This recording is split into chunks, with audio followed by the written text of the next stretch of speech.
stories which are brighter than yesterday. The streets have never been so quiet. The squirrels found a new hideaway. Tomorrow will never be the same. There is so much hope in our hearts. Brick by brick we shall overcome and walk right into a new start. Welcome to the brand new world. We're the children of our Mother Earth. Reach out your hands, let us heal our earth together. Welcome to the brand new world. We're the children of our Mother Earth. Reach out your hands, let us heal our earth together.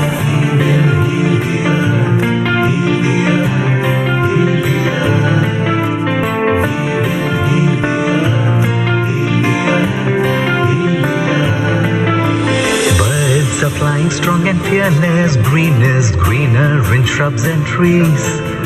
The skies have never been so clear. Air is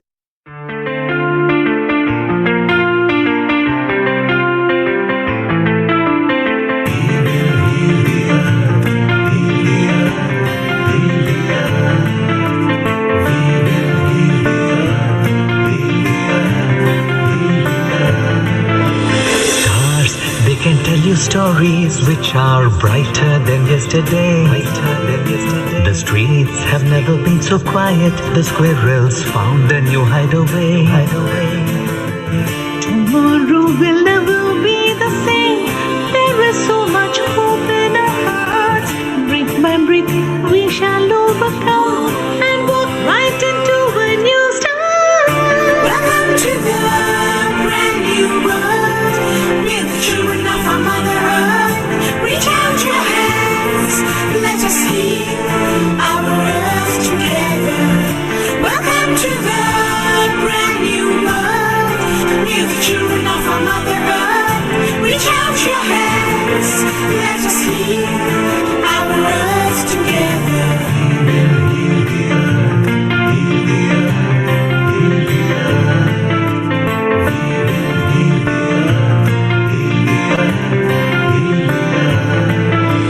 Birds are flying strong and fearless. Green is greener in shrubs and trees. The skies have never been so clear. Air is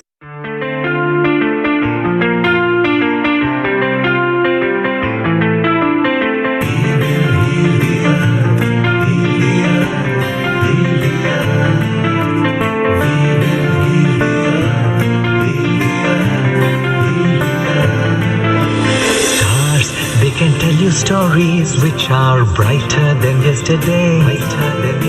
The streets have never been so quiet. The squirrels found a new hideaway.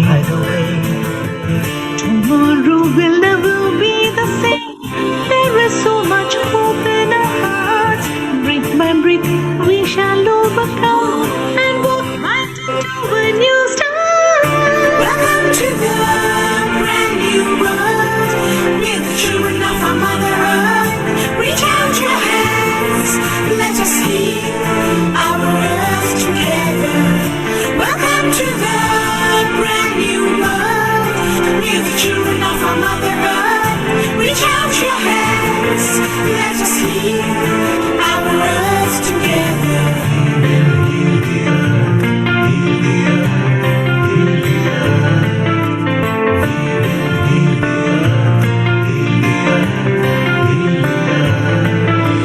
Birds are flying strong and fearless. Green is greener in shrubs and trees. The skies have never been so clear. Air is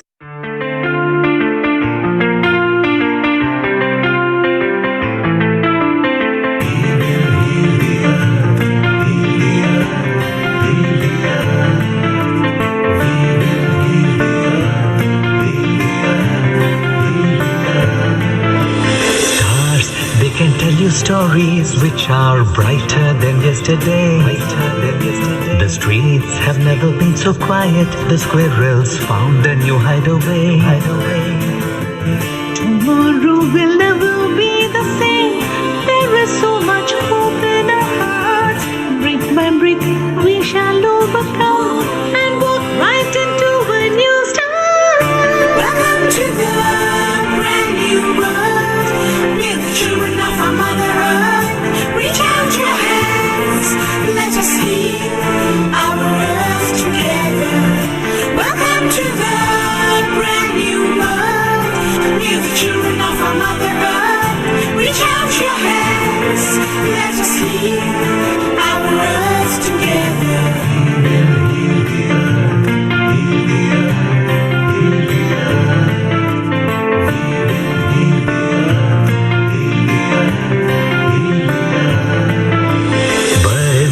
flying strong and fearless. Green is greener in shrubs and trees.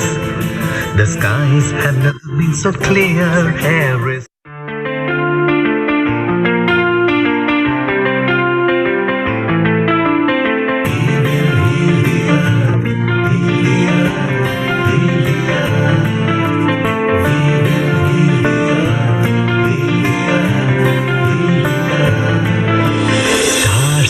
can tell you stories which are brighter than yesterday. The streets have never been so quiet. The squirrels found a new hideaway. Tomorrow will never be the same. There is so much hope in our hearts. Brick by brick, we shall overcome and walk right into a new start. Welcome to the brand new world. We're the children of our Mother Earth. Reach out your hands, let us heal our earth together. Welcome to the brand new world. We're the children of our Mother Earth. Reach out your hands, let us heal our earth together.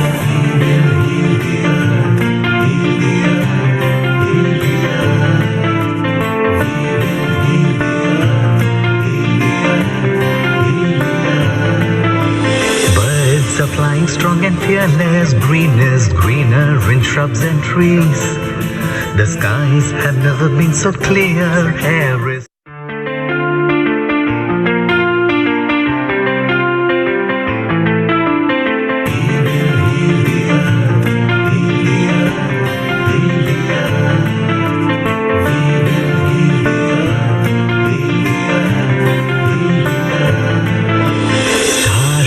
can tell you stories which are brighter than yesterday. The streets have never been so quiet. The squirrels found a new hideaway. Tomorrow will never be the same. There is so much hope in our hearts. Brick by brick, we shall overcome and walk right into a new start. Welcome to the brand new world. We're the children of our Mother Earth. Reach out your hands, let us heal our earth together. Welcome to the brand new world. We're the children of our Mother Earth. Reach out your hands, let us heal our earth together.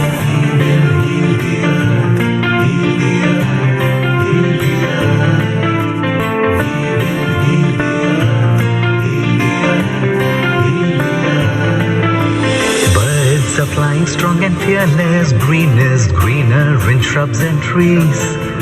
The skies have never been so clear. Air is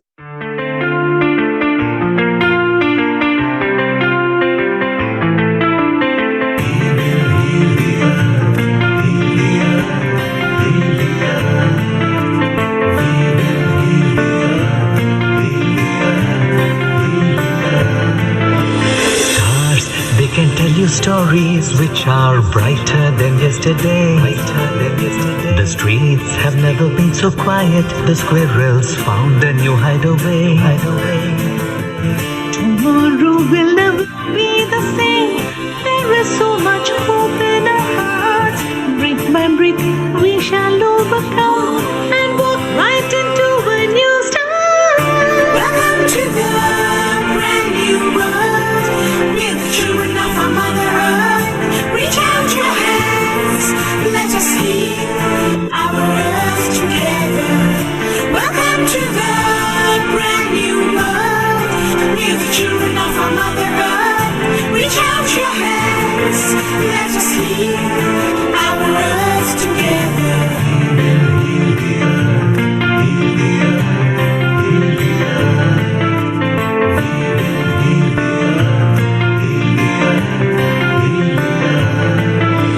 Birds are flying strong and fearless. Green is greener in shrubs and trees. The skies have never been so clear. Air is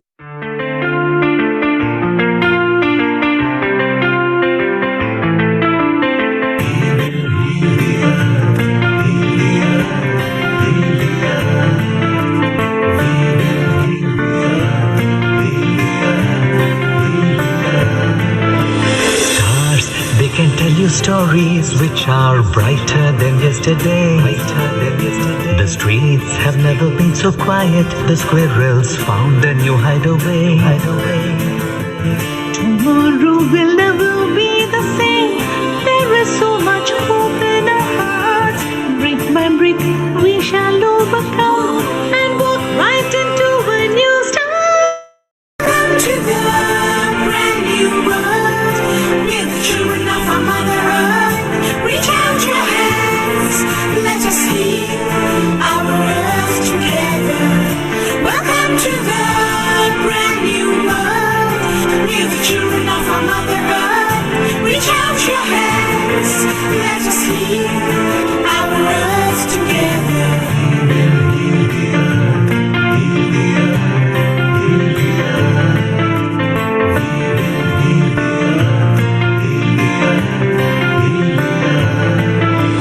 Birds are flying strong and fearless. Green is greener in shrubs and trees.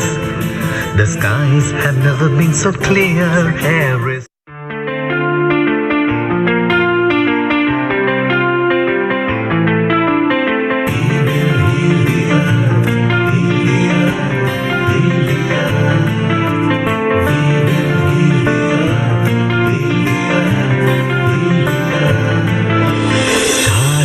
can tell you stories which are brighter than yesterday. The streets have never been so quiet. The squirrels found a new hideaway. Tomorrow will never be the same. There is so much hope in our hearts. Brick by brick, we shall overcome and walk right into a new start. Welcome to the brand new world. We're the children of our Mother Earth. Reach out your hands. Let us heal our earth together. Welcome to the brand new world. We're the children of our Mother Earth. Reach out your hands. Let us heal our earth together.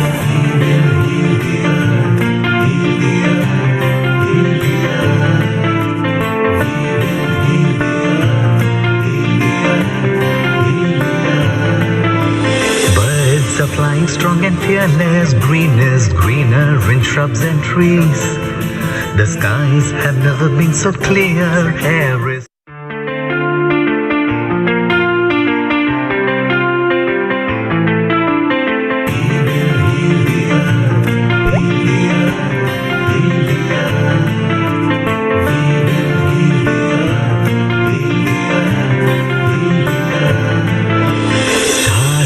can tell you stories which are brighter than yesterday. The streets have never been so quiet. The squirrels found a new hideaway. Tomorrow will never be the same. There is so much hope in our hearts. Brick by brick, we shall overcome and walk right into a new start. Welcome to the brand new world. We're the children of our Mother Earth. Reach out your hands. Let us heal our earth together. Welcome to the brand new world. We're the children of our Mother Earth. Reach out your hands. Let us heal our earth together.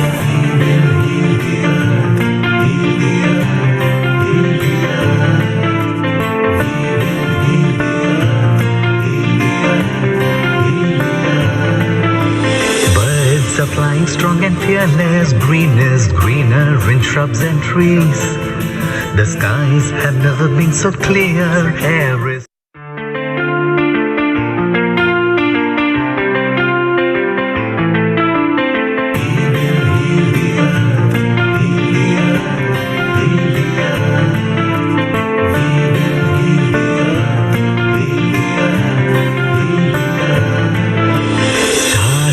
can tell you stories which are brighter than yesterday.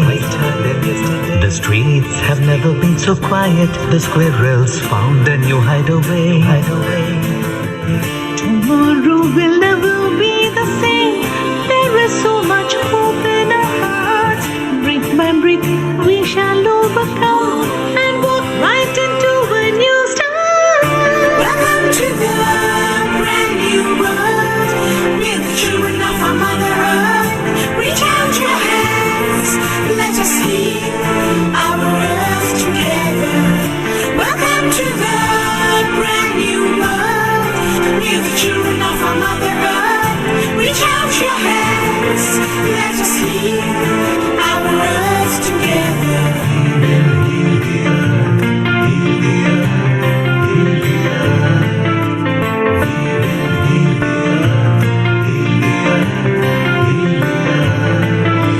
Birds are flying strong and fearless. Green is greener in shrubs and trees. The skies have never been so clear. Air is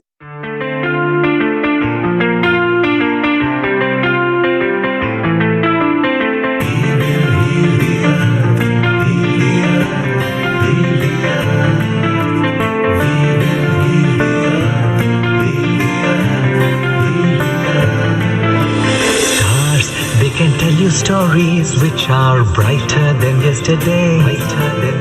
The streets have never been so quiet. The squirrels found a new hideaway. Tomorrow will never be the same. There is so much hope in our hearts. Brick by brick, we shall overcome and walk right into a new start. Welcome to the brand new world. We're the children of our Mother Earth. Reach out your hands, let us heal our earth together. Welcome to the brand new world. We're the children of our Mother Earth. Reach out your hands, let us heal our earth together.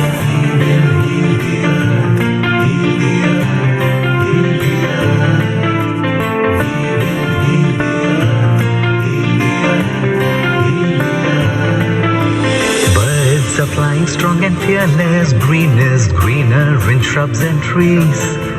The skies have never been so clear. Air is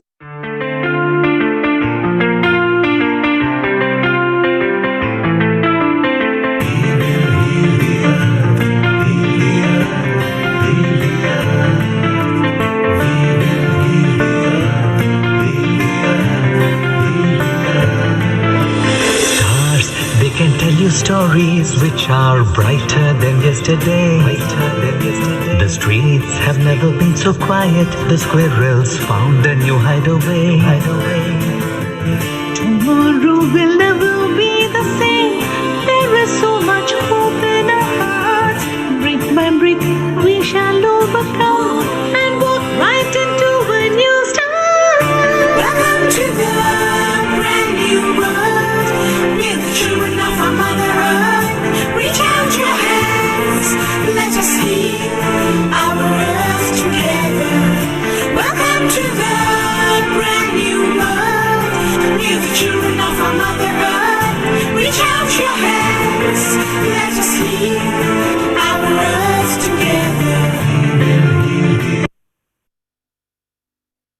10, 9, 8, 7, 6, 5, 4, 3, 2, 1.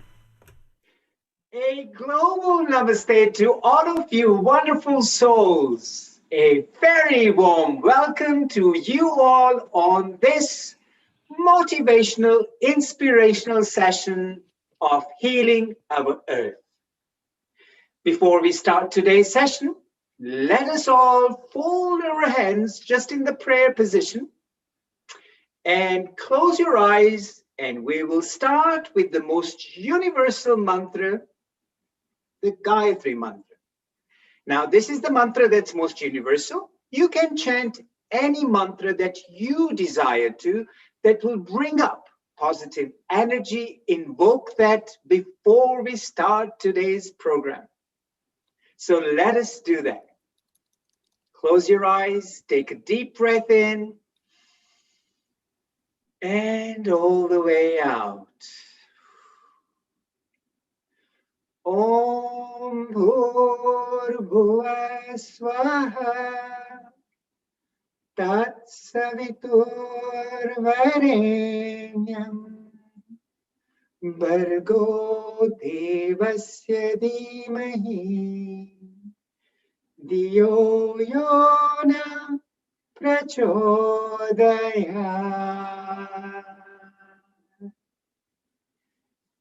Rub your hands over your eyes. Bring that energy, that inspired energy within us. A very good morning, a very good afternoon, or may I say a very good evening also to all of you wonderful souls, whichever part of the globe you're joining us from. Today is the 62nd consecutive session of Healing of Earth. We have touched over 170 countries and have had a global participation on Healing our Earth. The aim with which Healing our Earth is functioning is to spread love, harmony, peace, unity, and liberty to everyone and to every home on this globe. We want to create positive and good vibes at every doorstep with great energy amongst us so that together we can actually tackle any unforeseen circumstances. Let me also tell you that the team at Healing Our Earth, from the organizer, the speakers, the performers, the facilitators, the hosts, the media, and the IT team, are giving their time totally voluntary to this gigantic mission that we have. That is to spread love, peace, harmony, and happiness all over the globe. This mission is going very strong with an absolutely strong leadership from our producer, director, Mr. Neil Kumar, to whom we give a big salute for spreading this motivational, inspirational thoughts throughout the globe. Today, we have a lineup of speakers who are world-class speakers. Performers also from different parts of the globe who are sharing their knowledge and expertise with us. So without any further delay, I would like to start our journey of the Healing Our Earth session on this topic of motivation and inspiration, and we are starting from Hong Kong. And you know what? Right now in Hong Kong, we have a super awesome lady who is going to be telling us a lot about motivation and inspiration. Let me also tell you, it is an evening time for about 10 o'clock in Hong Kong. However, let me just make sure that our internet connection is all there, and let's make sure that we are connected. A global namaste, Teresa. Can you hear me? You need to unmute, Teresa. Can you hear me? Yes, I can hear you now. Dr. Lally. Look at this. Teresa is all with her yellow and her red envelopes. Teresa, before we start, let me say a global namaste on behalf of Healing Our Earth, and welcome to this session. However, before you start saying anything, Teresa, I'd love to let this global audience know who you are. You are an inspired person and is going to be talking about inspiration, be well, healthy, and happy. Teresa, a very good evening. I know it is about 10 o'clock in Hong Kong, but I would like to say that this lady at 10 o'clock, she is one of the most articulate and charismatic person. And Teresa's biggest joy is seeing her audience be happy and laughing. Teresa is an international speaker, a TV host, and a mental health educator who is inspired to inspire her audience to be well. You will learn holistic tools to ground, to relax, to release, and nourish, along with lots of food for thought. An experienced educator, Teresa, is of journalism, communication, media, life, and well being. Teresa is a certified yoga teacher, an integrative nutrition and health coach, and Reiki practitioner. A natural people lover, she magnetizes her clients of all ages around the world with the youngest audience of 1.5 years of age to the oldest of 93.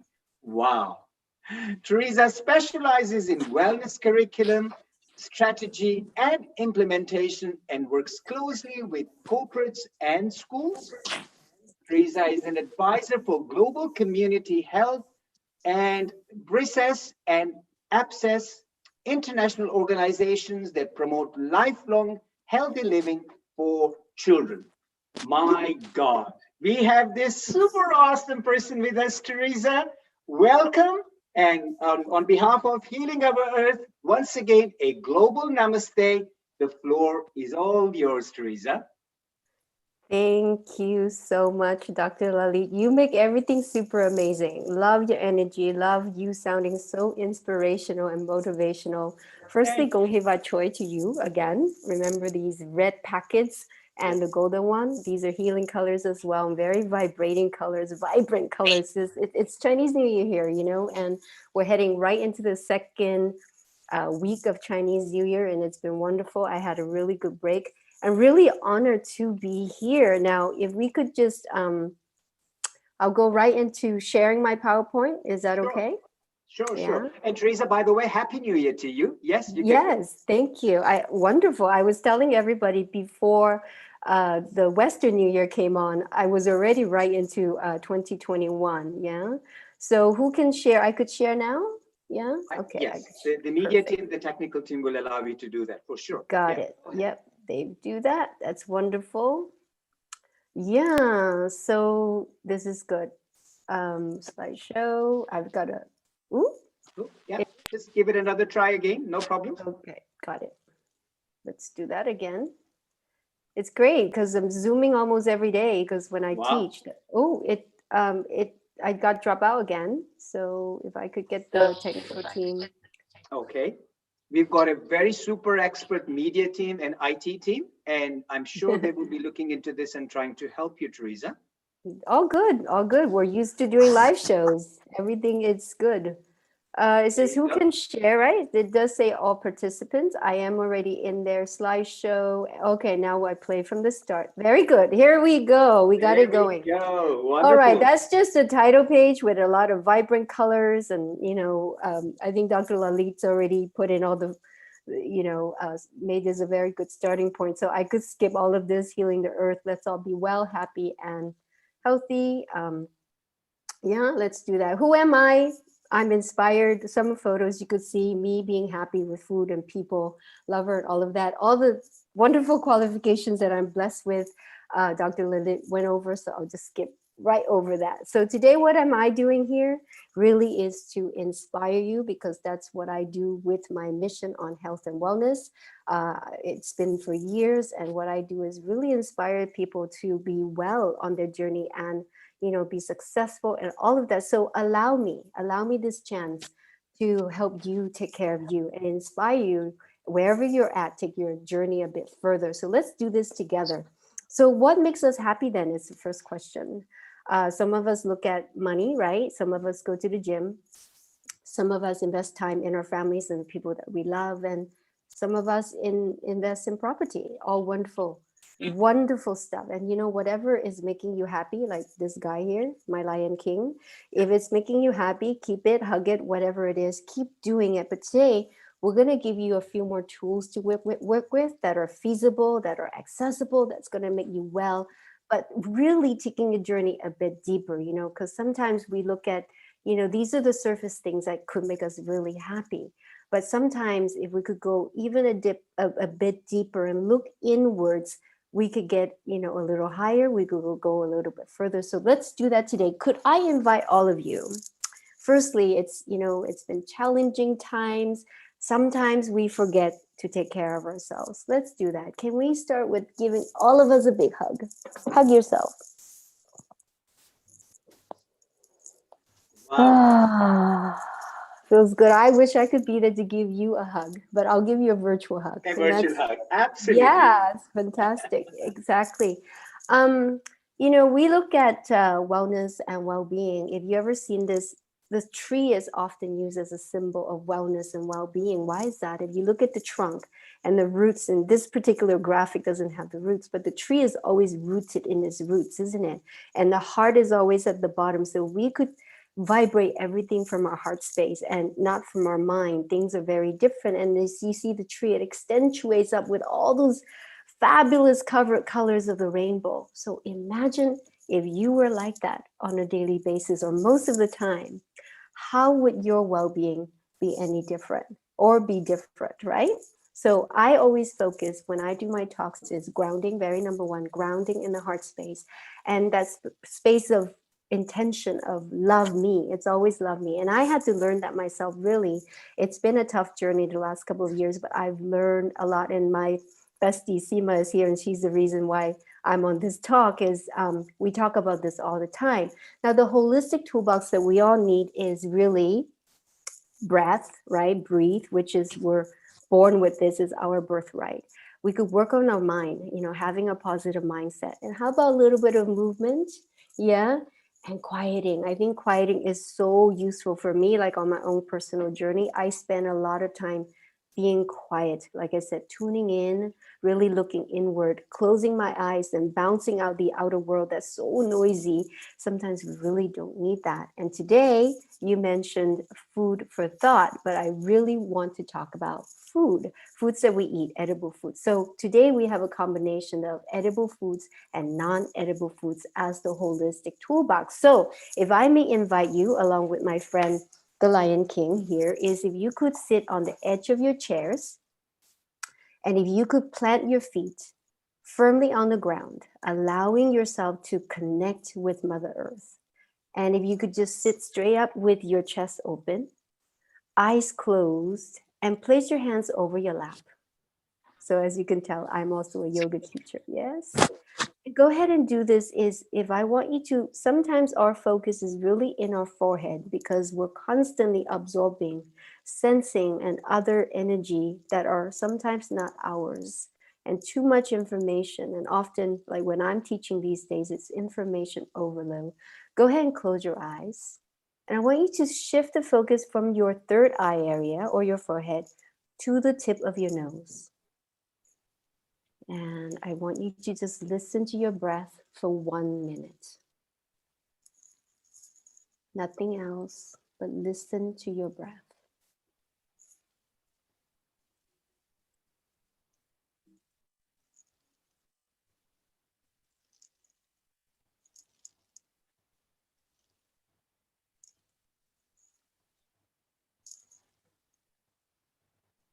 If you find yourself shifting focus or getting distracted, shift back to the tip of your nose. And the only sound you're focusing on is your own breath. And take some mental notes, whether your breath is brief, it's fast, broken, smooth, doesn't matter. Whatever it is, be grateful that you are actually breathing and spending time listening to your breath. Now, when you're ready, go ahead and slow open your eyes. Now, how often do you ask yourself what kind of qualities or what your energy looks like? So let's call ourselves the well leader. I think that's the term that I love to use, and I use that with corporates a lot. It's being well and being able to have good leadership. And good leadership, first priority, first qualification is being well.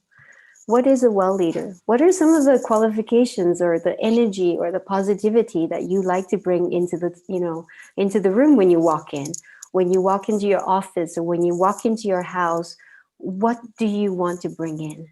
Yeah, you want to be well, you want to be healthy, you want to be cheerful, you want to be joyful, and everyone wants to be like a Dr. Lalit all the time, right? So energized and smiling, and people say that to me, like, oh, Tracy, you're like the lighthouse, and how do we become you? Well, It takes a lot of work, you know. Sometimes we are born with these things, but I think over time, you know, life gets challenging and we have to constantly do the inner work and it takes effort. So being well, being happy takes effort. So I want you guys to take notes on the list. So I started the list by saying well and healthy. You could add to the list. Okay, these are for you.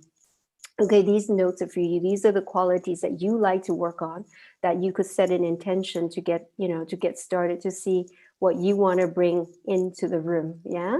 Okay, good. So, well, everything begins with us, right? And we want the intention, the goal is always to be ease and peace. And remember that everything begins with us.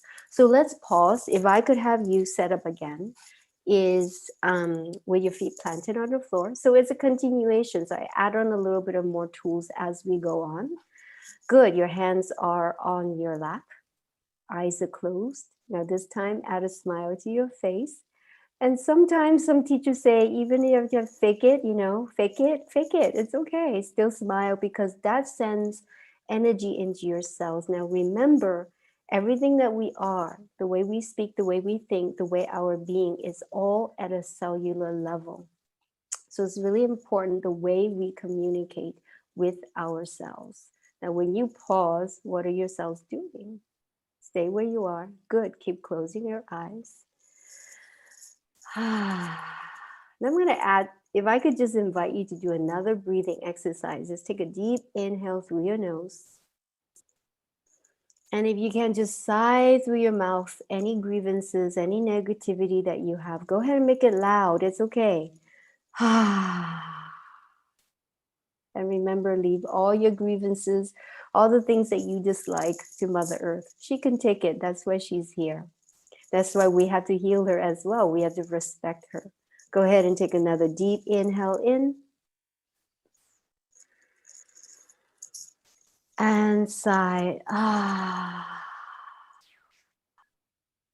One more inhale in. And sigh. Exhale everything that you dislike that drags you down. Wow, isn't it wonderful that sometimes we just take time to pause? Wonderful. Wow, so we start with the breath. What about the mind? Often is agitated. So much work to do, WhatsApp all the time, you know, like lately I've been, you know, just really just overwhelmed because the semester started at the Baptist University here and I'm teaching 2 brand new subjects and 3 subjects altogether and 4 classes, and course prep just takes a lot of time. And on top of, you know, running this wellness business and doing talks and all that, it's a lot. But on top of that, we have personal things that we work on, right? Relationships, friendships, family. There's so much going on and our mind could just go everywhere, all directions. But it's so important. If you look at this graphic, what happens when we have a positive mindset? Look at all those great colors, the butterflies, the hearts. You could see birds singing. Everything is just light, beautiful, and joyful. So how could you have a positive mindset? So do that switch, right? When it gets noisy up here, switch to the tip of your nose, close your eyes, and tune in. Ground. Do your breath work. You know, if you could just take some deep inhales and sigh really deeply, release. You know, we call that release. Okay, so like, for example, we could do this, you know, because our mind gets very, it goes really fast, right? It goes into the future. It goes, you know, creates a lot of anxiety. So what if we try this again?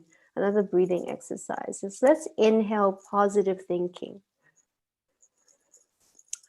Exhale negative thinking. Inhale love. Exhale stress.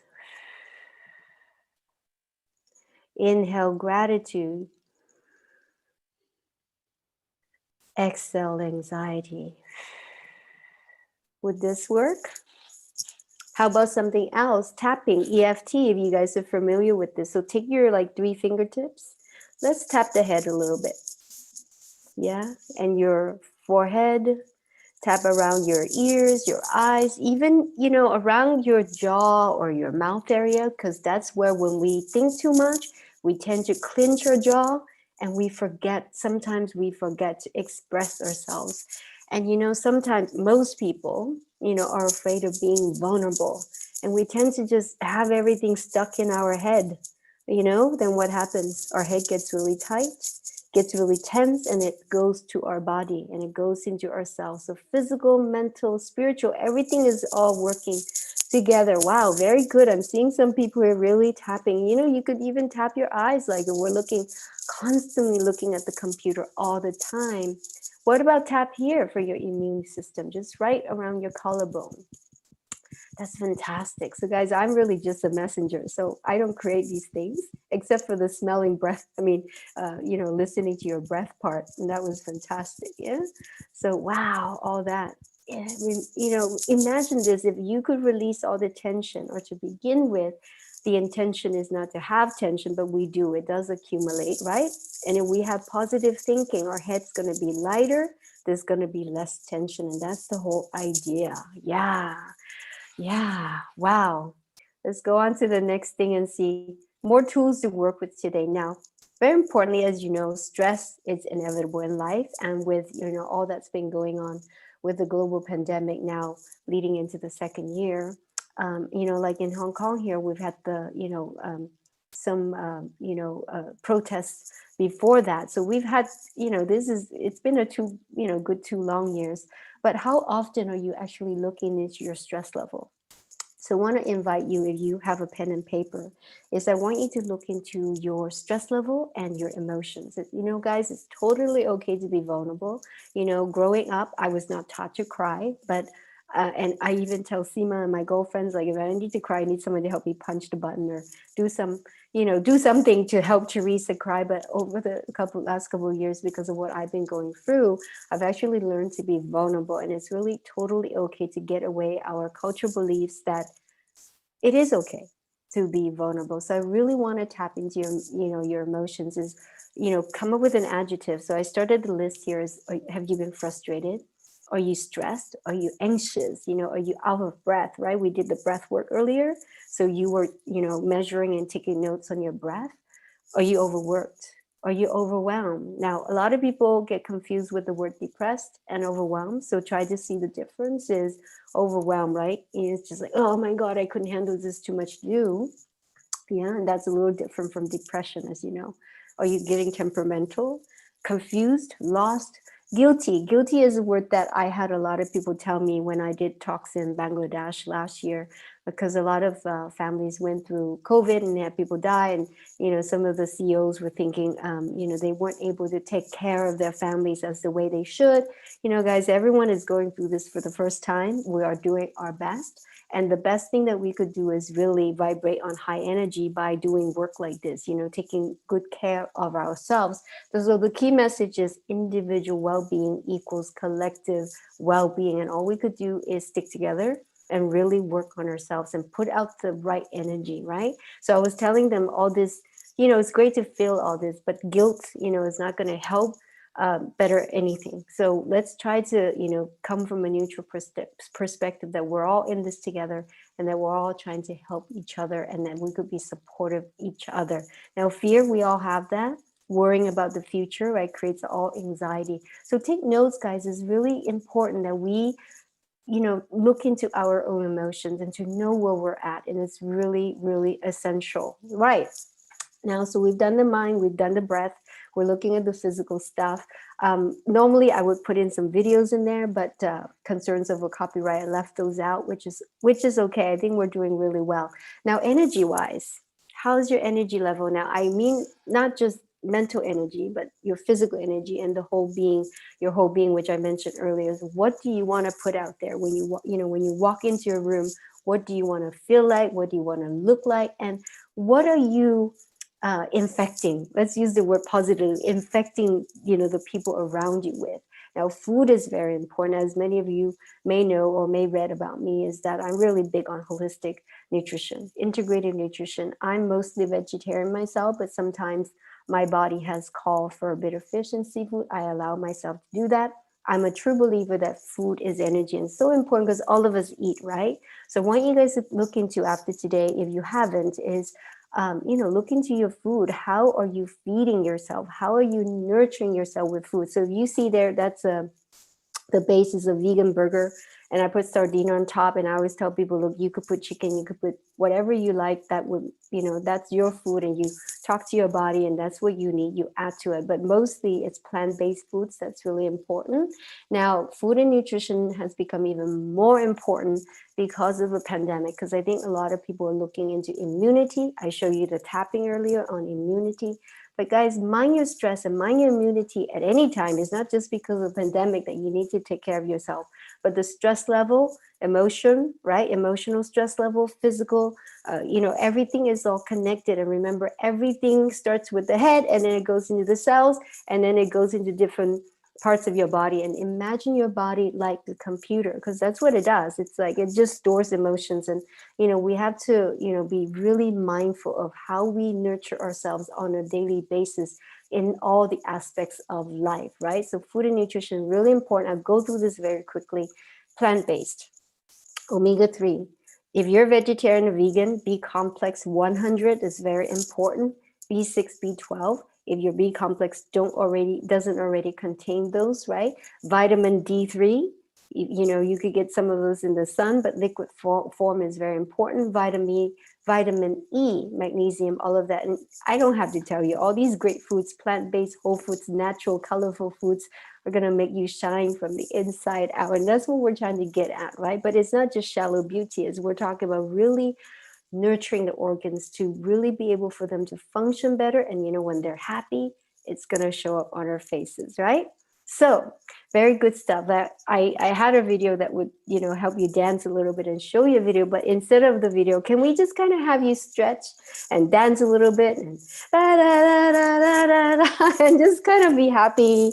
And I want to share a recipe with you that you could actually eat for breakfast, lunch, and dinner, which is a very easy, your favorite bread, some nuts. So I recommend Brazil nuts, pine nuts, and those two are good. You could crush them and you just sprinkle them over the bread, right? With a little bit of honey. And you could put some slices of banana over it. Da, da, da, da, da, da, da. That sounds good, right? Ooh, yum, yum. And you could just slice it up and sprinkle some cinnamon on top of it as well. That gives you optimal nutrition, a lot of energy. Now go light on the sugar, please. As you know, sugar is actually acidic, and we don't want an acidic body, especially this time. We want to keep our body alkaline. Yes, so a lot of food for thought here, anti-aging, alkaline food. So go with your plant-based, lots of colorful vegetables, and see if you could, some of our diets contain maybe a little bit of too much refined carbohydrates, and that will tend to make our bodies acidic and bloat or, indigestion. So look into those as well, because those totally affect our energy. If you think about it, if you eat your food that's hard to digest and that makes you tired, imagine how that's going to look like on your face, because you go right into lethargy and your organs are also taking more time to process that food. And that's only going to make you tired, right? So avoid junk foods and processed foods as much as you can. So the last slide before we go right into Q&A is forget everything you learned today.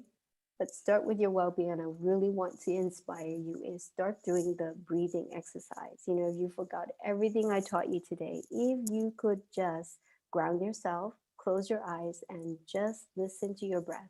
If you could just start with 1 minute, that's really going to make a difference in your overall well-being.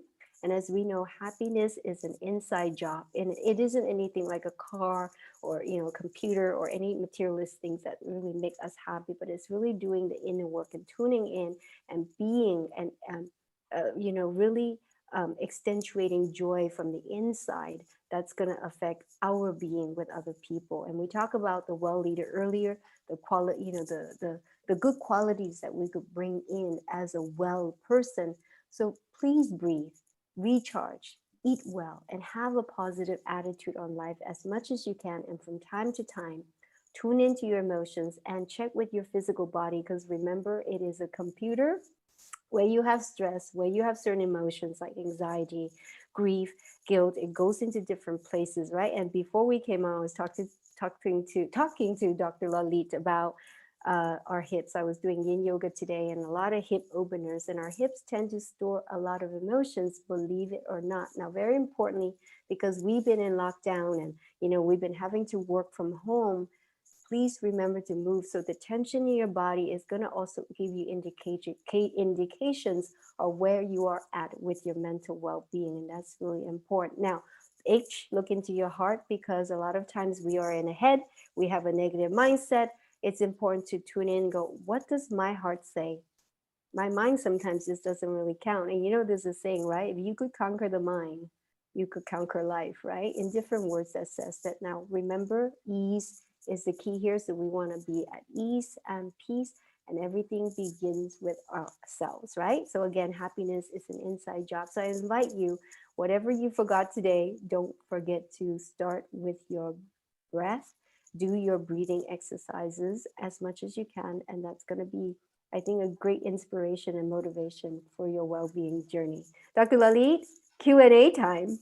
Oh my God, my God. Can you continue, because this information is just Yeah. invaluable. Well, you know what? Why don't we do this? If, since I'm stretching a lot, can we get everybody, I'm a yoga teacher, so let's do this. If you could take your right arm, let's do this. And if you could just inhale and extend your arm up, and you could and bend to the left side. So stretch. Good. Feel that opening on your side body. And then it goes down to your hips as well. Sometimes some of you probably feel pins and needles running all the way down your toes and the bottom of your feet. Good. And slowly release. Good. Inhale, left hand up.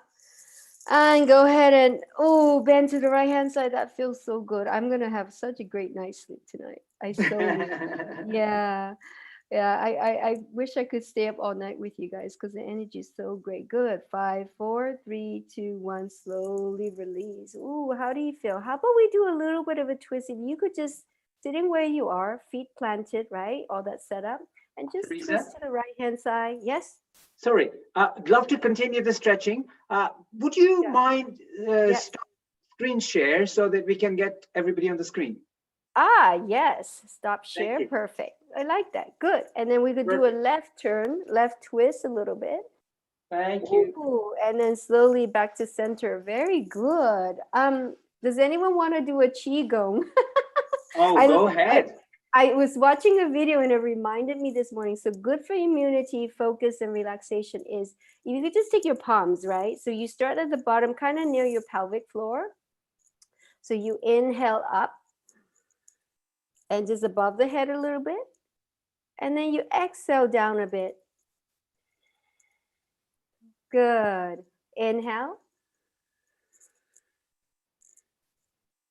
So it's called holding the sky, right, in Chinese. And you come down again on your exhale. Good. Inhale again. Up. And exhale down. Okay. We are having some amazing group participation here. I know. Great. I love it. We got a bit of time.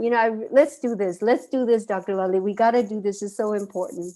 Let's have up everybody ground and set up again with your feet planted. That's so important. Hip width parallel apart, right? Legs are parallel, hip width apart. Good. Close your eyes. I'll walk you through this. I'll watch you guys. Good. Now, a smile on your face. Remember, place your hands over your heart.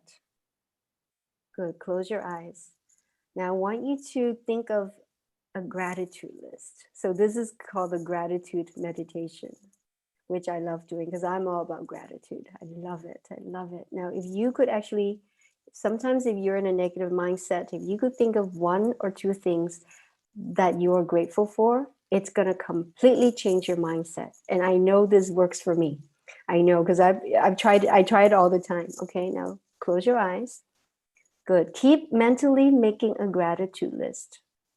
Now I want you to visualize there are roots connecting your hips, down your legs, down your knees, down your calf, okay, down your feet, all the way down to the bottom of your feet, connecting you to Mother Earth. Visualize those roots holding you really strong. Now we're going to do one more thing is if you could go to the top of your head, visualize a dark cloud above you. Put into that dark cloud any negative thoughts, any negative emotions, anything that you dislike, anything that you don't want, anything that you think that does you not good. Put it all into that cloud.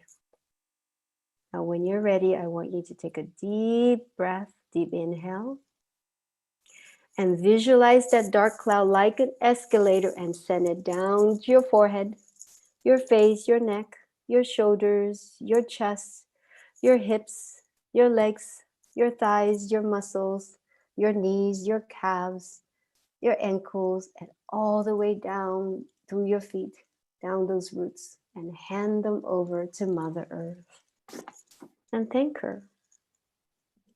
Now, when you're ready, go back to your gratitude list and focus on that. Now, I want you to visualize a ball of golden light wrapping around you, coating you, protecting you, safeguarding you.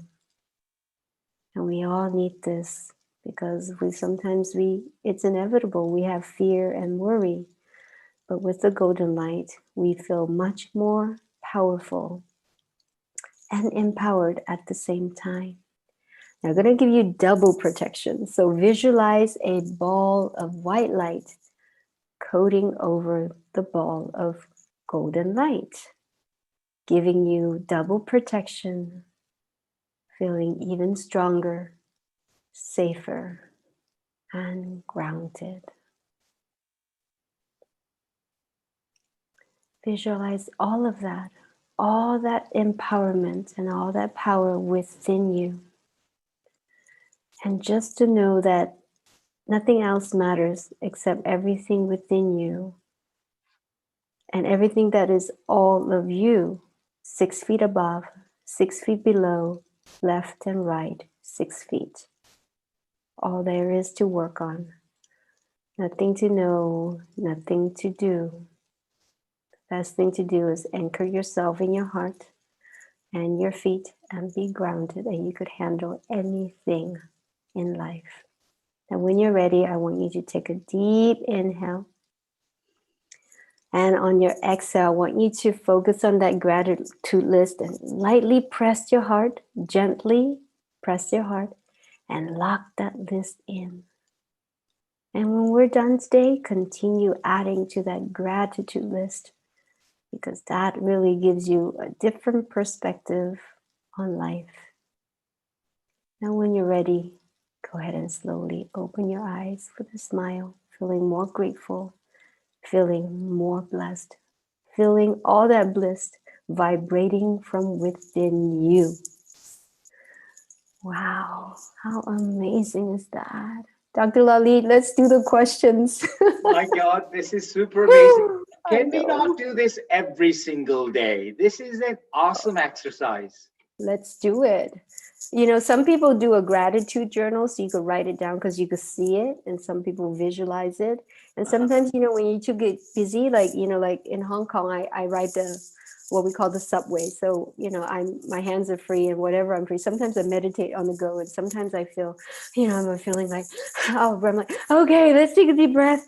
Okay, what am I grateful for? Oh, I'm grateful for my nice hair. I'm grateful for my best friend Seema. Like, you know, just anything, oh, I'm so grateful there's organic foods right there and I could just buy them. And I'm so, you know, grateful that, you know, Hong Kong here, we've done so well. It's really the safest place in the world. And I'm so grateful I have courses that I could teach. So, you know, every little thing. And I'm so grateful for today, you know, for the sharing and for your participation and your energy. I'm just grateful, you know. So Brilliant, brilliant, yeah. brilliant. You know what? We're already getting some lovely thank you messages over here. We had a message from Seema Bhatia on the chat group. We have a That's my bestie. Vitilani She's who's my number also- one fan. Dr. Lalit, let's do some questions because I know I have 10 minutes. yes. I'm a TV presenter, so I'm watching the time. Absolutely, absolutely. Look, before we go into the question answer session, Teresa, a Yes. massive thank you we wanted to give on behalf of Healing Our Earth to your lovely friend Seema, because she's the one who introduced us to you, and Yes. a super amazing lady, Seema Bhatia from Pranayam. And she's our food and spiritual contributor at our Healing of our Earth. So a massive thank you to you, Seema, for introducing such wonderful people on this globe with Healing of our Earth. So global namaste to you too, Seema. Oh, there you are. I see you there. Thank you. Thank you. Look, Dr. it's, Lalit, you haven't uh, seen Seema and I at work together. You I won't. look yeah, forward to that. You'll be eating day and night. You should have seen see, the retreats we did here in Hong Kong. Wow. beautiful. Seema, thank you very much for that. Yeah. Thank you so much, Seema. Teresa. Thank you for Love coming you. on board She's- as also oh, she's- valuable lessons, and everything you do is so wonderful. Stay blessed always, love, and I miss you. I miss you too. I know we're like twins, so we're it's hard for us to be apart, you Thank know? We usually It's And yeah. We it's just usually amazing to know how many good individuals are on this globe. And you know what? This technology has connected everyone around the globe, spreading this peace, love, happiness, energy, and healing of our earth has become such a huge platform to do this. And you can see that happening right here. So thank you very much, Healing of our Earth. Teresa, we're going to run out of time. I have a couple questions I need to ask you. ask. Yes, ask. I Yeah, love great. live Q&A. I have two, well, I've got three questions, and you know what? You have Yep. 3 minutes. 1 minute for one question. Got Sorry it. about that. That's okay. I'm good with time. I'm a Share TV the person. secret with us. Share the secret with us of your yellow Lion King. Well, Yes. I picked him up. I do have a Lion King, and Seema knows what. You know what? I just thought it was an auspicious icon, and this actually is the mascot for a school called Stanford. I was at a fair with the American what is that called, Seema? The American Chamber of Commerce was having um, an event on influential women awards, and I was invited as a media rep. I just liked it. I have a connection with the Lion King, and I thought bring him home. He's very, just auspicious. And And I the thought yellow is a really Voilà. good color. And lately I'm very in love with orange and yellow, and I have yellow orchids at home. I don't know, just tons of things. And I'm wearing orange tonight for you guys. So that's it. Brilliant. Thank you for Mhm. sharing that story with us. The next Yeah. question, very quickly, is you did the EFT therapy where you start tapping yourself. In 1 minute, please describe the benefits of it, because I think it's a brilliant therapy to use, but let the audience know a little bit more about it. Well, relaxation. I think this came from traditional Chinese medicine, which I'm a real big fan of. I grew up in the States, but I'm still very Chinese in those ways. Like my DNA needs Chinese stuff. EFT, the tapping, the ideas, look, releasing is really about just releasing. Like, look, if you feel tension in your forehead, if you just tap, so it releases tension. And I mentioned this earlier, is remember, like our bodies, like the computer, if you're not physically well, there's always something mentally related, right? Stress related. So it goes into different parts of the body. So if you don't have have the time to go, get a massage, and the idea about my talks is to inspire you to work on yourself, to do things on your own, so it doesn't cost you an arm and a leg, or it doesn't cost you a lot of time. So you could do, and tapping goes into the meridians, as you know, and then it goes into the pulse points. Like same thing, like it's kind of like having acupuncture, but doing it on your own. So you tap, and you could just tap away anywhere. You could also take your palm and just tap like this, pat as well. It's the same idea, but the palm would cover a bigger surface area. But if you do the tap, you could get right into the pulse points, to be more exact. You could just tap about anywhere, your hips, even all the issues that I was talking about for me. You could tap, and sometimes you could, you could take a pen and do it yourself. But there's we have even your notebook, you could just tap yourself. This is my reporter's notebook. You could tap yourself. But just be careful not to do it too hard. Just lightly is good. And my dad always used to say, you know what, whenever you have to time, tap and give yourself a massage. That will always release tension. That's always going to keep you physically well. And imagine if you're physically relaxed, your body, your mind is going to relax as well. So remember, everything I talk about here is interlinked, and it's integral, and it's happening all together at the same time. Over to you for the third question. Okay. And this will have to be literally a 30-second question and an answer, simply because, Ooh, yeah, we've got the next speaker online and we want to try to, as best as we can, stick to schedule. So, yeah, quick one. You know, yeah, sometimes we're all in a rush, all in a rush, all in a rush, and you say pause, pause, because yeah. it's important to take that time. Tell us the benefit of that, literally 30 seconds. Well, imagine in your car running for 2,000 miles and it doesn't ever stop. What happens? It gets cranky. So Yeah. we do as well. So pause. And I also mean sometimes pause, like taking a mental pause, like your gratitude thing, making a switch from your mind racing, taking a pause. Taking a breath is pause. But also taking physical pause, like the picture I showed you earlier. If you could go to the beach and sit, pause. Like today is my Sunday. Sundays are my pause because I get, I teach 3 times a week. And, in between I have all these wellness talks. And then I have to take a lot of time to like go to nature walk because I live in the countryside of Hong Kong. I did like a 2-hour walk there and I go, pause. And sometimes it's really, like I said, just taking a deep breath and just sighing, And sometimes it's not about having to drive yourself all the time. Take a taxi, take a pause, take something different from your ordinary routine. And it's really sometimes breaking the cycle of things, and we have routines, right? Even the way we think, everything is programmed. So taking a pause is a way of reprogramming, restarting something and restarting a page and, shifting the energy, what we call it. And that's going to make a tremendous difference in your physical and your mental well-being. Wow. Thank you so much. We So, could actually have a full session on healing our earth with you and absorb all the positive energy from you. So we are going to connect with you very soon. I've got a flight to take to India right now. So yes, Lisa, our next guest speaker is coming from India. So I've got to go to, and you can probably see him on the screen right now. So I've got to be in time. Otherwise, I'm going to miss my flight. They won't let me in through the customs and I will be in trouble. So with love, we'd like to say a goodbye to you, Teresa. We'll definitely connect once again. Thank you from Healing Our Earth. Really appreciated your session. And as I said, we want you again. We want to hear more of you. Thank you. Namaste. On behalf of Healing Our Earth and a global namaste to you and to Seema. Seema, thank you very much. Have a lovely evening and a good night, Teresa. Bye-bye. Wow, wasn't that an inspiring session with our lovely Teresa from Hong Kong? Now, guys, this is where we connect. Now, we've finished with Hong Kong. We've got a flight taking off, going off to India. My goodness, to meet this awesome young speaker who is going to tell us a lot about wellness, nutrition, and fitness. So before I start introducing the next guest speaker in India, I've landed safely. I'm COVID-free. They've let me out, and I'm going to go and interview this young gentleman. Priyank, are we connected? A global namaste to you, Priyank. Global namaste to you, Lalit Bhai. Thank you so much for inviting me here. Thank you so much, Healing Our Earth. I'm so grateful for this opportunity to speak with all of you.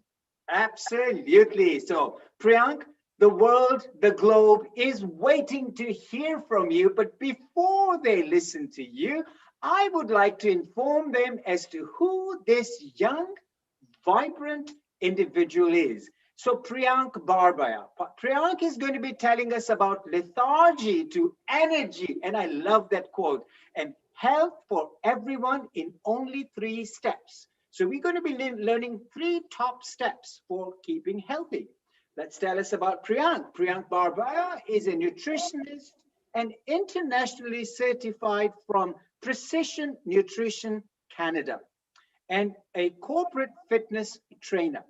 He is a fun-loving person and an accredited practitioner in nutrition and fitness coaching and serves corporate leaders and organizations online and offline all over the world to help them lose unwanted weight, to help cure various health issues, to create and sustain healthy eating habits, even and especially during the busiest seasons of life, perform simple exercises at the office, at home, or in the gymnasium and make exercising a lifestyle. He also goes on managing stress and comfort and emotional eating issues. He improves focus and productivity and gain consistency with eating and exercises for lasting results. Over the last few years, Priyank has helped a numerous business owners, corporate leaders, youth leaders, and professionals with their nutrition, fitness, and lifestyle. This session would be on eliminating lethargy and boosting energy through simple steps. You're always more than welcome to contact him directly for further support and guidance. Go on to the Healing Our Earth website, which is www.healingoverearth.com. You will get all the information about all our speakers, including our next guest speaker, Priyank. Priyank, a very warm welcome to you and a global namaste, and the floor is all yours. Thank you so much, Lalit Bhai. Global Namaste. Thank you for this awesome introduction you just gave me. So I'm so excited to just meet all of you guys present here, all the speakers, and Teresa. I just heard your lecture, the session. It was so inspiring. Thank you so much for the epic information you have given us. Great to connect with all of you, and I'm here to boost up your energy. So you might be thinking this is a young guy. Young fellows are naturally exciting. They are naturally energetic, naturally vibrant. But don't you think that there are young people who are overweight?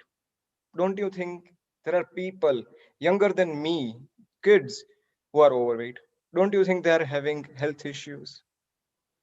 The answer is yeah, they are having. There are a lot of people who are having this kind of issues. That's a sad reality of today's world, the modernized world. And the seed starts with nutrition, the lifestyle, and the way they handle themselves, their mindset. So today I'm going to talk about all of that three things. So let me start with introducing the title of the session, Lethargy to Energy. Health for everyone in 3 steps. This 3 steps is of your choice. You are here to make a choice. I'm giving you the options. I'm here to give you and show you the path forward. All right, so let me start with a presentation. I would like to share the screen if I can, Lalit Bhai. Yes, you can. The technical team will assist you with doing that. And as long as that's on, absolutely fine, Priyank. Go ahead and do that. Awesome.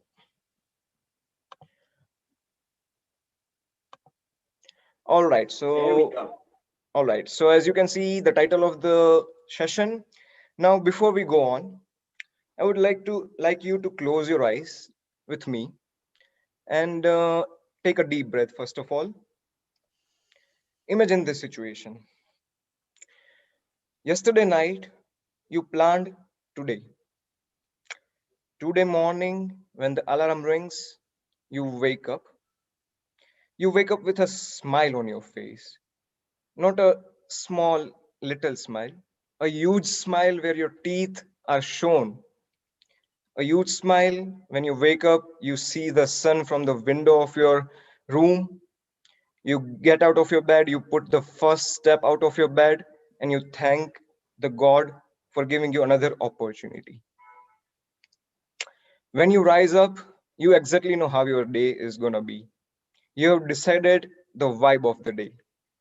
And I'm sure everyone here wants a very good, very positive, very energetic day. The next thing you do is set the vibe and just start acting upon it. Freshen up, get to work very hard. For me, it's interacting with clients, giving my best to them. For you, it can be going to your office, emitting the energy, the positive energy to your colleagues. It can be serving, it can be volunteering, giving each and every best of your piece to the world out there, to plant the energy, the aura you have out there in the world. the next thing you do is come back to home. You are as energetic as when you started the day. You greet your children, your spouse, your parents in a very positive manner, in a very warm, in a lovely manner. You spend time with them. You have a lovely dinner with them. After the day ends, you spend some time with yourself in some leisure, some activities you love to do. And at the end of the day, your battery is completely down. But in terms of energy, not in terms of positivity, not in terms of mental energy. That's a day which is a positive mindset, a positive note for me. How do you feel about this day? Absolutely excited. Yeah. So, not to brag, but let me tell you, I'm so grateful that most of my days are like this. Most of Wow, my days. brilliant. There are some days which aren't, but that's okay. But most of my days are like that. And you can have those kind of days too, right? The base, the reason behind having these days is the willingness to be the best version of yourself.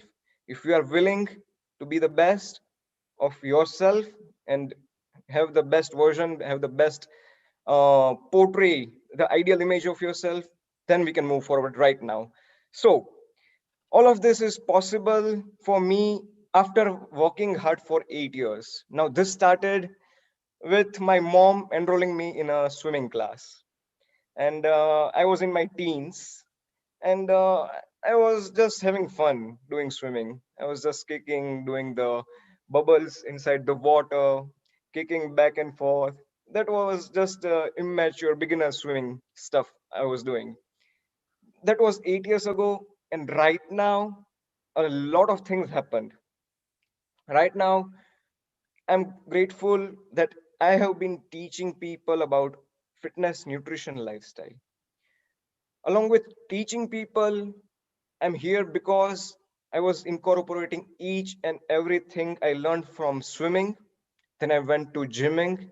Then I went to athletics. Then I went to nutrition.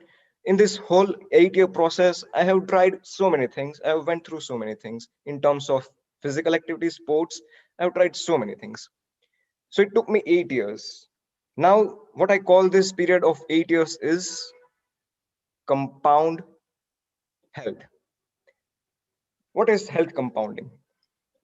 Health compounding is doing and putting in action small, little, daily lifestyle, simple things which will help you long term with your health, with your energy. Now, just like compound interest, many times you don't see much returns when you invest. There might be months, there might be years when you don't see very good returns. But when you invest for a long period of time, you start seeing results. This results, as you can see here, the graph goes up, up, up, up, up as the time goes by. Similarly, it's about health compounding. You won't see the results immediately. You have to put in the work, the little steps, each and every day, persistently. And you will see yourself completely changed after time goes by. So that's the period of health compounding. That's the base of a lethargic, energetic, not lethargic, but energetic lifestyle. So why do you think health compounding is important? Lalit bhai, why do you think health compounding is important? Obviously, it's the little things that we do every day, and eventually it all builds up. So I believe that small efforts every day will lead to a massive effort over a period of time. So it's important to have a compounding health attitude and work process. Absolutely, that's absolutely correct. Here in the screen, I have shared some of the benefits. These are just some of the benefits. There is so much beyond it. The benefits of health compounding. Definitely, you will see more energy, you will feel more energy without the energy boosters out there. There is a completely whole different of energy boosters, the artificial energy boosters out there, pills, drinks, so many stuff. You will also face less illnesses, reduced illnesses. You will be more healthier for long period of time without going on medications or treatments. So dollars saved on medications and treatments too. This is an investment so that you can go away from the expenses, the huge expenses which you have to make if you aren't treating your health right. Next would be better mood. Obviously, if you're energetic, if your body is supporting you for your purpose, for your impact, you will feel good when you are having a good interaction with your loved ones, when you are having a good connection. You will definitely feel more good. You will have a good mood overall the day. When you are energetic, when you are your best version, you will be giving out better productivity in terms of your work life and in terms of your impact. You will be just shining.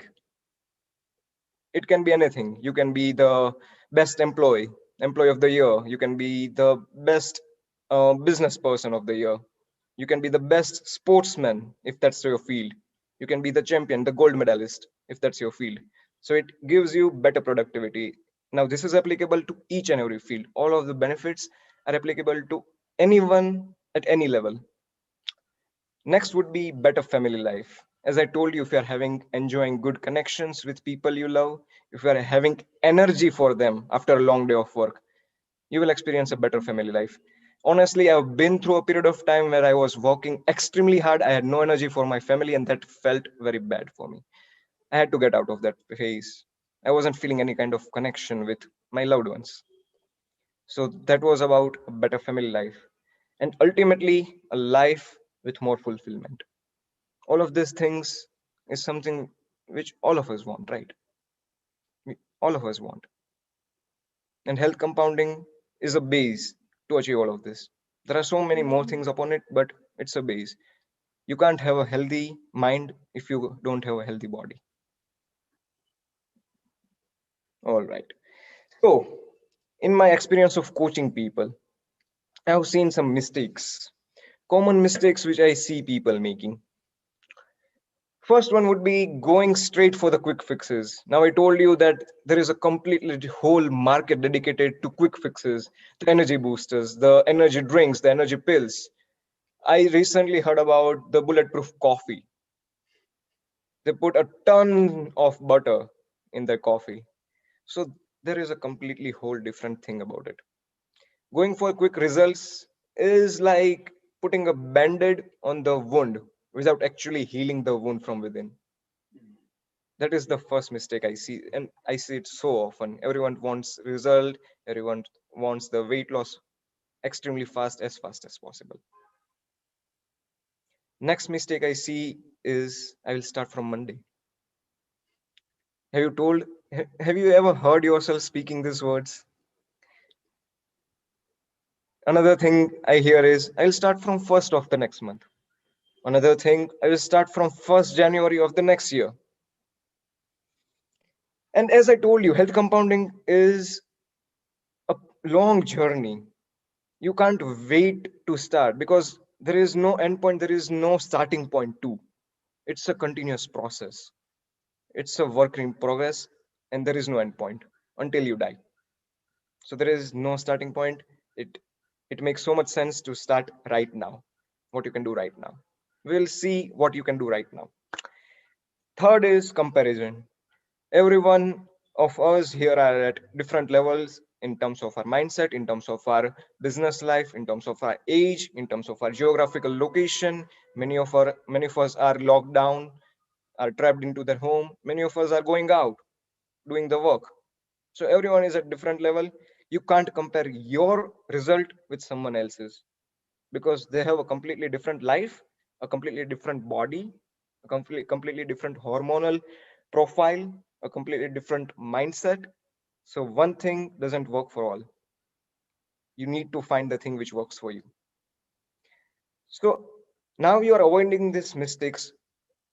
What should you do? These are the things which you shouldn't do. Now, what should you do? So here are my 3 steps: smart nutrition, smart movement, smart recovery. Smart nutrition is based upon the principle of focusing on and rather than or. Now, this might sound weird or new to you. Let me tell you, people, whenever they start to go on a diet, they just start with replacing unhealthy food with healthy food. Some of my clients goes something like this that Priyank, I want to eat healthy, so tonight in my dinner I will have a salad, and I plan to have a salad in my dinner for ever now. And I know that's not a sustainable approach for them because they have a lot of eating habits which they haven't worked upon yet, right? So it's about including healthy stuff in your current lifestyle rather than replacing everything unhealthy and doing everything 100% healthy. Believe me, some people can go through that process, but not long term. You need to have a balance, you need to have fun foods when you are focusing on your nutrition. That's the only way you will have sustainable long term results. That's about the smart nutrition. Now, when we are speaking of boosting your energy, there are certain foods which boost up your energy, which gives you the vibrant feels, the energy flowing, and there are some foods which will steal from your energy. Now, if you have a pen and a paper in front of you, please note down all of the foods because there are a lot of options here. So the first step for you is looking at the foods that energizes you list and see, are there any options which I prefer? Are there any foods which I like the taste of? Then I'll go further about which foods gives you what kind of benefits. First is banana. How about grabbing a banana right now? Our viewers can do that. I actually had a banana before I came here. Priyank, I love your idea of taking notes and writing with pen and paper. But you know what I've just done is take a quick photo with my camera. So Absolutely. Go ahead with that too. That's awesome idea. that's amazing information that you're sharing. Yep. So bananas, I guess actually I googled the favorite food of world and the result showed banana. Everyone loves banana. Wow. Actually, that's real. So banana is filled with potassium, vitamin B6, fibers and natural sugars and it gives you instant energy which doesn't crash. Instant spike which last. So that's about banana. Second is nuts. Nuts are filled with protein, healthy fats, and carbohydrates. It's a full package in just as little pieces. It's so easy to carry around. It's so easy to have a snack box, carry it with yourself when you are leaving for office, have it in lunch break, have it whenever you are feeling down in terms of your energy. It's so easy, any nut, any kind of nuts work. For me personally, I prefer walnuts and cashews. Third option is lean proteins. Now, if you are a vegetarian, you can go for options like Greek yogurt. You can go for options like tofu. You can go for options like whey protein powders or another natural plant protein powders too. But if you are having some non-veg items, I would prefer you go for chicken breast, and turkey. Both of these options are very low in fats, unhealthy fats, and they give you the instant energy boost which lasts. It also fuels your muscles and the performance and the hormones. Your hormones are completely based on proteins. Next is eggs, the superfood, the ultimate superfood, I believe. It's a small package. It gives you 7 grams of protein. If you will go and look out there, you won't find 7 grams of protein in such small amount, such small volume. You can have 8 to 10 eggs easily and get so much protein in. Eggs are also filled with omega 3. Egg yolks are filled with omega 3, and that helps you with cholesterol, reducing heart diseases. It helps with your hair, your skin health too. Next is apples. It's also very easy to carry around. You just wash it and have it. The thing which you want to take care is try to not cut it into pieces or make juices out of it or make apple sauce or apple pies. Try to have it as a fruit, as a whole fruit, because whenever you cut it down, it get exposed to the air, the free radicals, the antioxidants get converted into oxidants. That's a very scientific approach of having apple, and a convenient too. I guess it's a very easy option too. Sixth is dark chocolate.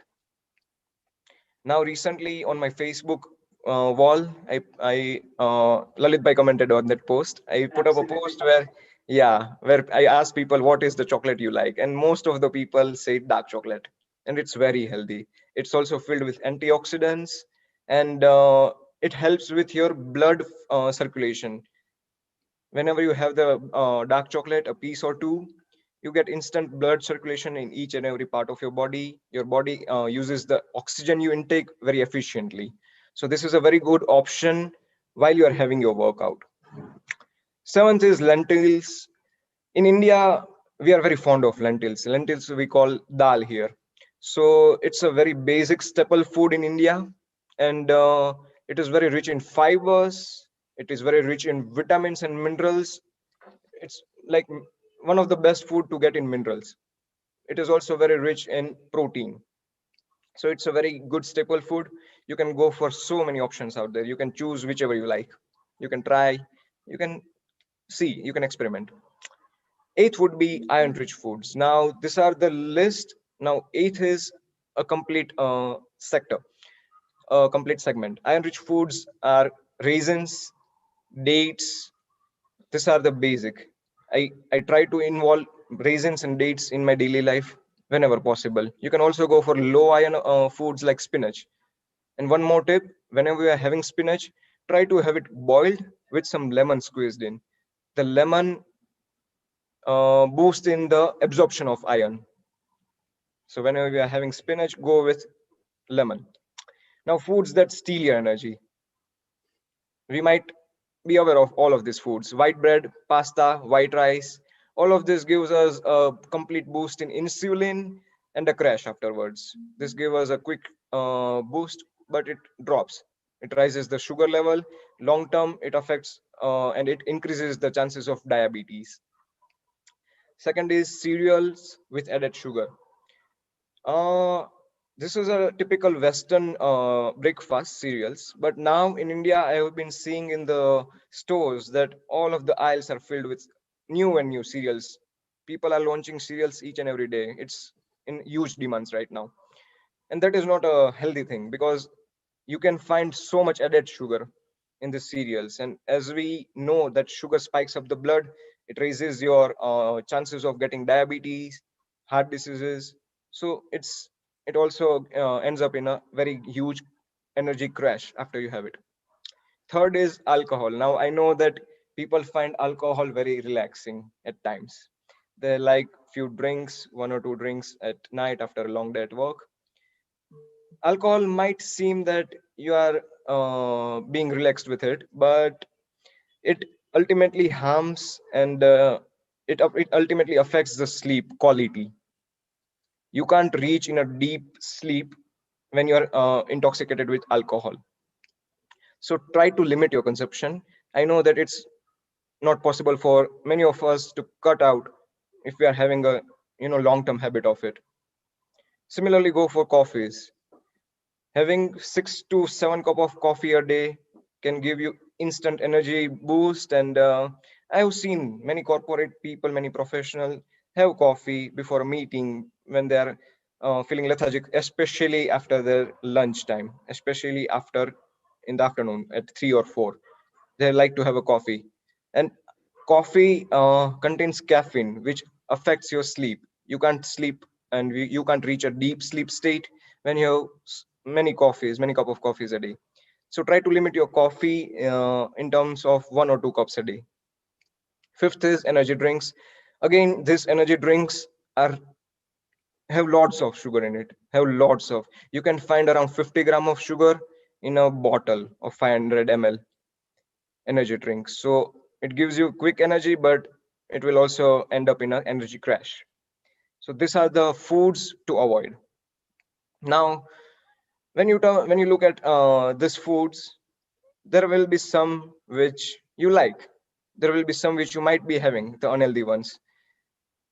I would like to know which foods you like and which foods you think that I can add it in my diet. It's easier for me to add dark chocolate in my diet. What are some of the foods for you? I'm going to take that question and answer it if that's okay, Priyank. Yeah. Yeah. Okay. So I would definitely add dark chocolate in my diet, and I would have more of the apple, maybe as a whole rather than into pieces, and definitely squeeze the lemon on my spinach. However, I love the pasta and occasionally the white bread toast and occasionally the cereals. So, yeah, that's what I would say. All right. Got it. Also, you want to consider losing weight if you're carrying extra weight around you. It blocks your energy. It affects your oxygen regulation throughout the body. It affects your blood regulation throughout the body. And whenever you aren't having enough oxygen to your mind, you often feel lethargic. With the same reason, you want to stay hydrated. Hydration in terms of water, the chemical, absolutely go ahead. The chemical formula of water is H2O, dihydroxide oxygen, I guess. All right, I lost that. I lost it there. I don't remember it. The chemical form. It's H2O, and half of the water is oxygen. So you need oxygen to stay energized while you are having your day, while you're going through your day. Plus, an additional tip is have small, frequent meals. Avoid huge meals because huge meals drain up your energy because they have to be digested. All of your energy is used up in digesting that whole huge meals. Try to break it down into small meals and you will see immediate increase in your energy levels throughout the day. So that's all about nutrition. I hope you took a photo out of it, and I hope you can apply some of the things right away from this day onwards and not wait for the Monday or the next first. Thank you Second, very much for sharing that. Priyank, just a quick one. You said H2O, it is basically, it says dihydroxy monoxide. okay, yeah, Okay. hydroxy monoxide. Awesome. So my second step to increasing your energy and avoiding lethargy is increasing your movement. Now, when I say this, people say that Priyank, I don't have time to spend 1 hour or 2 hours at gym. I don't have time to travel back and forth to gym. And I say, you don't need gym. You don't need to go to gym if you want to feel energetic. Here are the 6 ways, simple ways where you can start adding more movement, more physical activity in your daily life. First is standing up more. Now, in the first picture, you see the lady with her standing desk. This is a very popular and a very trending thing right now. People are opting for the standing desk, and I'm so happy seeing this because when you sit for long hours, as I also saw your video, Lalit bhai, when you sit for long hours, you will feel lethargic, you will have back issues, you will have joint issues. So that Absolutely. would be, yeah. So that would be my first advice, first tip, which you can use immediately. And it is based on 5 minutes. Whenever you go through a work hour, spend 5 minutes of that hour standing if you are sitting for that whole hour. Don't go 3 or 4 hours continuously with your work whenever you are working on a laptop or whenever you're sitting on a desk. Second is cleaning. Studies have shown that cleaning helps improving your mood. And I remember Monica from the series Friends that she is very fond of cleaning. And if you have seen that series, she is the most energetic person in the whole series because she is so fond of cleaning and she is always active. So cleaning is something which you can start doing right now, and it will add up on your physical activity. It will help you feel more energetic and feel less lethargic. Third one is playing with your children. If you don't have children, play with your niece, your nephew. If you don't have them, play with kids in your neighborhood. These kids are full of energy and you will immediately feel good whenever you play with them. One of the reason is that you are physically active. Second reason is they are just so happy. They are so joyful beings. And as their energy transmits, we feel more happier too. Fourth step is putting on your headphones and dancing, just dancing your mind out. I use this technique a lot whenever I'm stressed and whenever I go through long work hours. I just put my headphones and start running. While I am running, I throw my hand here and there and I start dancing. So it's a great technique to boost up your energy. Go ahead and do this whenever possible.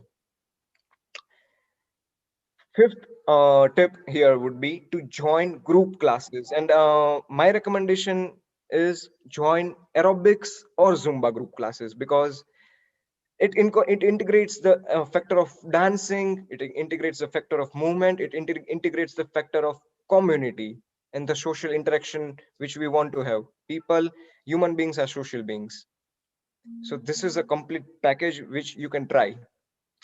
Studies have also shown that people who work out in a group stays and follows the program longer than people who workouts individually.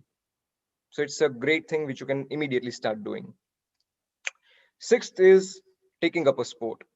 As I told you, I have been involved in various sports in my entire life, around 3 to 4 sports.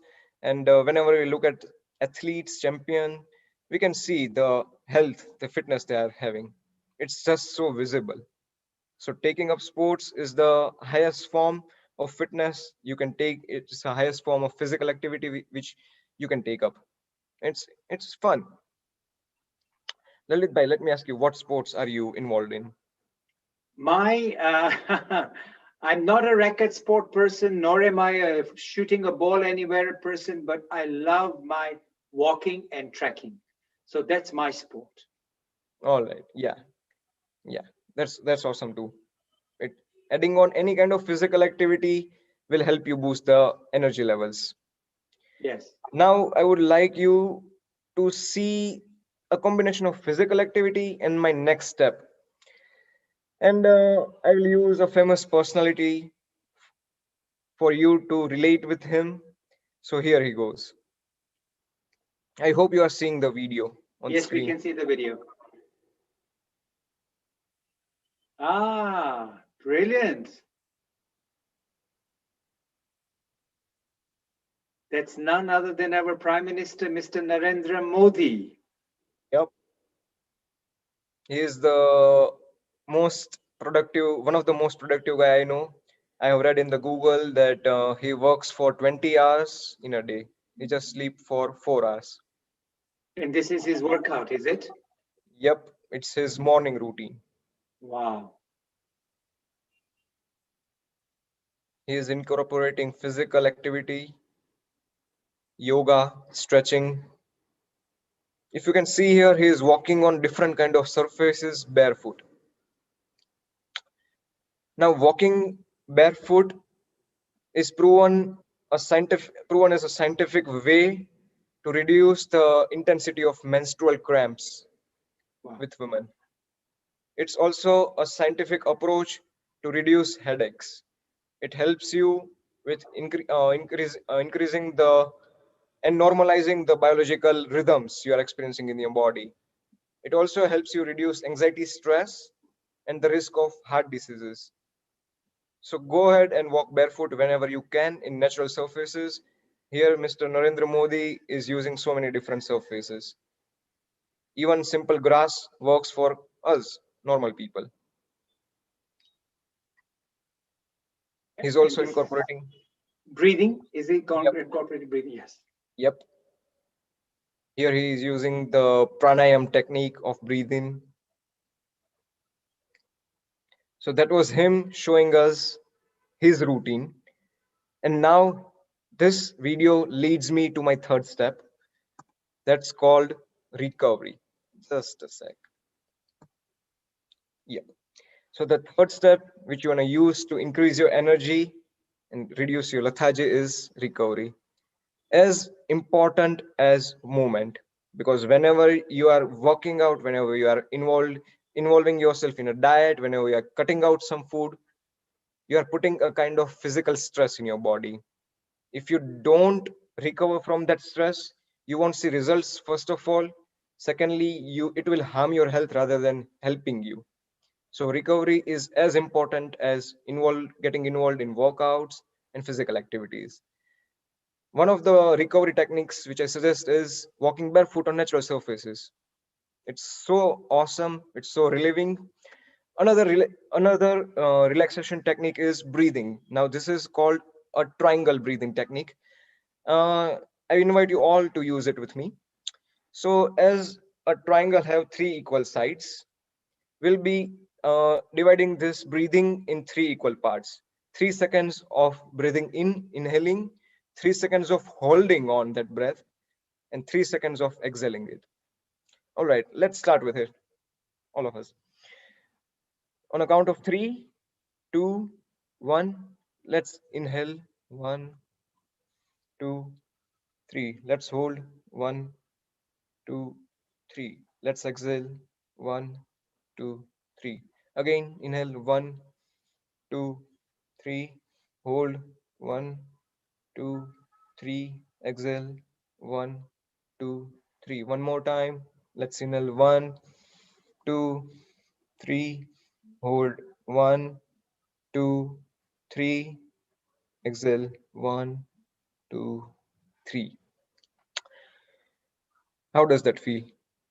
Feels very good. Yes. This technique is used by doctors to reduce the toxication in one's body.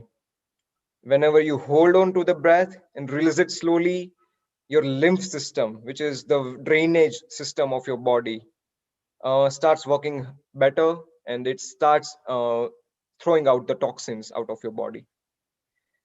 More of the relaxation techniques we all of us know: meditation, right? Walking in nature, spending time in having deep conversations, meaningful conversations with real human beings. Many of us are caught up in social media throughout the day. That also relaxes us. Other techniques would be getting involved in physical activity. That also reduces your stress. It helps you recover. Go on a vacation. Right now, I'm speaking from Udaipur in India, and right now I'm on my vacation.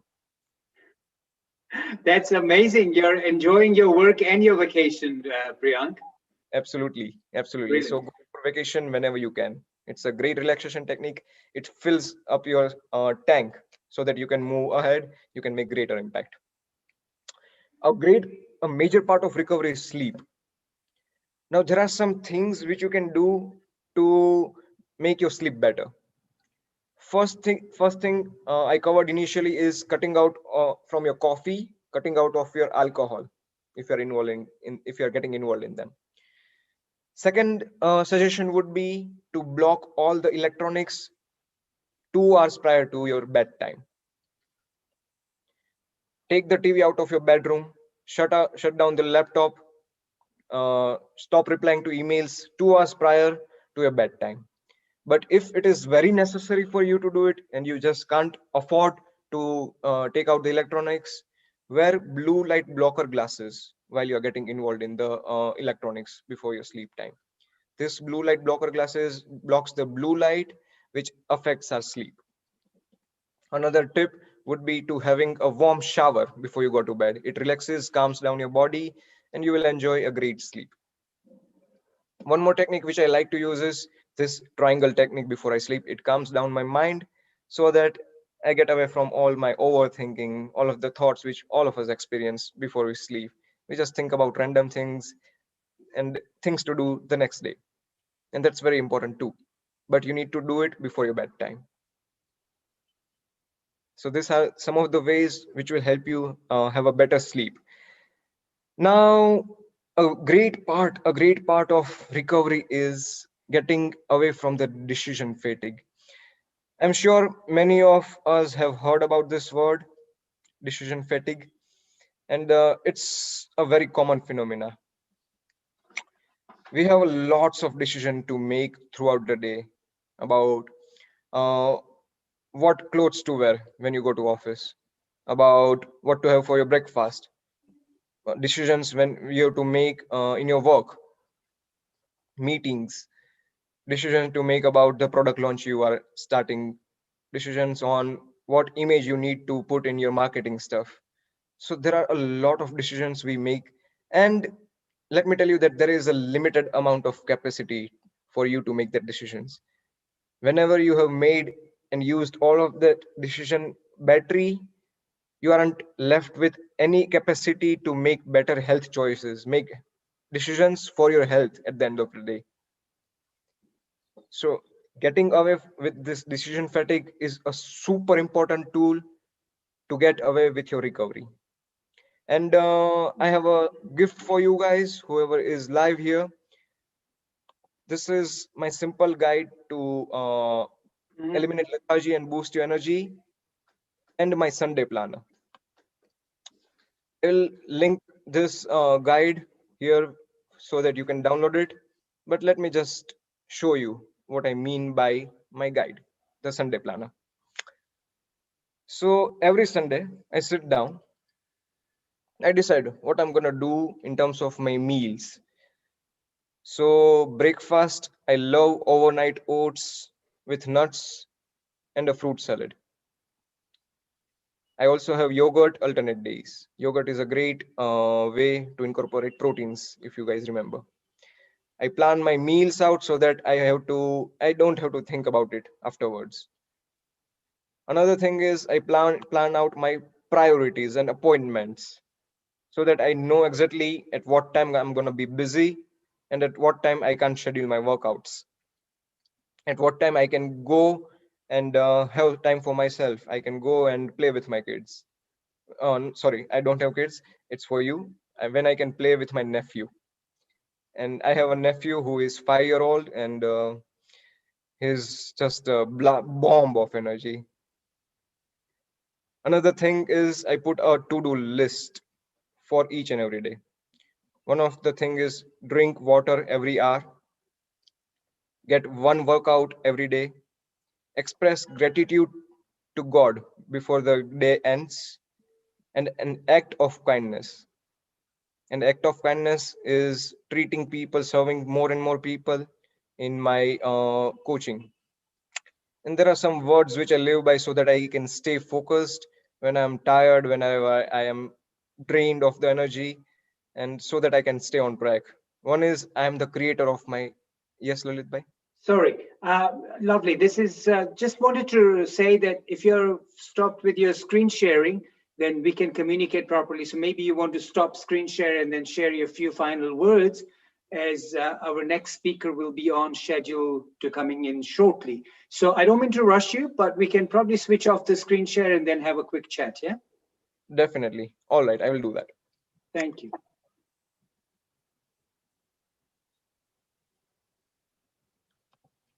Perfect. Yeah. There we go.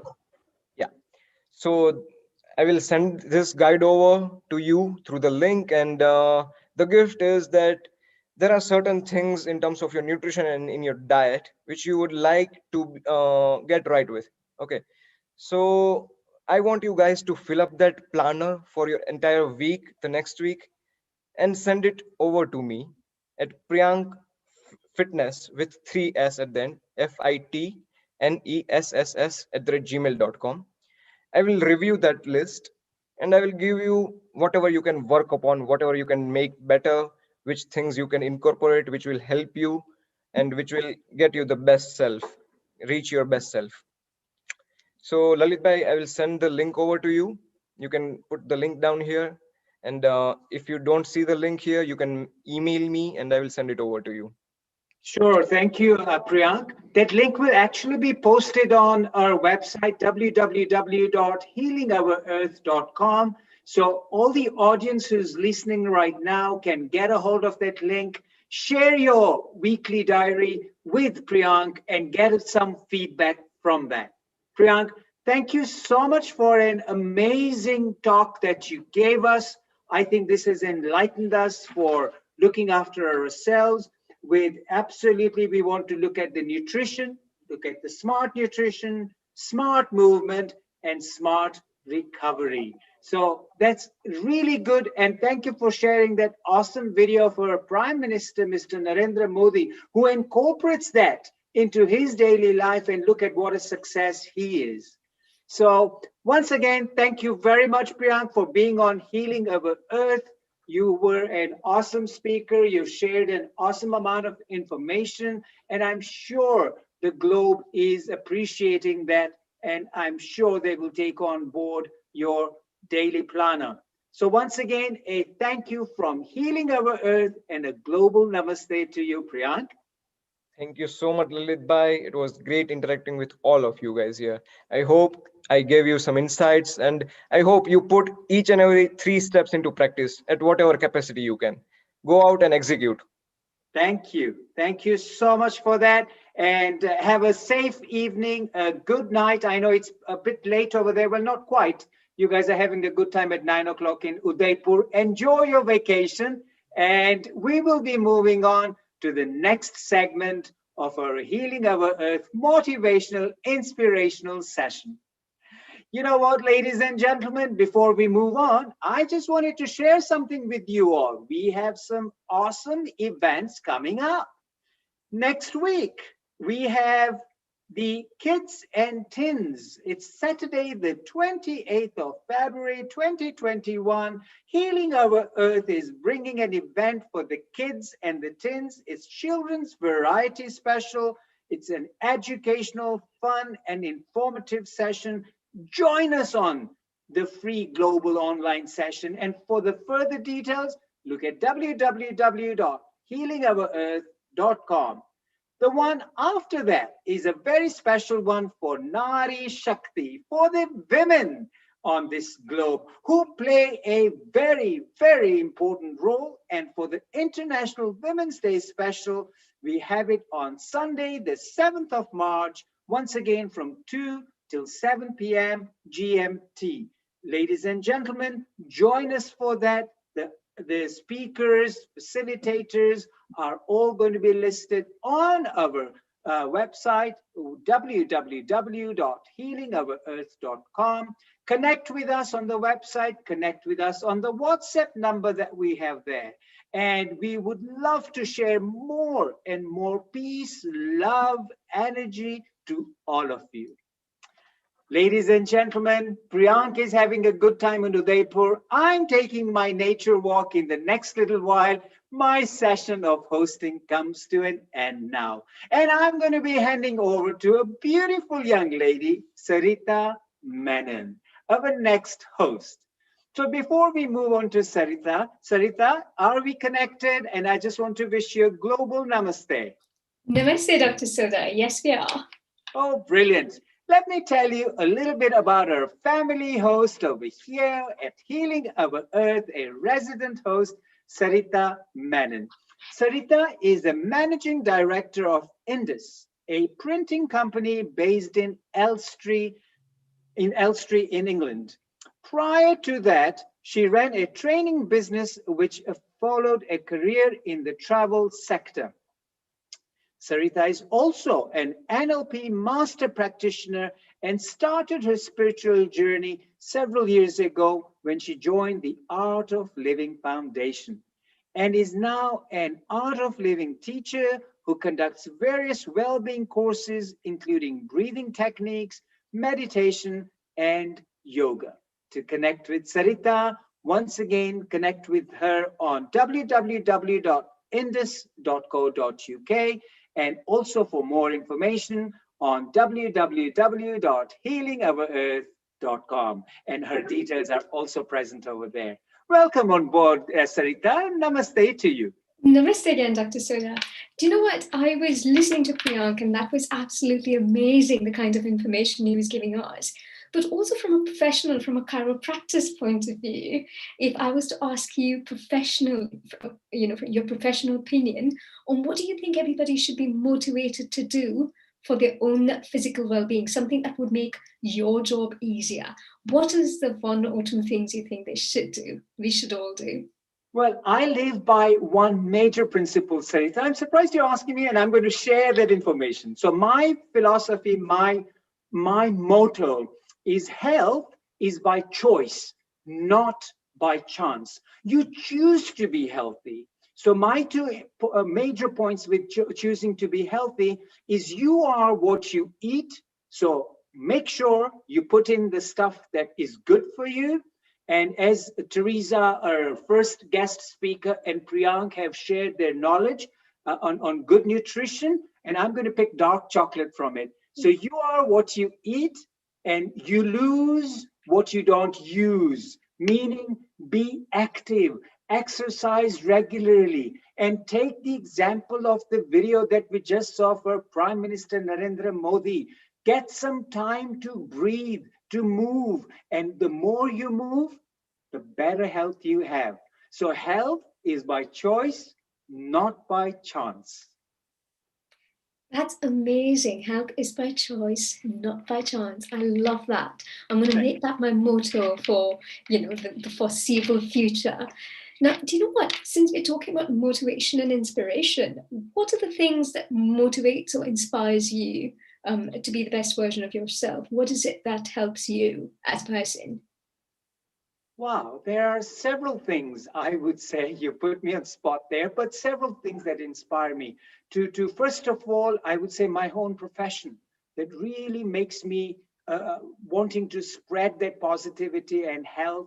And so our health statement at the clinic is dedicated to making sick patients well and keeping them that way. So the wellness aspect really inspires me every morning to get out of bed, to go and inspire and make a difference in everybody's life who come in contact with us. Fantastic. Secondly, the biggest one is my family that keeps me going. And as we spoke earlier, the family time is so vital. And third, which I would put as number one, is my faith in my Lord, my spirituality, that I'm here for a reason. I have a journey, and my journey is to go back to whatever you believe in. My journey is to go back to the Supreme Personality of Godhead, Krishna. So if I'm going to face him, I better face him in a nice way. So do good, be good, because the ultimate is up there. That's what inspires me to get on with my life, Sarita. Wow, that is fantastic. Thank you. Beautiful. Thank you, Dr. Soda. Thank you very much for that. Sarita, I wish you very well. I know you have some awesome lineup of speakers, and have a lovely afternoon. Thank you very much. Thank you again. And Namaste Globe, and a warm and loving welcome to those who've just joined us to yet another uplifting, scintillating, and amazing lineup by Healing Our Earth. Do you know, when we talk about inspiration and motivation, I, like Dr. Soda, have been inspired all my life by loads and loads of people and events. Now, if I think about it, my dad, he inspired me to be a better person. My mum, she motivated me to be ambitious and to never give up. And my brother inspired me with his ability to speak his mind. My husband, he inspires me with his focus and his hard work. Now, my Guruji, that is Sri Sri Ravi Shankar, he inspires me with his selfless service. And he's motivated me to help people without expecting anything in return. So the list is almost endless. And do you know, it's interesting, but every time I see anybody around me or any person around me showing complete dedication to anything they do, it inspires me, it motivates me, and makes me want to do the same. Give a task 100%. So, we're talking today about motivation and inspiration. So have a think, everybody, on what is it that motivates you? What is it that inspires you? And I'm sure you know that you can watch us live on healingourearth.com and even on our Facebook page. So unfortunately, our next guest, Mr. Paresh Rukhani, couldn't make it due to a personal emergency. But we've got Darshana Patel here to give us a quick update on the COVID vaccine. Darshana is the Vaccine Program Director for COVID-19 Vaccination Centre at the Sri Swaminarayan Mandir in Kingsbury, London.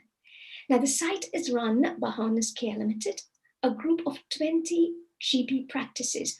They work together to serve the population of Barnet. Now, she is a GP pharmacist currently clinically redeployed from her substantiated post as Deputy Head of Workplace Planning at Health Education England. Darshana speaks passionately about the power of collaboration and communities coming together, highlighting the true multidisciplinary nature of the center. The team currently comprises of volunteers from the temple, healthcare students, allied health professionals, healthcare assistants, nursing associates, pharmacists, nurses, doctors, and even military personnel. Now, to volunteer to join the team or to register for a vaccination if eligible, please visit www.myharness.org. Namaste, Darshna ji. How is it going Namaste. for the Kingsbury Temple Vaccination Centre? It's going incredibly well, actually, and I was saying to Nil that it's a really fortuitous time because we've hit some big milestones this weekend. So we set up the centre to kind of vaccinate what we thought would be 1,300 people a day. And yesterday, at our session, we vaccinated 2,080 people in one day. And we reached the milestone of 10,000 people being vaccinated at the centre as well. And so it feels like it's going from strength to strength. And it's been a really incredible week and a really lovely end to the week yesterday. I've got a few pictures actually I can share with you to show as well, which show the wonderful team and the wonderful patients that we've been able to serve. And I think seeing it for yourself is always the best thing. We've had a few lovely guests as well.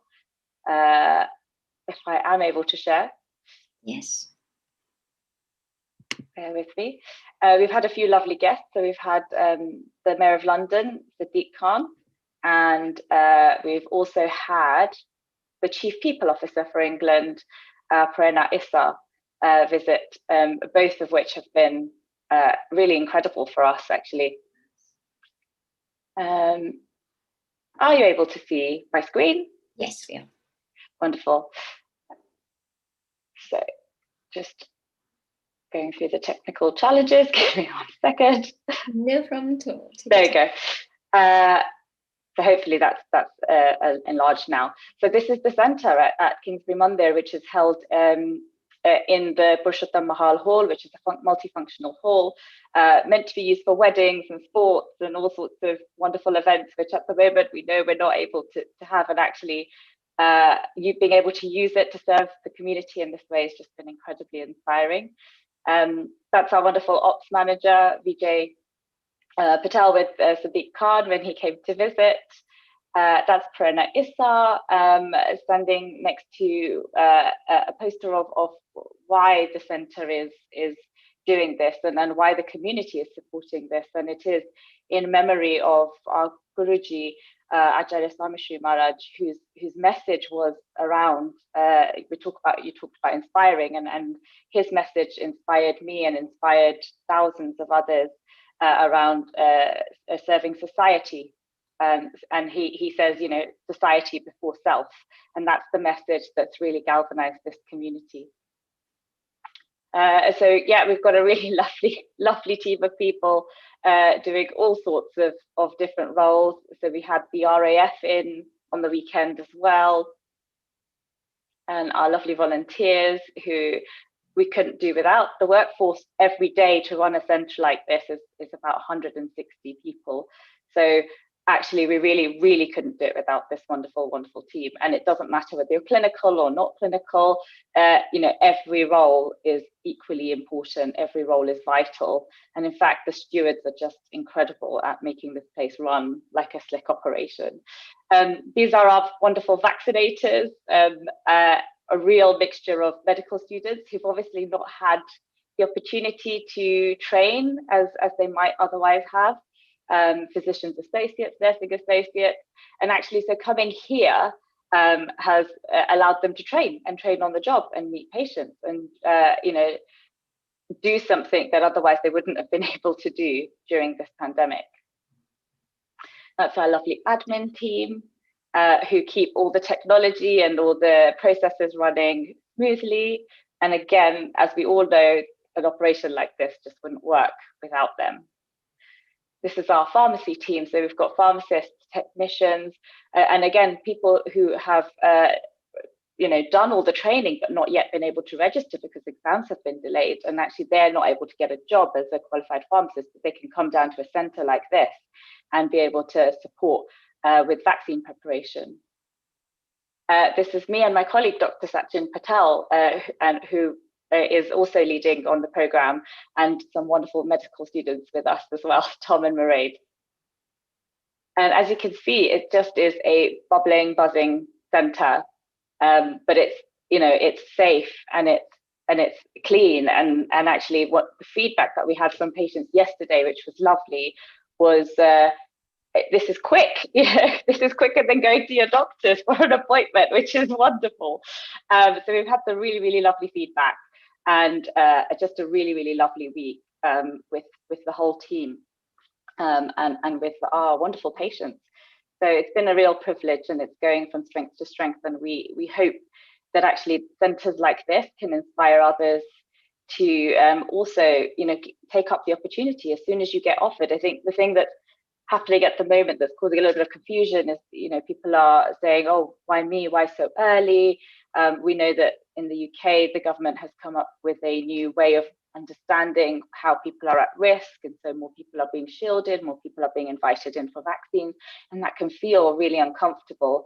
But come to a centre like this when you've got your appointment, when you've got a chance to book your appointment, when you're eligible, come to a centre, have those conversations about any concerns that you might have, because as you can see, this is a good place to come. It's a safe place to come, and it's a way that we can all help each other to get out of this pandemic and kind of move back to normality. So yeah, as soon as you get an opportunity to get your vaccine, even if you're not sure, have a conversation. There's no harm in booking an appointment, coming to have a conversation, and then making an informed choice. Do you know what? Amazing work from all of you. So well done, Darshana. I mean, as looking at those pictures, I mean, A, it's inspirational what you guys are doing, and B, what really strikes me is all of you seem to have real fun when you're doing it.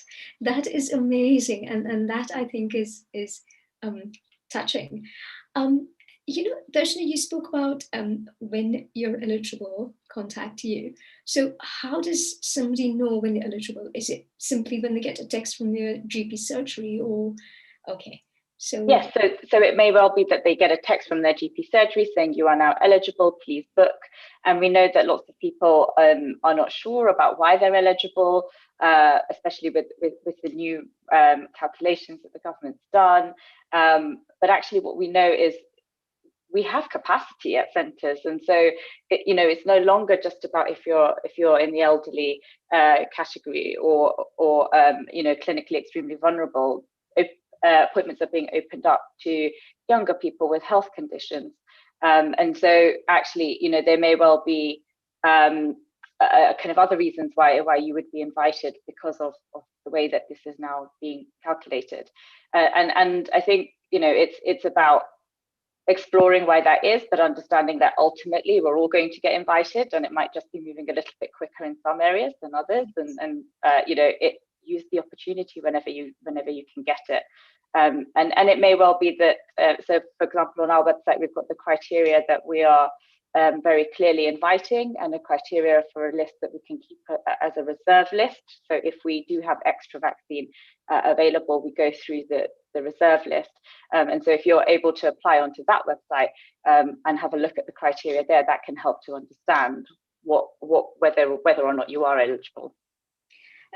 That's amazing. Now, one of the questions that I've had a few people sort of mention as in terms of concerns, and you might be able to help us put their minds to rest, is what are the precautions taken at these centres? So people are safe, I guess, to go in and get the vaccine and leave.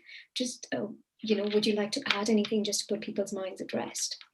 Absolutely. I mean, you can see the social distancing, the markings that we've had on the floor, the number of stewards that we have to help keep that flow moving, to help keep you safely socially distanced. Everyone's wearing masks. Our staff are wearing shields. Our staff are lateral flow tested twice a week. which is a rapid COVID vaccine test. So they're not allowed on site without that. Everything is cleaned down. So every chair is wiped after every use. And actually, we've had an infection prevention control visit, which lots of centres are getting, to make sure that things are up to standard and are safe, just as you would have in any hospital or in any GP surgery. And actually, we did really well on our, and he was very impressed with our kind of flow. And I think that's the message that we want to send out to people. Look, we've got lots and lots of alcohol gel, lots and lots of wipes, and lots of people to kind of help keep you safe and socially distanced. And the flow through the centre, depending on the vaccine, is somewhere between 20 to 30 minutes. So you're not there for long. And it's a well ventilated space with doors open and things like that. So all of those things mean that actually we can serve the population that we do as quickly as we do and as safely as we do. Fantastic. And if people have concerns and they've been called in for the vaccine, can they still come in and talk to somebody there? Would there be somebody there to talk to them and talk them through what their options are, or what, basically put their minds to rest, help them with their Absolutely. And that's what I'm trying to encourage people to do, to say, don't sit with your doubts. Don't just talk to them, talk about them with friends and family. Talk also to your healthcare professionals. And we know those are difficult to access at the moment. Have a chat with your community pharmacist. If you're talking to your doctor's surgery staff, talk to the nurses, talk to the doctors. And actually, if you've been invited for an appointment and you're not 100% sure yet, or you've got some questions, come down and ask. I mean, there's nothing that we've not been asked. We're flooded with clinical staff. Like I said, we've got doctors, nurses, pharmacists, a whole host of different clinicians who can help kind of unpick some of the myths. We know there's lots of them flying around on social media, and actually we can have that conversation about the things that worry you, the things that matter to you, and try to unpick some of those. And then ultimately it's your choice. Nobody's there to force you, but actually it's worth having a conversation about, so you understand what the reality of that information is. And we've got all the information leaflets as well, but often those are written in quite complicated text. So I think a conversation goes a long, long way. Fantastic. Thank you very much for coming here, Darshana. Is there anything else you'd like to add before we move on? No, just thank you for having me. And actually, on the note of kind of what inspires and what motivates, I was just reflecting, listening to you and Lalit Bhai. What inspires and motivates me is doing good and doing it with like-minded people, like an incredible team of people that's come together, and actually just seeing. So the best part of the centre is if you sit in the post-vaccination space when people have just been vaccinated, and there's this kind of overwhelming feeling, because this is a real momentous moment in people's lives, and actually being just a small part in that is what inspires and motivates me to keep going. And I think working with such amazing people and the amazing volunteers from the temple as well, and beyond, because then we've had patients come who've then gone, I want to volunteer, which is just, it says it all. So yes, thank you for having me, and thank you for the incredible work that you are doing. And I'm feeling very inspired and motivated and reflecting as to why now. So thank you. Thank you. Thank you for coming. Namaste again. And thank you very much for coming. And honestly, you've been an absolute inspiration for us, you and your whole team, and all the fantastic work that you're doing. So thank you for that. Thank you. Now, one of the other things that inspires me to be a better version of myself is the spiritual element in my life. I'm part of the Art of Living, and I do a daily practice of breathing techniques, normally followed by a little meditation every single day. Now, I believe that this gives me the focus, the equanimity, the balance to start my day and to go about my day-to-day activities in a more fuller and a more productive way. So, just to give you a tiny little taster of what we do, let's all rejuvenate ourselves. Let's sit comfortably and easily. And let's close our eyes. Take a deep breath in and let it go. Another deep breath in through your nose and let it go slowly through your nose.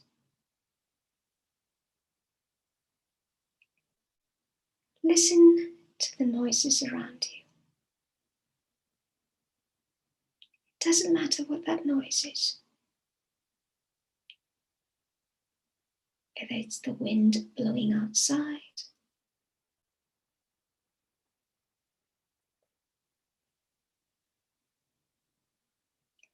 or maybe your family, your children, or your neighbor's children, either playing, or talking, or doing some kind of activity outside. It does not matter at all. Accept all these noises. Accept everything. Could even be passing traffic. Be in harmony with the environment around you. Simply just be with it.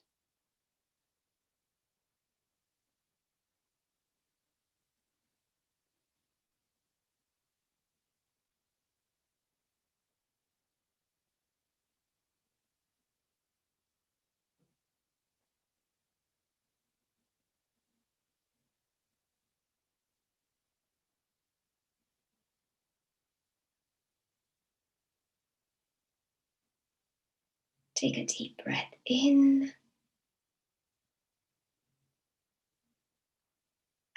let it go.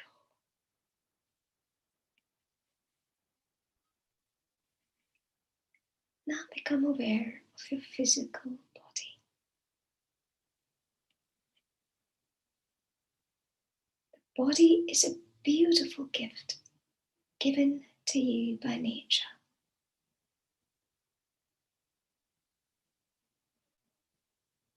Honor and respect your body.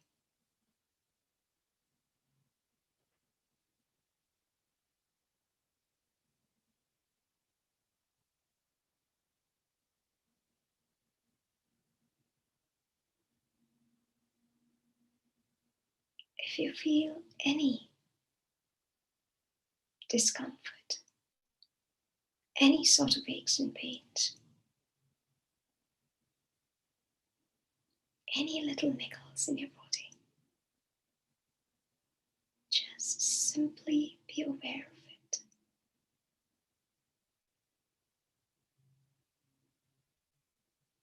Take your awareness to it.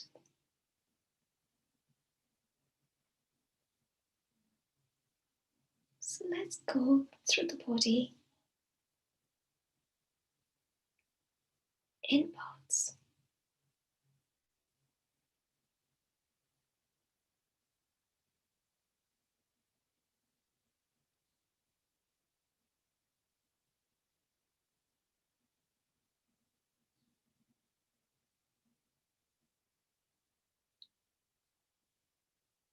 Bring your awareness to your feet.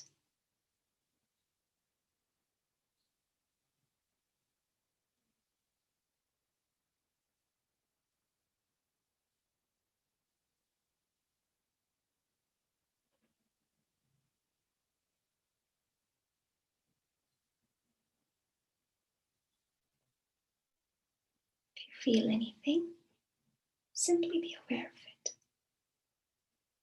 There's no need to do anything else.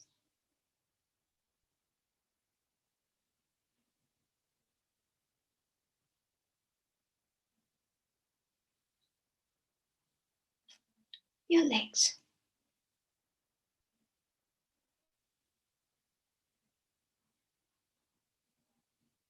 Be aware of your legs.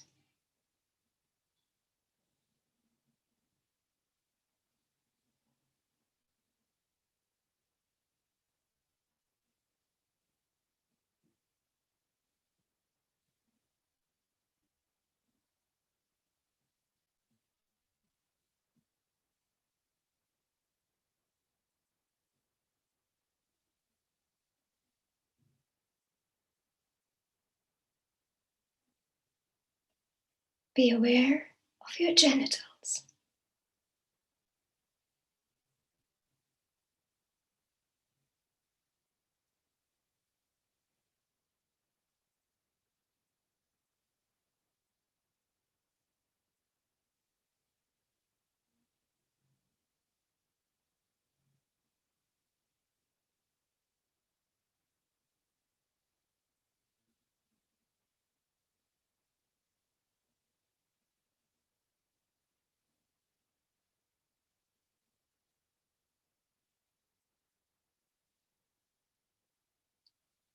Your abdomen.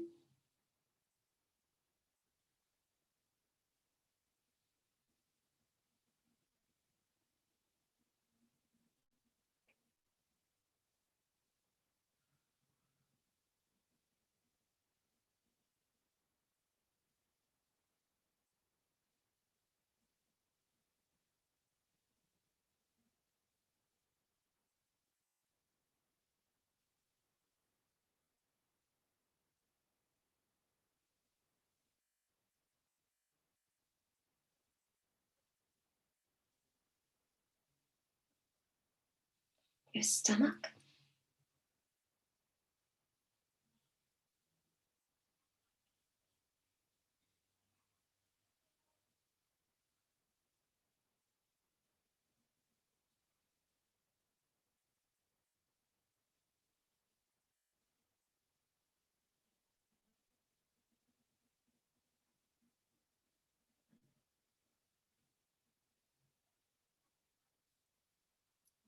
Chest.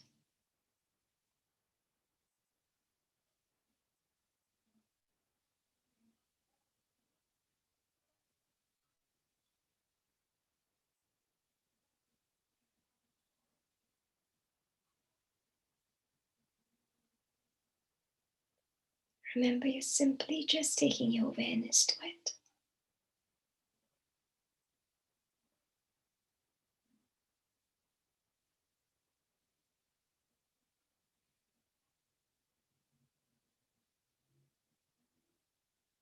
Your arms.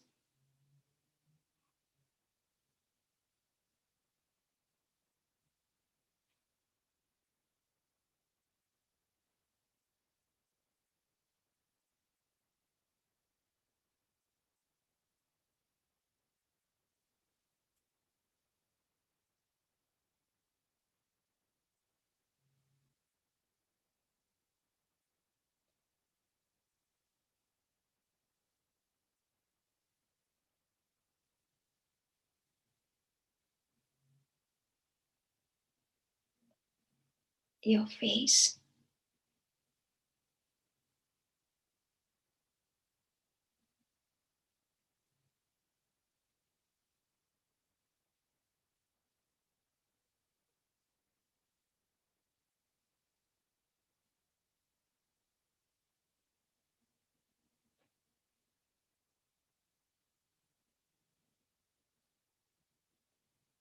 Your head.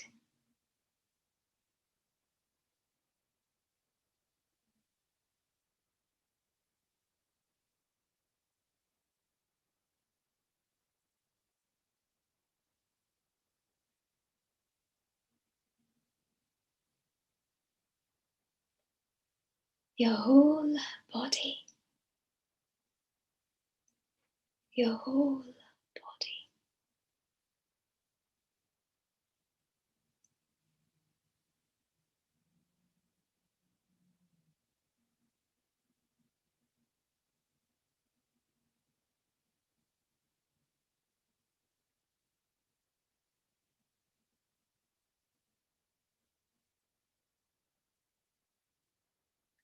Take your awareness to your complete body.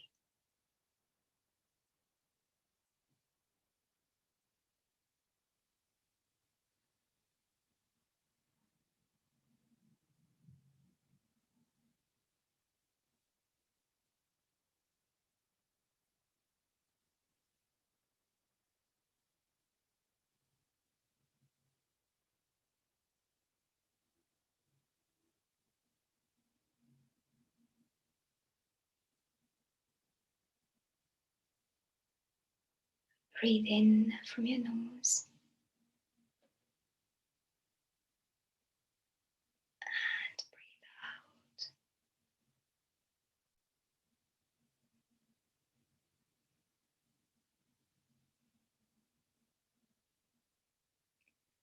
Breathing in energizes your body, and breathing out relaxes it even further. So as you breathe out, feel your body relax more and more.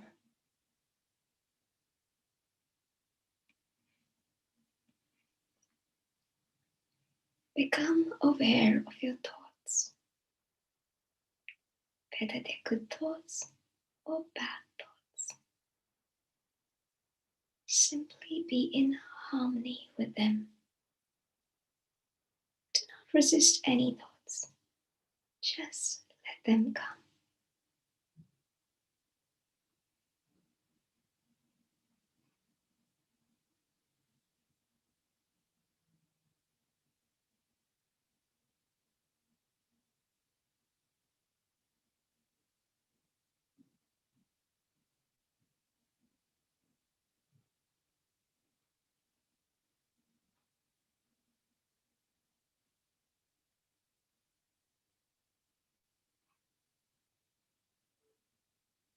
Now you're in harmony with your thoughts.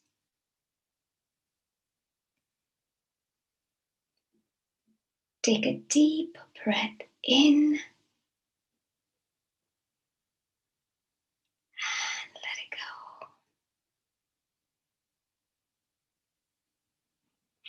Another deep breath in and let it go.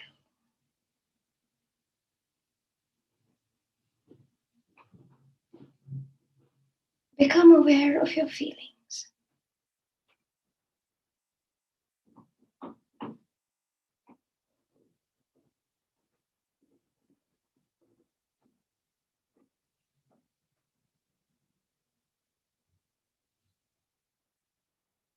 Become aware of your feelings. You are peace. You are joy.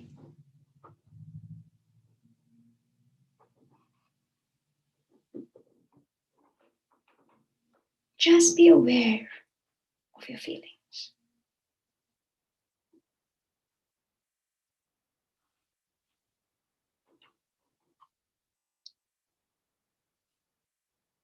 Become aware of your thoughts. Also become aware of the sensations in your body.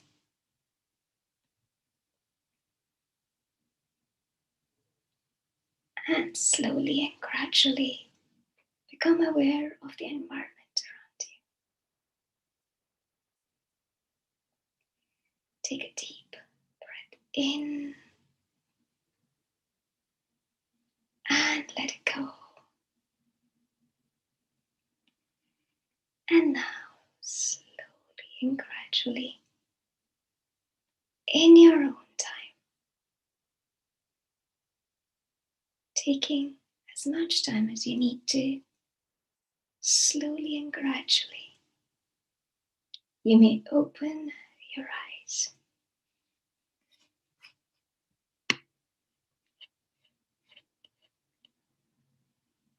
How's that? Good? Excellent. With that refreshing meditation, let me introduce our next guest, who is also from the UK, and she's going to give us 5 simple steps to thriving in a stressful world by simply optimizing resilience and relationships.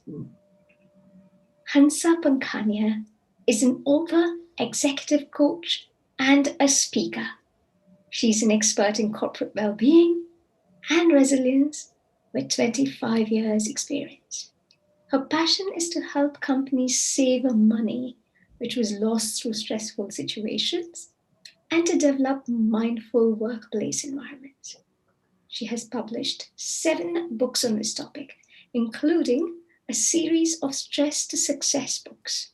Her memoir, Best of Three Worlds, talks about the principles that have helped us to sustain resilience and life purpose.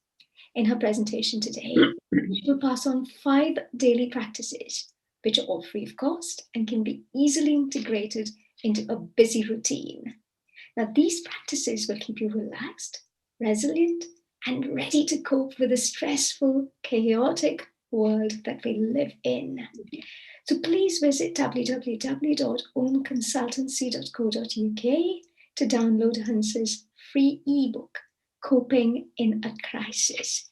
Namaste, Hansa, and welcome to Healing Our Earth. Global Namaste, Sarita, to you and to each and everyone out there.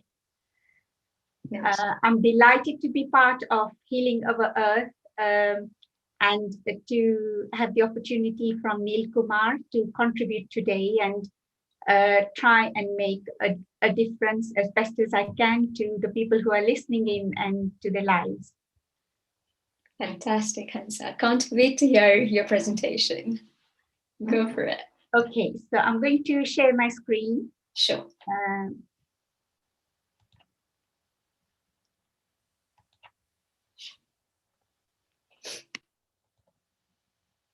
Is that okay? Can everybody see my screen? Okay, so I'm going to take you through 5 simple steps to thriving in a stressful world by optimizing your resilience and your relationships. So firstly, stress is a normal part of life. When it builds up, it erodes our ability to be the best version of ourselves and to contribute to the greater good, which we should all be doing. So despite living in this very stressful world, how do we excel and thrive in this chaotic world despite all that?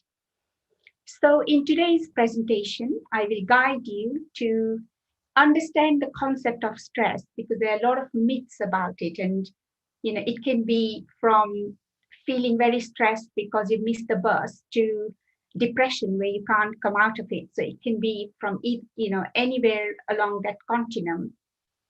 And to help you to understand that concept, and then to obviously to overcome it by optimizing your resilience and by strengthening your body, mind, and soul, and also enhancing your relationships with people and the planet.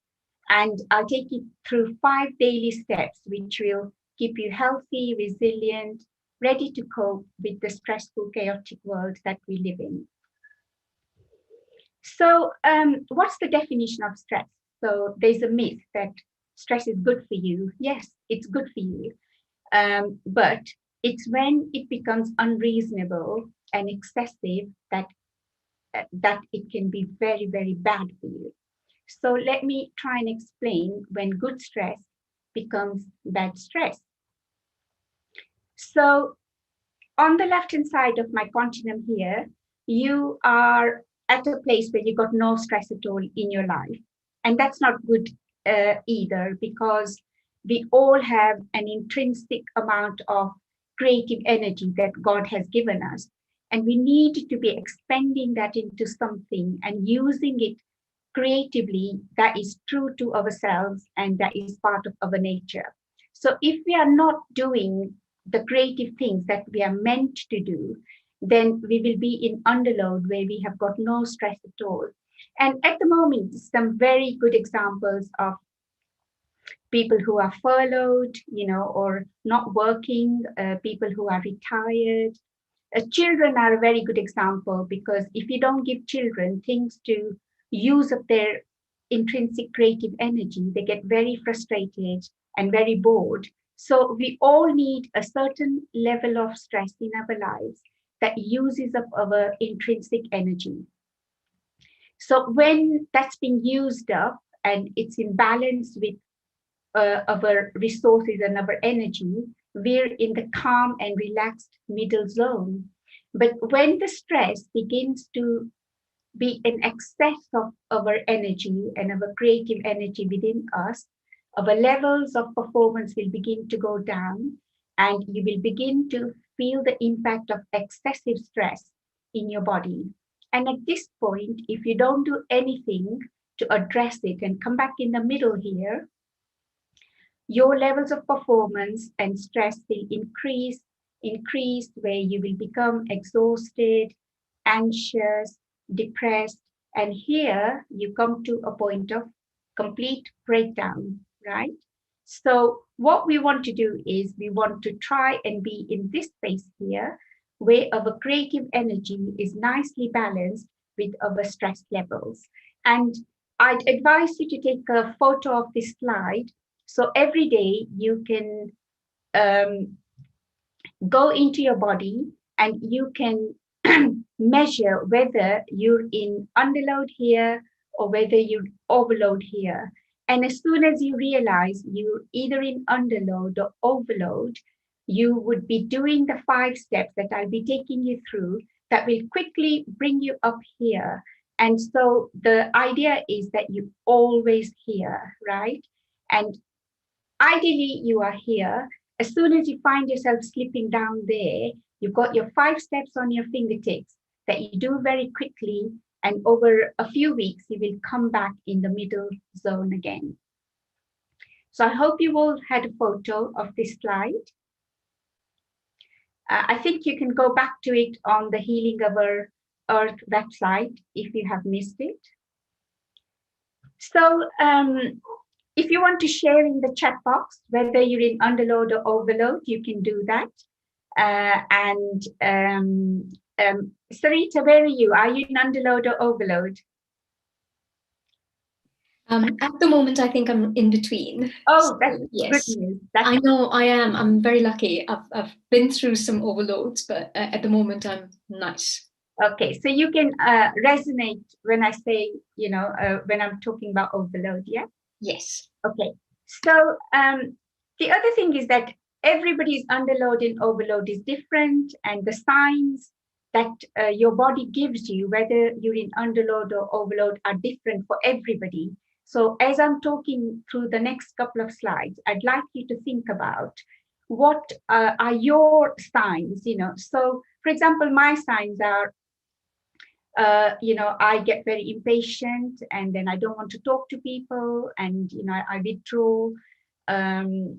Your signs might be completely different. So I'd like you to think about that.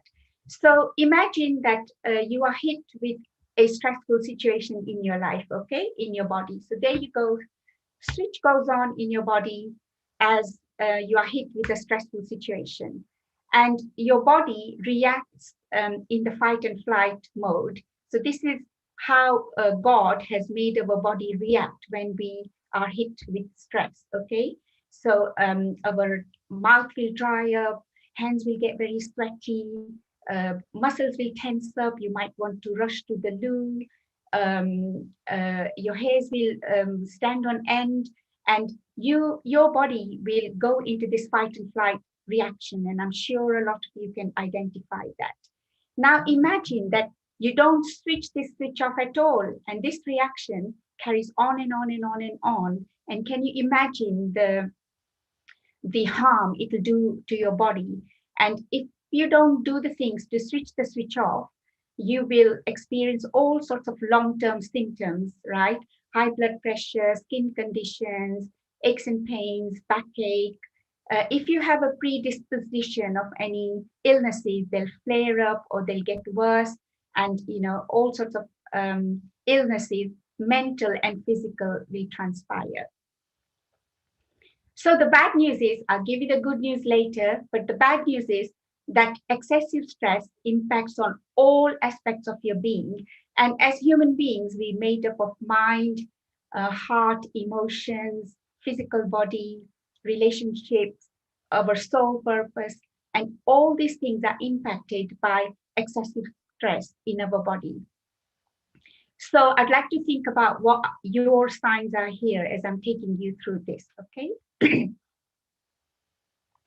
So in terms of your mind, you'll be thinking very negatively. So people who think are always thinking negatively, are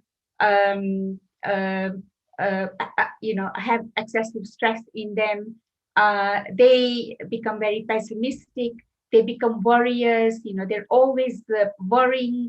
So these are signs that the mind is overloaded. Okay, in terms of your emotions, in terms of your heart, you lose the ability to feel joy.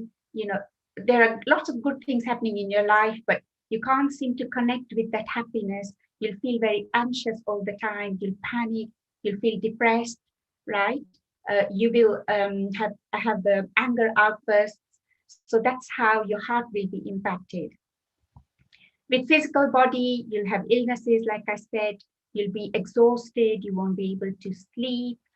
And undoubtedly, all these things are going to have an impact on your relationships.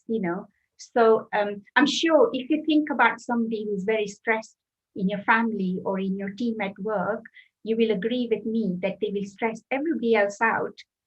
So you don't want to be a person who is stressing everybody else out as well. And the other thing is that you may withdraw and not want to talk to anybody. You might have temper outbursts. In terms of your soul purpose, you will life will lose meaning. If you are generally a very ambitious person, you might lose that sense of ambition. You might lose the direction in your life. And so all aspects of your body, mind, and soul are impacted by excessive stress. And if you want to share in the chat box what those are, that'd be very good.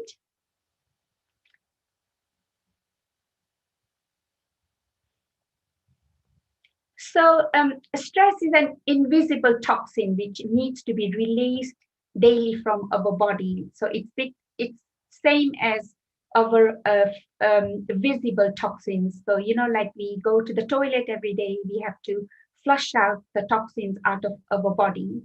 In the same way, stress is building up in our body, but we can't see it, which is the worst thing.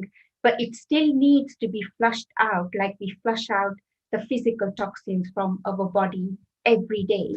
So otherwise, can you imagine if your physical toxins weren't flushed out every day? Can you imagine how you would be feeling after a few days or a week or so? And so can you imagine when the stress builds up, how that might make you feel? And remember, you can't see it, it's building up in your body. So how do we ensure that we flush out these invisible toxins from our body? Yeah. So we do that by following the 5-a-day rule, which I'm going to take you through. And if you do this every day, it will keep you happy, healthy, relaxed, resilient, and able to cope with any challenges that you are facing in your life. So again, I'd like you to take a photo of this slide because this takes you through the 5 points. And I'm so happy that some of our previous speakers today, Teresa and Priyank, and also Sarita, who did this beautiful meditation before my session. So quite a few of the speakers today have covered in detail a lot of those things, which I was really happy to hear about. But so this slide might be like a summary of what the other speakers have talked about today as well, and also a summary of the 5 steps that you must follow every day to flush out all these stress toxins from your body. So step number 1 is about taking all the stress out of our minds. So remember, we are doing the 5 things: mind, heart, body, relationships, and soul. Okay. So step 1, mind. Get into the habit of thinking positively, because positive thinking leads to positive emotions, leads to positive action, leads to positive consequences. A lot of you might have heard of the law of attraction. If you haven't, I would Google it and look it up.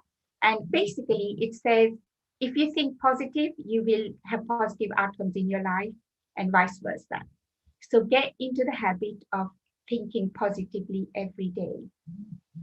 The other thing that nourishes our mind is meditation. And Sarita, the meditation you took us through was absolutely beautiful. And I'll give our audience a very short version of my take on that as well in a little while. So meditation cuts through all those 5 steps. So it's something that is really worth integrating into your daily routine. So that's step 1. Step 2 is about releasing the negative feelings from our body. So remember, when you don't work through the sadness, anger, guilt, frustration that you're feeling every day, it's bottling up inside of us, and this bottle is filling up, and that's the invisible toxin that you can't see. Okay, so the way you work that out of your body is by writing it out. So if you're feeling sad, say for example, on any given day, you just grab a pad and I'm feeling sad because, and you just keep writing, until you worked through all that sadness out of your body. And you can do that for anger and any other feeling. Another way you can do that is by writing unsent letters. So if somebody has made you very angry or upset, just write them an unsent letter. And because it's unsent, you can use any kind of language. It doesn't need to be censored or polite. You don't have to worry about the grammar. The main thing is you want to empty this emotion out of your bottle. You don't want to bottle it up. So do the unsent letter and get all that negative emotion out of your body. The other way you can do that is by talking. So counseling or talking to somebody that you trust is another way, because when you verbalize that negative emotion, you have let go of it from your body. So that was about releasing the negative emotions out of your body. And it's also important to foster the positive emotions of compassion, love, and joy, and gratitude in our lives. So I love myself. I'm feeling loving and joyous. I'm feeling happy, healthy, and relaxed are all affirmations that you can be saying in your mind all day to foster those positive emotions for yourself. So the third step is about nourishing our body. And the previous speakers have given us a lot on that, so I won't take a lot of time there. But regularly having brisk, regular exercise every day, healthy eating, and you don't need to go to the gym. You know, you can walk on the spot while you're watching TV. You can run up and down the stairs. You can bring up a YouTube video and do aerobics. You can dance. There's absolutely no excuse why you can't integrate any kind of physical activity in your day. You can do it even though we are in lockdown, you know. So what if you are in front of the TV or screen, just get up and walk on the spot. And, you know, if you do that for half an hour, 40 minutes, that's your physical exercise done for today. Number 4 step is about our relationships and nourishing our relationships. So remember, we are not made to exist in isolation. We are made to be part of a group. You know, we are social animals. You know, we are not an island where we can survive on our own. So feeling part of a group of people is very, very important. And then to have healthy, good relationships with those people where we have a sense of belonging is very important. So how can you have healthy relationships? The first thing there is listening skills. So you got no chance of having a good relationship if you don't listen to the other person. It is also about listening to yourself as well. So it's about listening to what the other person's needs are, and it's listening to what your needs are as well, and that clear communication between the two. Yeah. So you say very clearly what you need, you listen to what the other person needs, and you do your best to meet each other's needs. And that helps us to have healthy relationships. The second part is also about connecting with human beings. It's very, very important to connect with human beings every day. So every day you should be speaking to somebody or socializing of some sort, or with lockdown, make sure that you have a Zoom call or have a telephone conversation with somebody or meet up somebody for a social distancing walk. But you must connect with a couple of human beings every day, meaningfully, okay? And the last fifth step is about connecting with ourselves and nature and the global community. So you can do this by spending time with the time in nature, acts of kindness, charitable causes, hobbies. What are your hobbies? What are your interests? What are the creative activities that will help you to connect with yourself? And it's very important, again, to be doing this every day. So in summary, think positive every day. Get rid of all the negative emotions by writing them out or talking to somebody. Connect with compassion, love, and joy. Have some physical activity every day. Connect meaningfully with the people around you. Listen to them. Listen to yourself. And do something that will help you to connect with the greater good and the greater global community and the planet by connecting with nature, or doing something that connects you with yourself. And those are the 5 steps. And if you do those every day, you will see that in a couple of weeks, you will feel strong in yourself and you'll be able to cope with any challenges that you are facing. And the world around you is in chaos, but you'll be still in that world, and you won't waver at all, and you'll be able to cope with anything that the world throws at you. So like I said, I'd like you to take you through a short relaxation meditation practice.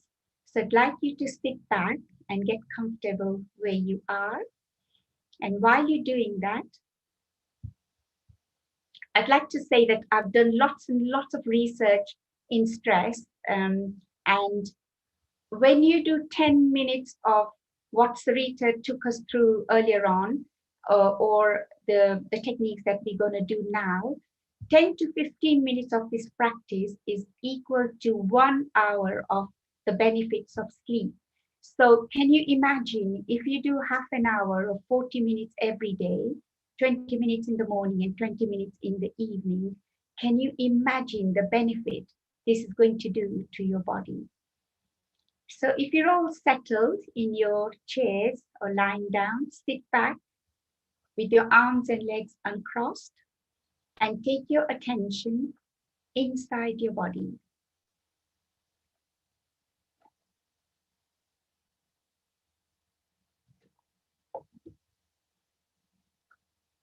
And take your attention to your breath. So when we breathe in and out, there's a rise and fall in our chest. A rise as we breathe in and a fall as we breathe out. And this is the practice of mindfulness.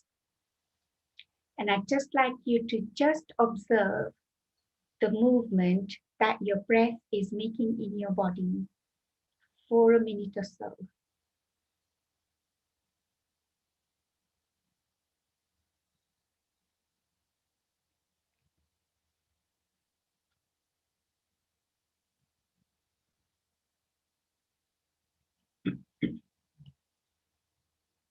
And now, take your attention to your face and relax your whole face.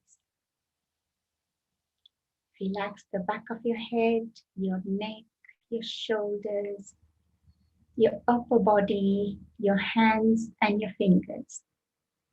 And relax the whole of your back from the top of your neck to the base of your spine. And relax your pelvic area, your thighs, your knees, your lower legs, feet, and toes. Imagine all the tension and stress in your body seeping down from your head to your toes and seeping out of your toes through the building into the ground and disappearing forever.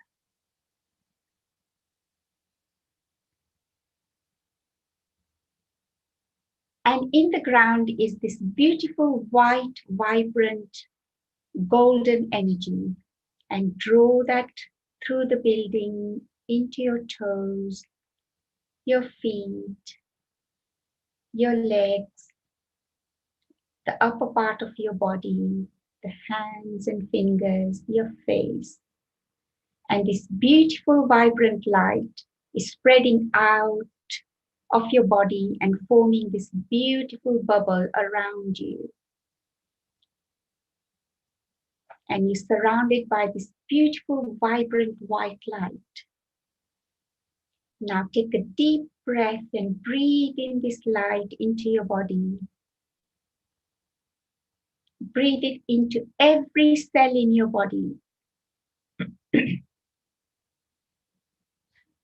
And every cell in your body is being replenished, refreshed, and relaxed by this beautiful, vibrant white light.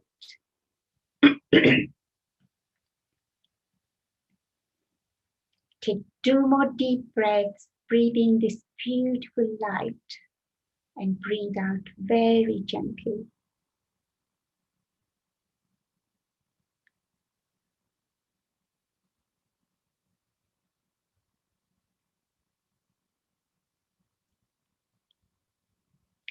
And let's do a minute of meditation. There is nothing mystical about meditation. All it needs is for you to focus on a positive word. So choose your positive word. It can be anything like love, bliss, comfort. Traditionally, meditation is done by focusing on the mantra Om, so you can focus on that. And all you need to do is silently repeat this word in your mind for the next couple of minutes.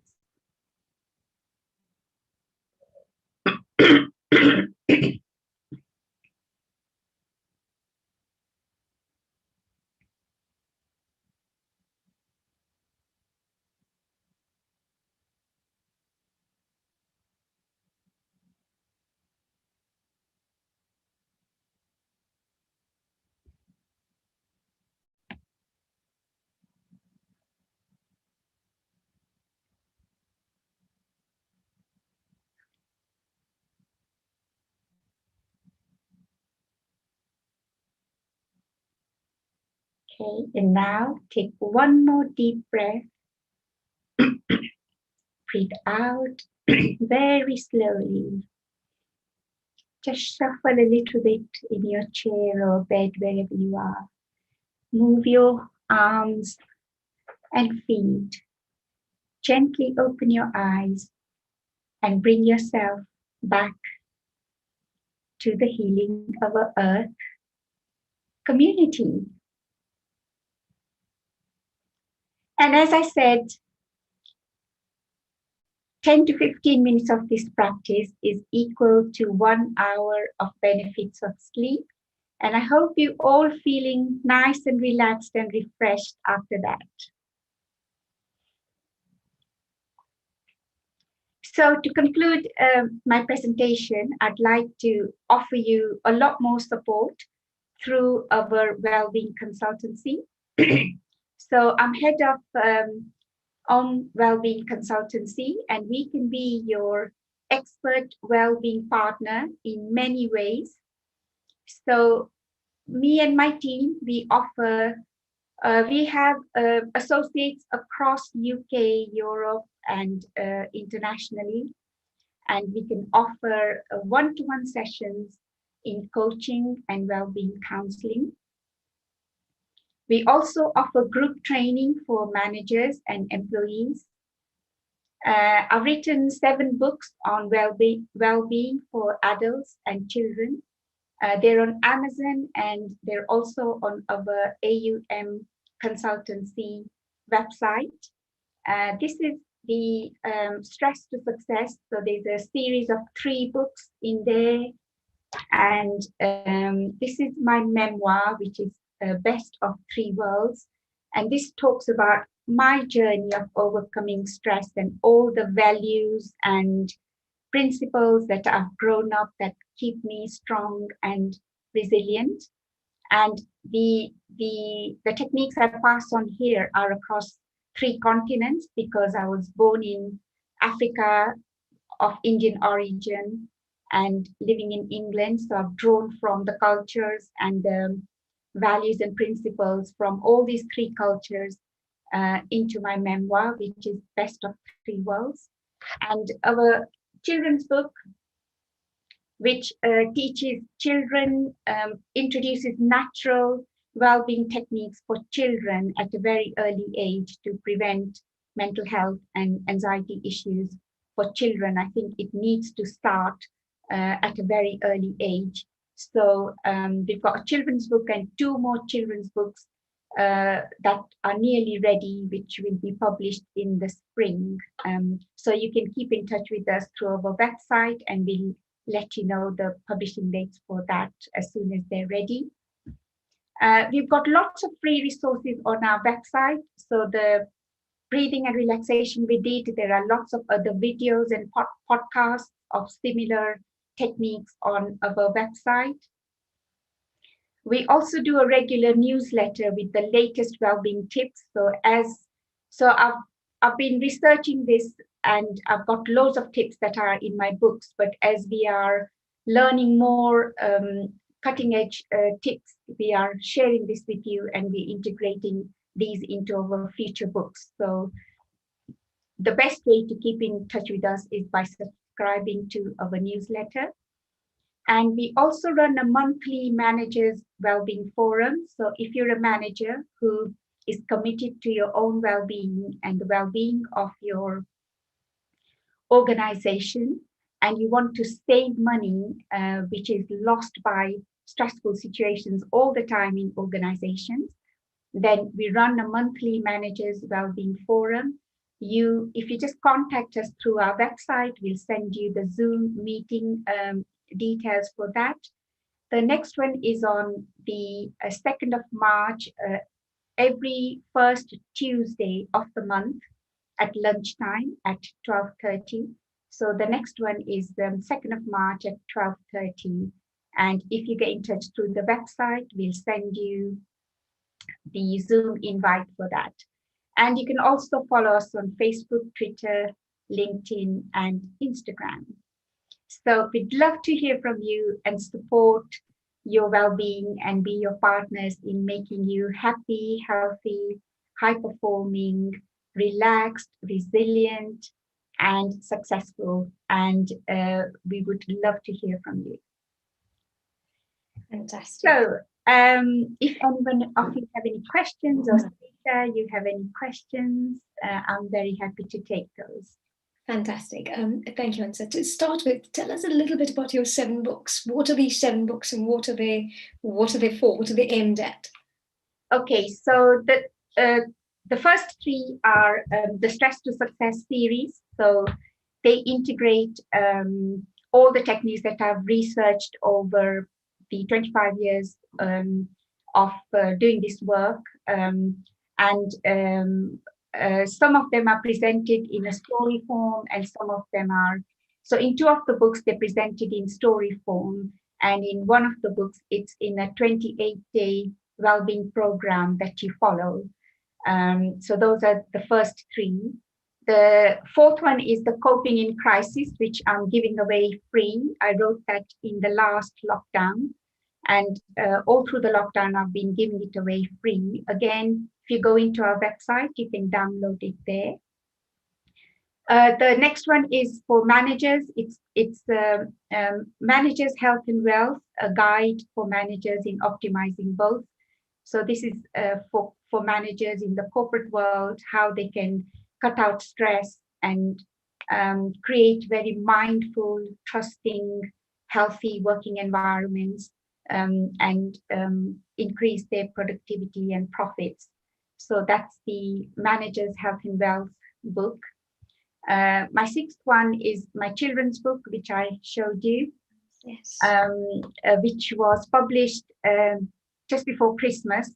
And I've written a trilogy, so the other two illustrations are they're nearly ready. So we're going to publish those two books in the spring.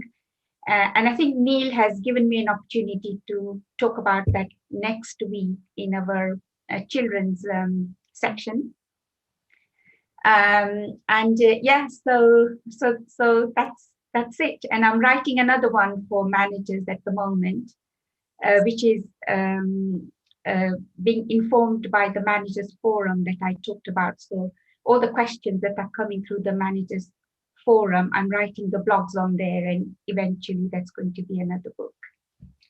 So, you've told us a little bit about your books. What took you from being a coach to being a trainer, a coach, to being an author? As in, it's a huge transition. So how did that happen, and what brought that about?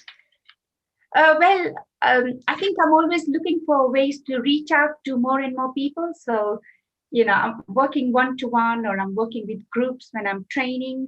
And obviously books are a way of reaching out to even more people. And our first book kind of happened. So we were writing case studies for our newsletters, and then one day I was, I kind of did something creative, and I wrote the case study as a story. And then the idea just came, like I could write a few more of these stories and turn it into a book. And my business manager at the time, he did some research and looked into publishing, and there it was. That was our first book. The second book happened when we had an intern working with us, and we needed a project for her. So I'd done a lot of research at university on stress and lots of other things. So I asked her to collate all the techniques that I had come across in my work. And she collated all the techniques, and we turned it into a 28-day program that you can follow that takes you from stress to success. So that was the second book. And then it just went on from there. And my memoir came about because one of my friends encouraged me to write it, because I get asked the question, oh, so when did you come from India? And I said, I've never lived in India, So, but I was born in Africa. So, oh, but you're Indian. Why were you born in Africa? So I said, okay, but the colony, British colony, India was a colony, and my dad.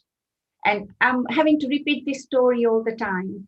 And my white friends said they found the story fascinating, and they said, and because they see that I'm a mix of the three cultures, and I'm quite comfortable with all three cultures. So they said, like, this is fascinating, Hans, because you've written other books, so you must write about this, and you must write about your journey. And that's how the memoir came up. And the children's book, I've been very concerned about the rising level of stress in children. When I was growing up, I never heard of anyone who's experiencing panic or anxiety or depression, and these days, like every other person you speak to, a child is experiencing anxiety, and I got very concerned. So this is how the children's books came about. Yes, Yeah. that's amazing. I mean, beautiful journey you've been through. Now, here's a slightly different, more tricky question. You know, everything you talk about, do you practice everything yourself? And and how did this come about? This whole thought about this process, how did that come about? Yeah, of course, I practice everything I preach. You know, I believe that you can't heal somebody if you are broken yourself, you know. So you have to keep yourself whole and resilient. And the first priority is to keep myself healthy and well. And if I'm healthy and well, the quality that I give to everybody else that I want to serve, whether it's family or my clients or the global community, that quality will be much better if I'm whole and healthy and resilient myself. So that's got definitely got to be everybody's first priority, because you can't look after other people if you are not looking after yourself. And all the techniques that are in my books are tried and tested by myself and by my clients, and the feedback I'm getting is that it's helping them. And because it's helping them, it inspires me to share it with more and more people. And often they come and they tell me that they've shared it with other people as well. And actually, that's what gets me up in the morning to hear, that kind of feedback, that whatever we're doing is making the difference to people's lives. Absolutely. So does that mean you never ever get stressed? Oh, of course I get stressed. Everybody gets stressed, life is such that you never know what it's going to throw at you, and when something like that is thrown at you, you can jump into underload or overload very quickly, but really it's knowing, it's having those tips at your fingertips, and doing something very quickly that brings you back in the middle resilient zone, and it's knowing how to get back there as quickly as possible. And actually that's the trick, that's what I'd like to pass on to people, that if you do these things you will stay there. It doesn't mean you'll never get stressed. It's not about never getting stressed, it's knowing what to do to stay in that resilient zone all the time. Fantastic. Well, namaste again, and thank you very much for coming here, Hansa, and sharing your knowledge with us. I'm sure we'll get a lot of feedback, and of course, everybody who's watching, www.healingourEarth.com, and please visit the page and give us all the feedback possible. Thank you for being here today, Hansa. It's been an absolute pleasure. Thank you very much. Thank you, all of you. Bless you, everybody. Bye. Thank you. Bye-bye. Now, the last hour and a half has flown past and it's gone so quickly that it's time for me to bid adieu for now. Thank you all for all your support, and I'm sure you'll continue to support your next host all the way from the USA, Dr. Sheila Dobe. Now, Dr. Sheila Dobe was born in England and she moved to the USA, and she is a whole health dentist, humanitarian, and entrepreneur. She is also a television host. Dr. Dobe is a recipient of the Bay Area's Outstanding Woman of the Year Award. She has also been the recipient of the California Patient Choice Award. Dr. Dobe takes special interest in helping the unserved children and the women in her local community. On the professional front, Dr. Dobe was the past president and the dental health chair of SACDS Dental Society. She is a graduate of the American Dental Association, Kellogg School of Management Institute for Diversity in Leadership.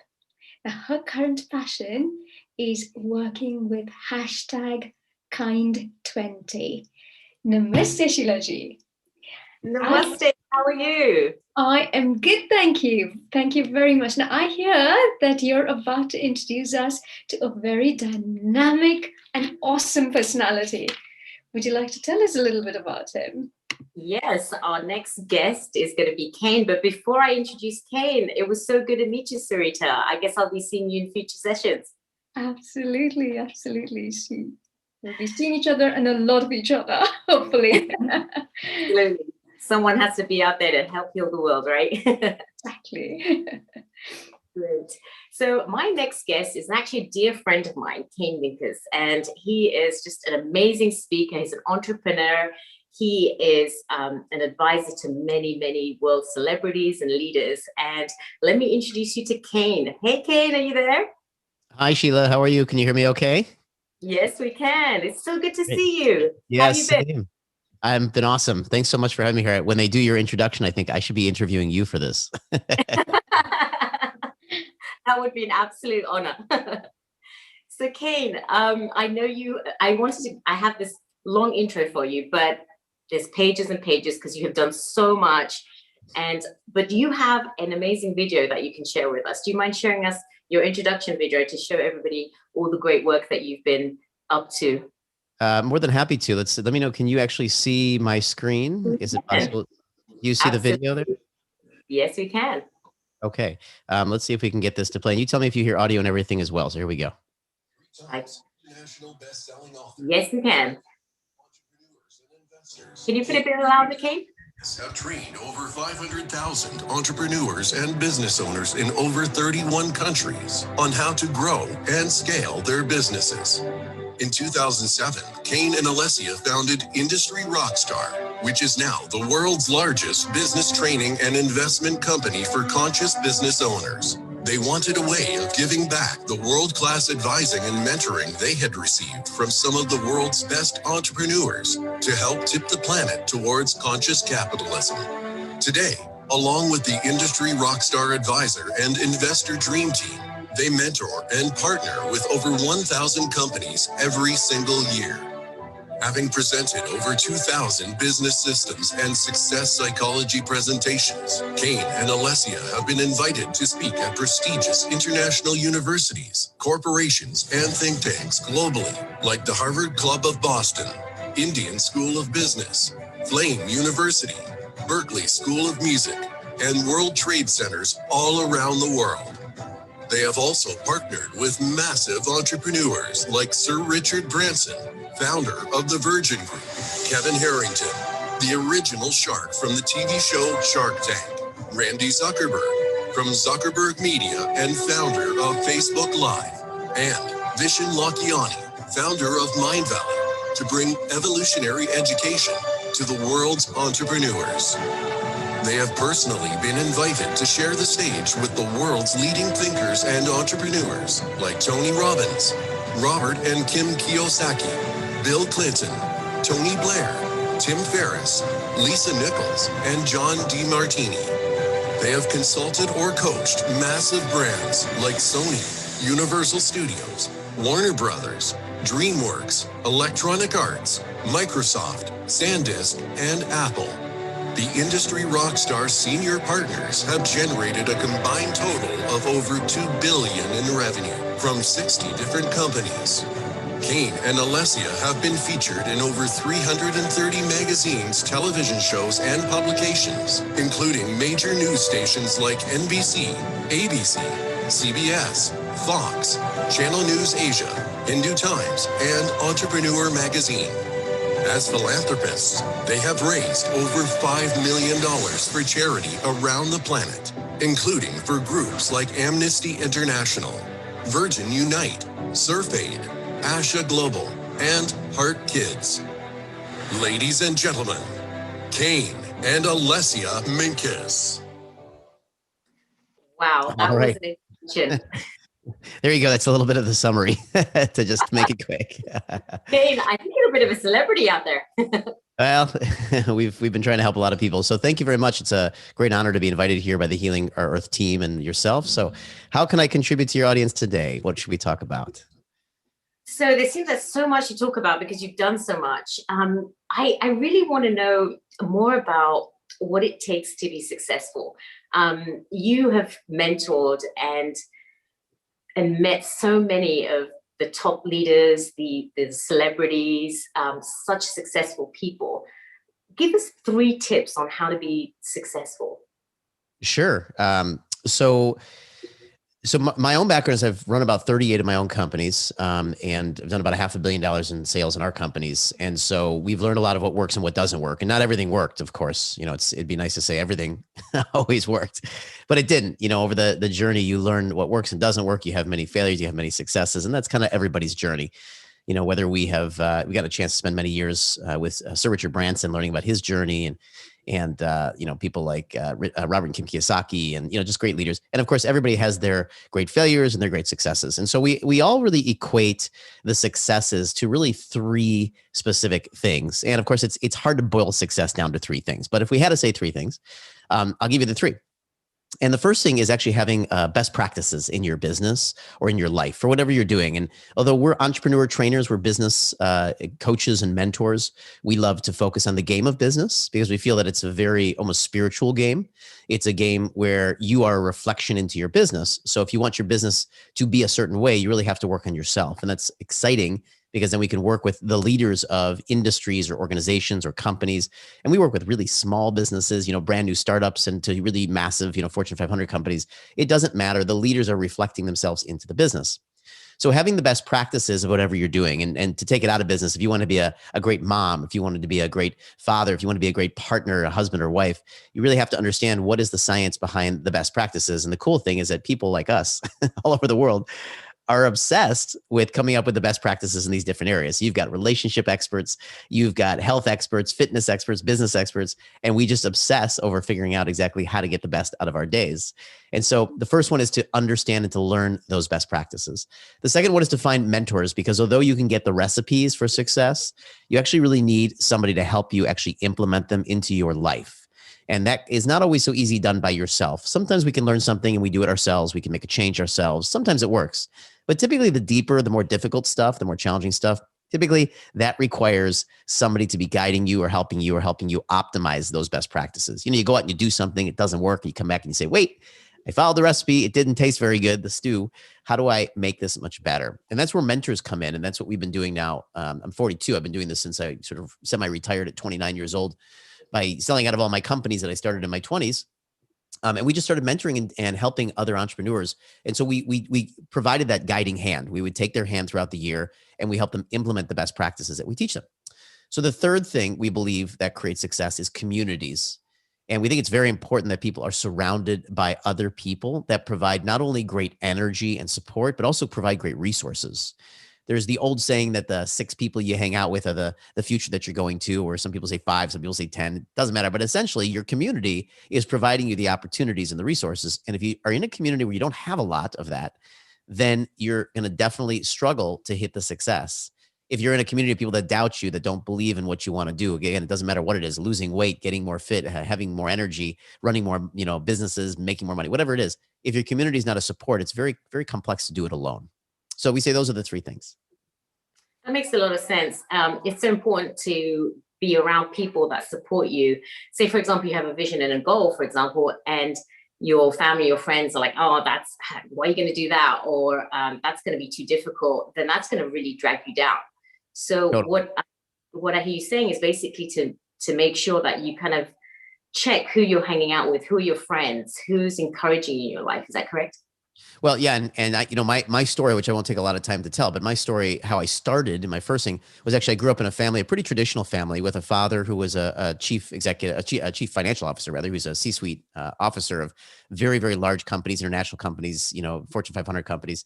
And I had a very traditional upbringing where they said, if you want to be a success, you go to school, you get good grades, you get your master's degrees, your PhDs or whatever. And then you go to work for somebody, and then you work your way up into the organization. And at 65 years old or whatever, you get to retire and have the life that you want. In between there, you got to make your money, take care of your family. It's a very traditional approach, right? But for whatever reason, I was the last of 3 children, and I really just didn't see that as going to be my future. And I noticed something, that although my dad had done that and he was quite successful, that in fact, he didn't seem very happy or fulfilled. And so I happened to fall in love with music very early on, about 5 years old. I loved it. I loved playing piano, and I started playing piano at 5 years old. And I decided my life was going to be about having fun, not about following the traditional path. So I, of course, said to my dad, I wanted to be a musician.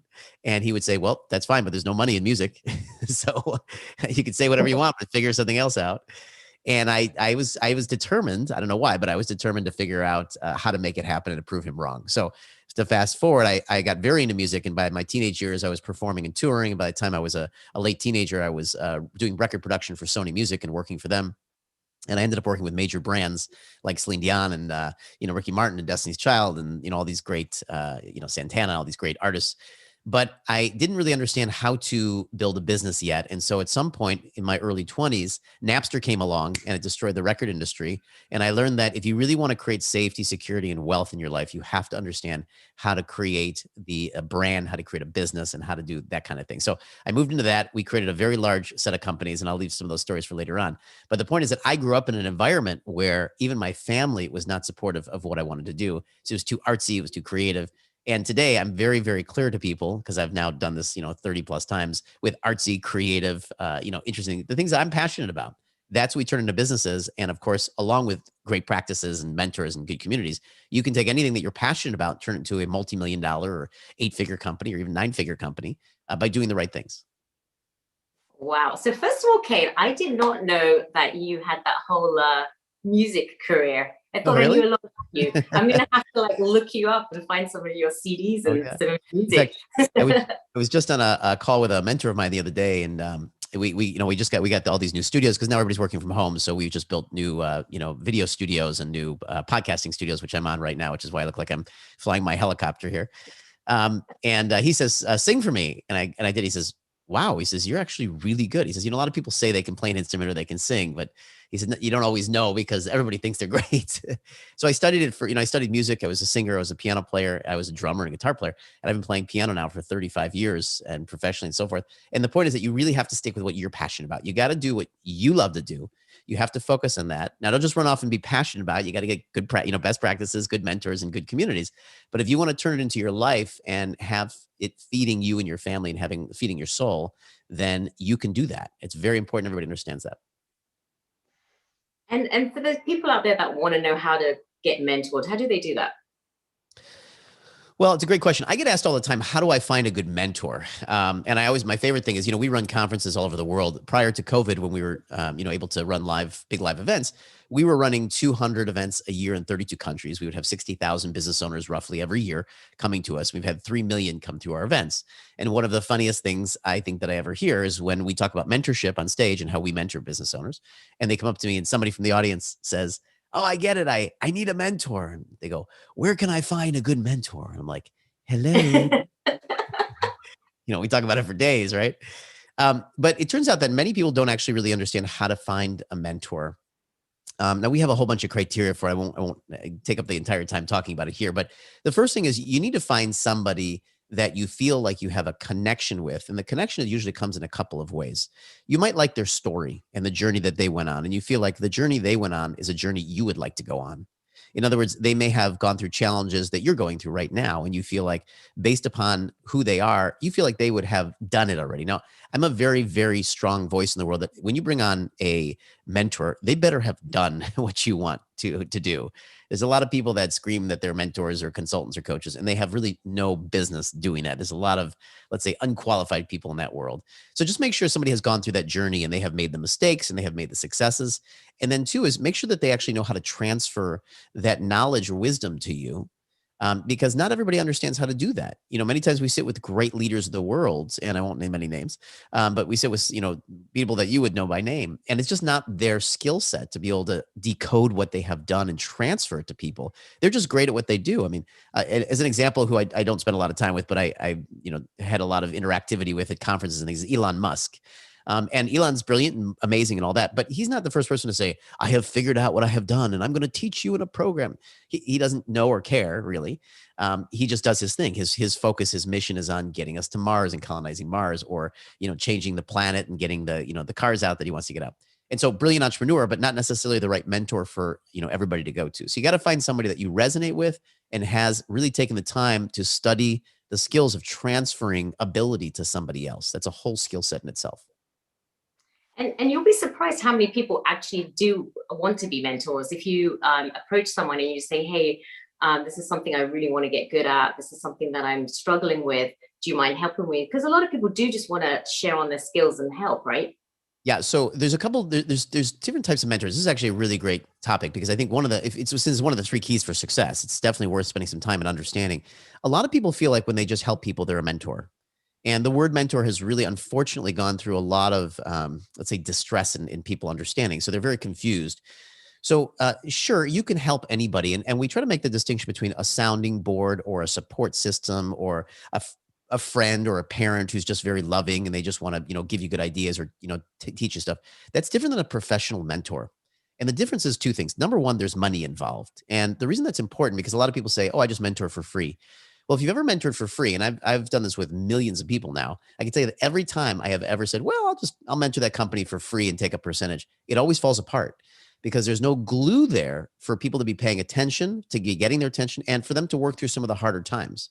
Nobody ever gets to success without going through some challenging things. If you're going to change the way you're doing things, you're going to challenge the way you think, you're going to challenge what you believe. And when you go through those challenging moments, the glue there is for them to say, I invested in this relationship. I want to get back my investment because I can even tell you where I charge 100,000 US dollars a year to work with me plus 15% of anybody's business or project that I'm working on.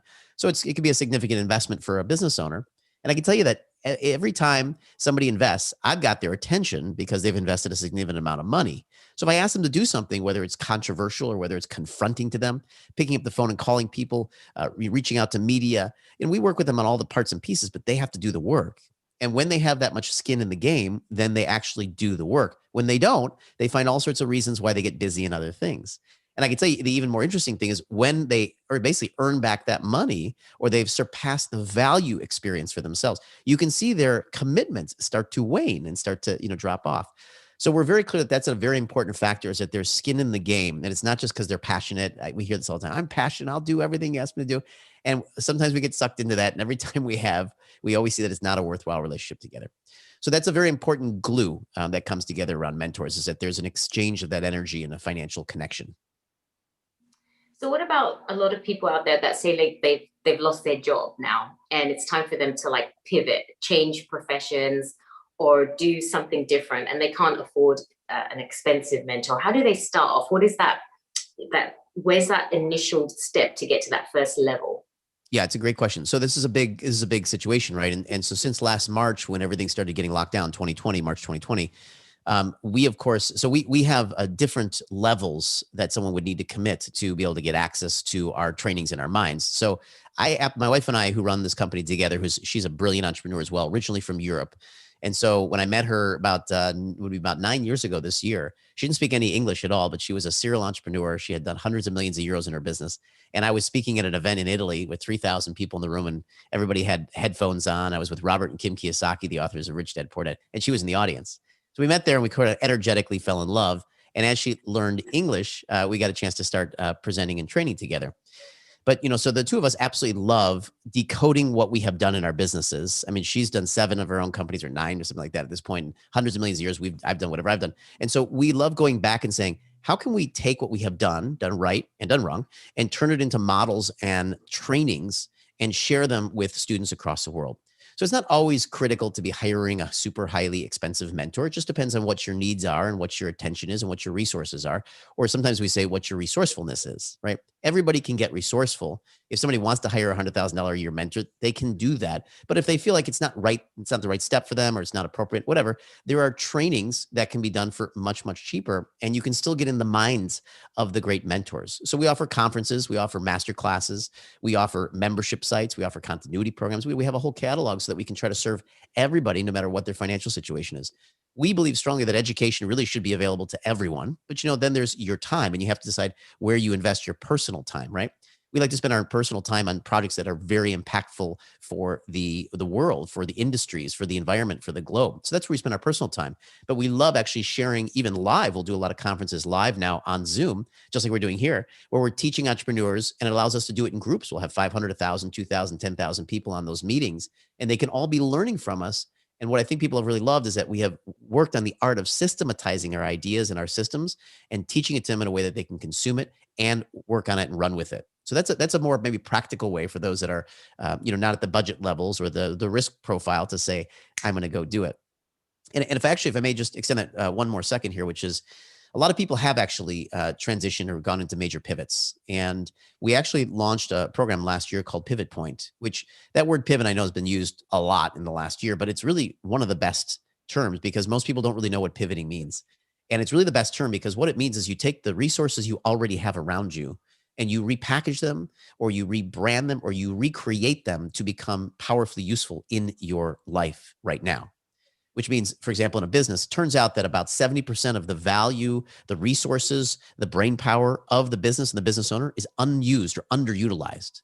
And so we started teaching people how to just take what they already have around them, their partnerships, their relationships, their social media accounts, their ideas, and turn them immediately into things that they can create cash with. Because when they follow our systems, they learn immediately that actually they have tons of money circulating around them that they never even noticed. So that term pivot is great. And the cool thing is if you start a service business, you don't even need to invest any money in it. So we teach people how to launch businesses and grow businesses from zero, from scratch, because that's what I always did. We started with zero in each business and we grew it independently. Even if I had millions and millions and millions I could have invested in a company, we always took each business, we siloed it, and we said, if it can't create a life of its own, just like a child, then it's not going to survive. So we teach people how to do that from scratch with zero investment into it. That makes a lot of sense. There's a lot of mindset issues because there's a lot of people right now that are really depressed and they feel like that's it. They can't handle anything. COVID's happened. They've lost their businesses. Things are difficult at home. They're trying to parent their kids. So it's a mindset shift that has to happen. How do you get them from that point of despair to giving them hope? Well, that's a great question. And I think that we need to honor that this has been a very complex year. It's been a complex year for businesses that have even grown and had great years. There are people that had a great, like an amazing year. I've talked to a lot of friends that said they had the best year ever that they had in their lives or in their businesses. And I talked to friends that said they had the worst year ever in their lives and in their businesses. And so, first of all, I think we should acknowledge, and people should also know that, millions of people around the planet, if not billions of people, are going through very similar things. And I think the first thing is to do, it doesn't make it okay if they lost their businesses, if they lost their jobs, if they're struggling with money, if they're having a hard time with their kids. It doesn't make it okay, but it does make it maybe a little bit more understandable that it is something that humans are going through right now. We have a saying. So I grew up in a Jewish family, although I'm very, I'd say omni-religious. I've studied all the religions of the world and I love them all. I think they're all brilliant and beautiful. There's a saying from Judaism that this too shall pass. And so, every business owner that has gone through major successes has gone through major failures. I was watching a Brene Brown TED Talk, and she's just a brilliant woman. If your audience doesn't know who they are, they should just get on Netflix and go watch her talk. Actually, not a TED Talk. It's a Netflix talk. And she's brilliant.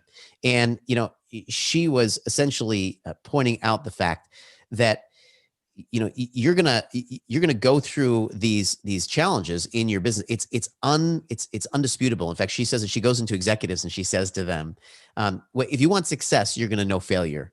And they say, oh yeah, we've had failure. She says, no, you're not gonna have failure. You're gonna know failure, which is very different.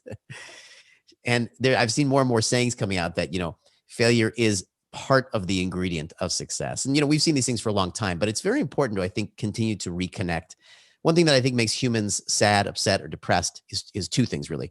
First of all, they feel like the current situation is going to go on forever. If you really want to take away a human's hope, all you got to do is just have them feel like whatever they've got going on is going to go on forever. And the great thing about a human's mind is we have great power and control over how we think. And sometimes it feels hopeless, but I actually use a lot of meditation. I always have been meditating since I was a teenager. And I allow it to, first of all, clear the space. So the first thing I always recommend to people is try to get to a place where you're just actually neutral. Don't try to get to a space of hope yet. Just try to get to a space where you can actually allow whatever is grabbing you, whatever is holding you, whatever is feeling intense for you to just kind of neutralize and just come back to the bare essentials. I have 3 kids. And somebody asked me I was on a moderated panel with about 2,000 people the other day. And they said, how do you, something very similar. How do you get into a hopeful place, or how do you feel, grounded? And I said, look, if I feel like I'm upset about business stuff or money or anything like that, or whatever's going on in our companies or people or whatever, I just go play dolls with my daughter, who's 6 years old, or I go hang out with my son and kick a soccer ball around. And if you really get into their world, you can understand that the way a child looks at the world is really through different eyes than what humans have built, what adults, I should say, have built as important. And so I started to think about, what am I utilizing as criteria for importance right now? Is money really important? I mean, it's nice to have. It doesn't provide happiness. I grew up in a very, very wealthy family where I got to see wealthy people very unhappy. So I learned very early on, money is not going to provide happiness. It provides options. You want a nice house? Sure, great. You want to, you want to buy, I don't know, a nice microphone or a studio or a laptop? Sure. But does it provide happiness? No, it never will. And so if we want to get grounded into what's important, I start to look at what is really important and what am I classifying as important. Sometimes you got to be your own best coach, especially if you're sitting around feeling upset or sad or depressed. And you have to consider, how are you creating the perspective of what's important? Human beings create values, and we unconsciously list our values in certain orders. And there's a great gentleman that I've worked with for a long time, wrote the forward to one of my books, named Dr. John DeMartini, who's a great person to look at. He does all these great value elicitation processes. But while I was on tour with him one year, he said to me, he said, what are your values? And anytime I notice that I'm feeling off, feeling sad, feeling depressed, I notice that my values have gotten unconsciously rearranged, where my focus is on something that is not really what I truly believe in is the most important thing. So just to make that very tangible for your audience, I would say, first of all, try to use something, whether it's music or fitness or working out, or some people like running, or they go to a sport, or they meditate, or something where they can kind of get themselves centered and clear. Now, the problem doesn't go away, of course, if they're struggling with money or children or whatever, but then they can start to say, what is the prioritization of my values? And usually that will start to help give them a glimmer of hope, a glimmer of hope. And then, as I always say, is get a great support system, not of people like your friends. Get people that have best practices to say, how do you get out of this funk?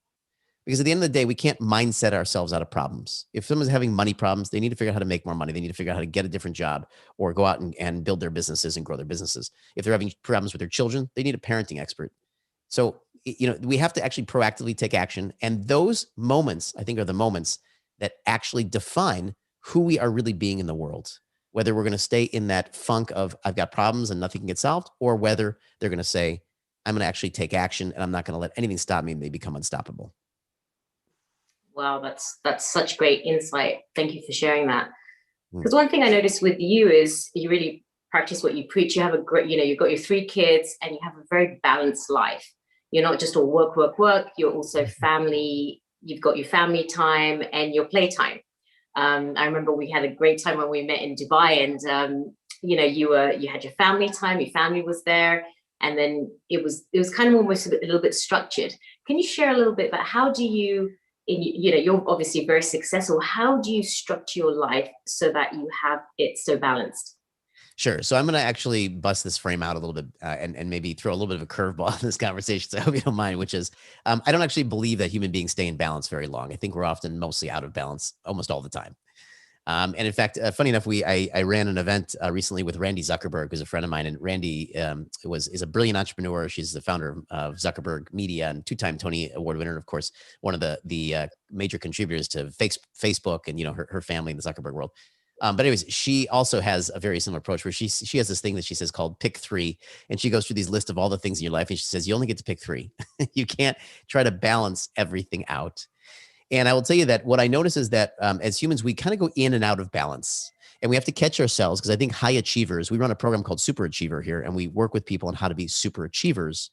And part of the education is how to actually balance more areas of our lives and catch ourselves going out while we're achieving the highest things in each of these areas of our lives. And so our experience is that pretty much you go out of balance. And I think that people are often striving for this perfect life. They want to be financially free. They want to have no stress. They want to, and it's just it's not a reality that I've ever seen. And I know some of the most, the billionaires and the most successful people on the planet. And I know, monks, and I know it's never a balance. It is a consistent thing, just like working out. So we're, in our family, we're big fitness buffs, and we like, sports and things. In fact, this afternoon we'll take the kids. We're gonna go do a, hour bike ride with them, and that's our day, right? My wife just got back from working out, and so we're very much into that. And what we notice is that at some point we get out of balance and we have to pull it back in. And it happens all the time. Having 3 crazy kids, we got 11, a 6, and a 20-month-old child. Having everybody at home right now. My wife, who was running the company with me for the last 9 years, has gratefully taken on the responsibility of homeschooling, our middle child, and juggling our little one. And of course, with COVID, you have a lot of trouble with people coming in and out of the house and things. So I would not say our lives are in any way balanced right now. But what I think great people do is they continue to expand their energetic holding of what needs to go on. And of course, we do look for a time. We'll look for a time when it's a little bit simpler, when we can kind of maybe get the kids back to school. Even just date nights have been tough. We've got a 20-month-old, so she's been nursing, right? So date night's been very complex for the last 2 years. Like, lives are constantly out of balance, but it doesn't mean that an out of balance life can't be a fulfilling and an exciting and a happy life. And I think what a human being has to do is they can look at that out of balance in one of two ways. Either they're anxious about it and they're upset about it, or they just say, hey, that's what it is. And they keep working on putting it back into as much balance and simplifying it as much as possible. So we don't try to balance our lives. We try to notice when it's heavily out of balance. We keep expanding that. And I think that's part of what you do as a parent is you expand that energy. You hold all the craziness in your house, and then you continue to simplify where you can and get back to balance, which only happens for like 2 seconds anyways. And then somebody spills something all over the floor. No, I like the fact that you do date night, which is you basically are taking time away from everything and spending time with your spouse and actually making sure that you're connecting, right? That's what date night means for you. Yeah. And we actually read a report that most people do date night like once a month, which is crazy. Now, my wife is Italian. And so, I don't know if your listeners know anything about Italians. I mean, I'm American, and my lineage of men is kind of workaholics. So when I met my wife, she was absolutely not. She was brilliant because she ran, a 30 million euro a year business, one of the largest tourism companies in Italy when I met her. And she would spend 4 to 5 hours almost every day riding her horses. She had everything systematized and managed. She's very lifestyle driven. So she likes to have her life and super successful. And so I thought that was brilliant, because, I was running similar situations, but, churning and burning 7 days a week. And so we actually have 2 nights a week. We do date night. If we can sneak in a third every once in a while, we usually just do something, cuddle at home and watch a movie or something. But 2 nights a week, we get a babysitter, we put the kids to bed, and we go out. Last night was actually it. And we just go out, we talk, we connect, we talk about adult stuff, because we got so much kid stuff going on. And I think that it's important that people around the planet start to really see that as an important modality, that they really take that time to connect, because I think a lot of people that I've been talking to are often working, and ignoring their families. I hear that all the time. We got this new app now, Clubhouse, right? Online. It's a new social media app. It's huge, and it's very, very addictive, and people love it. It feels very connected to people. And I can't tell you how many of my friends have said their wife's angry with them, their kids are not getting attention. And I'm saying, look, man, like, I get on it 1 hour, 3 times a week. We contribute, and then we're off. And you have to really continue to be disciplined with how you give your attention in the world. And your family's the most important place to give your attention, in my opinion. That's a really valid point. Like, you have one life and you can get so easily distracted, right? With Facebook, Instagram, but you're scheduling like, hey, an hour of this, maybe an hour on Facebook or an hour on Instagram or whatever you're doing. And the rest an hour, this time for the family and this time. That's something that I think a lot of people don't quite grasp, but that's what's important. Otherwise, the next thing you know it, like this year, we're already in February, March. It's just life's going to pass you by and it's going to be gone, right? That's right. There's a saying now that attention is the new currency, and it's very true. All of these apps and all the social media world that came out, 12 years ago plus, essentially their entire job is to get your attention. And today, the statistics show that we're now bombarded with around 10,000 opportunities a day. Advertisements, things to buy, things to do, all this kind of 10,000 opportunities a day. And about 10 years ago, it was really more around 100 to 1,000 opportunities a day, which was already a lot. But now we're like 10 to 100x, what we were, back then. And so we really need to build that muscle. I've done a lot of, spent about 20 years in human potential work. And there's this thing called multiple intelligence theory, which was created by Howard Gardner, a brilliant professor at Harvard. And one of the lines of intelligence is called willpower. It's actually a muscle, and you have to develop it. Just like you go to the gym and you work out your bicep, or you work out your, your chest, or whatever you work out, your back. It's something that you have to actually work out, and you have to continue to build that willpower muscle so that you can be disciplined. And some people, they're disciplined in certain areas, right? They get up every day and they're disciplined. They brush their teeth and they do their breakfast and they have their coffee. And then in other areas that I would think are so important to them and will be important upon reflection later on in their lives, they're not very disciplined in. So that willpower is very important. And today we need it more than ever, because not that, I love social media and we use it for our businesses and our companies and we connect and we all love it. It's not a bad thing. It's a great thing. It's actually a gift because it's allowed us to connect, but we also need to understand how it fits into our lives along with everything else grabbing for our attention all day long. Thanks for touching upon willpower, because I know that's a big problem for a lot of people right now. For example, trying to get healthy. People are just gaining weight because they're stressed out. They're going to the fridge, they're eating unhealthy foods, and then they want to work out, but then they're like too lazy to do that. So give me some advice on about how do we get people more motivated and how do we get that willpower? So we think that we do a lot with change because people come to us and they say, I want to make more money. Well, they have to change. Like who they are has to fundamentally change. Or they say, I want to get fit or I want to have a better relationship. Well, who they are has to fundamentally change. And we believe that fundamental change begins with honesty. And so we have, Alessia, my wife and I have this thing called brutal honesty between us, where we're just brutally honest with ourselves and with each other. And we give each other the permission to be, now it sounds bad, brutal honest. Let's say complete honesty is probably the better saying of it. But we're very, very honest. And luckily she's a very, very, just very straightforward woman and low drama woman. And so that's our life together, is what needs to get done and how do we be honest about what it is? So we can talk to each other very honestly and say, you didn't do this, I didn't do that. I'm not doing this. And we're very direct, but we do it without judgment. We do it without blame. We do it without shame. And that's a very important part of it. Because my experience is that children, everybody grows up as children where they get blamed, they get shamed, and they get judged for doing things that adults think they shouldn't do. And then they grow up blaming and shaming themselves. And so we lose the access to being totally, completely honest with ourselves. So if I said, I'm lazy, undisciplined because I'm not working out this week, it's not like I should feel bad about myself and I'm a horrible person. That's just what it is. We say in the States, calling the kettle black, which just means being totally and completely honest, right? And so if I'm being lazy or I'm undisciplined, I just go, I'm being totally lazy today. And I either say, okay, I'm going to be lazy and I accept it, or I'm going to say, I'm going to take action and not be lazy. But either way, it starts with the element of being totally and completely honest versus justifying or making up reasons or stories or excuses. There's an old saying that you either get your reasons or you get your results. And that does spawn the idea that we need to start being really, really honest with ourselves and doing it in a way that there's no judgment, shame, or guilt. From there, we actually have access to change. Because when we get connected to what it is, and not some version of it or some distortion of what we want it to be, we then, for that moment, get an access point to change. Wow, that's so well said. Because I think a lot of the time we use so many excuses. We're like, it's whatever. And the fact that you can be brutally honest with your family members and your spouse is such a great thing, because that way you can actually evolve as opposed to just completely nagging the whole time and complaining about things, right?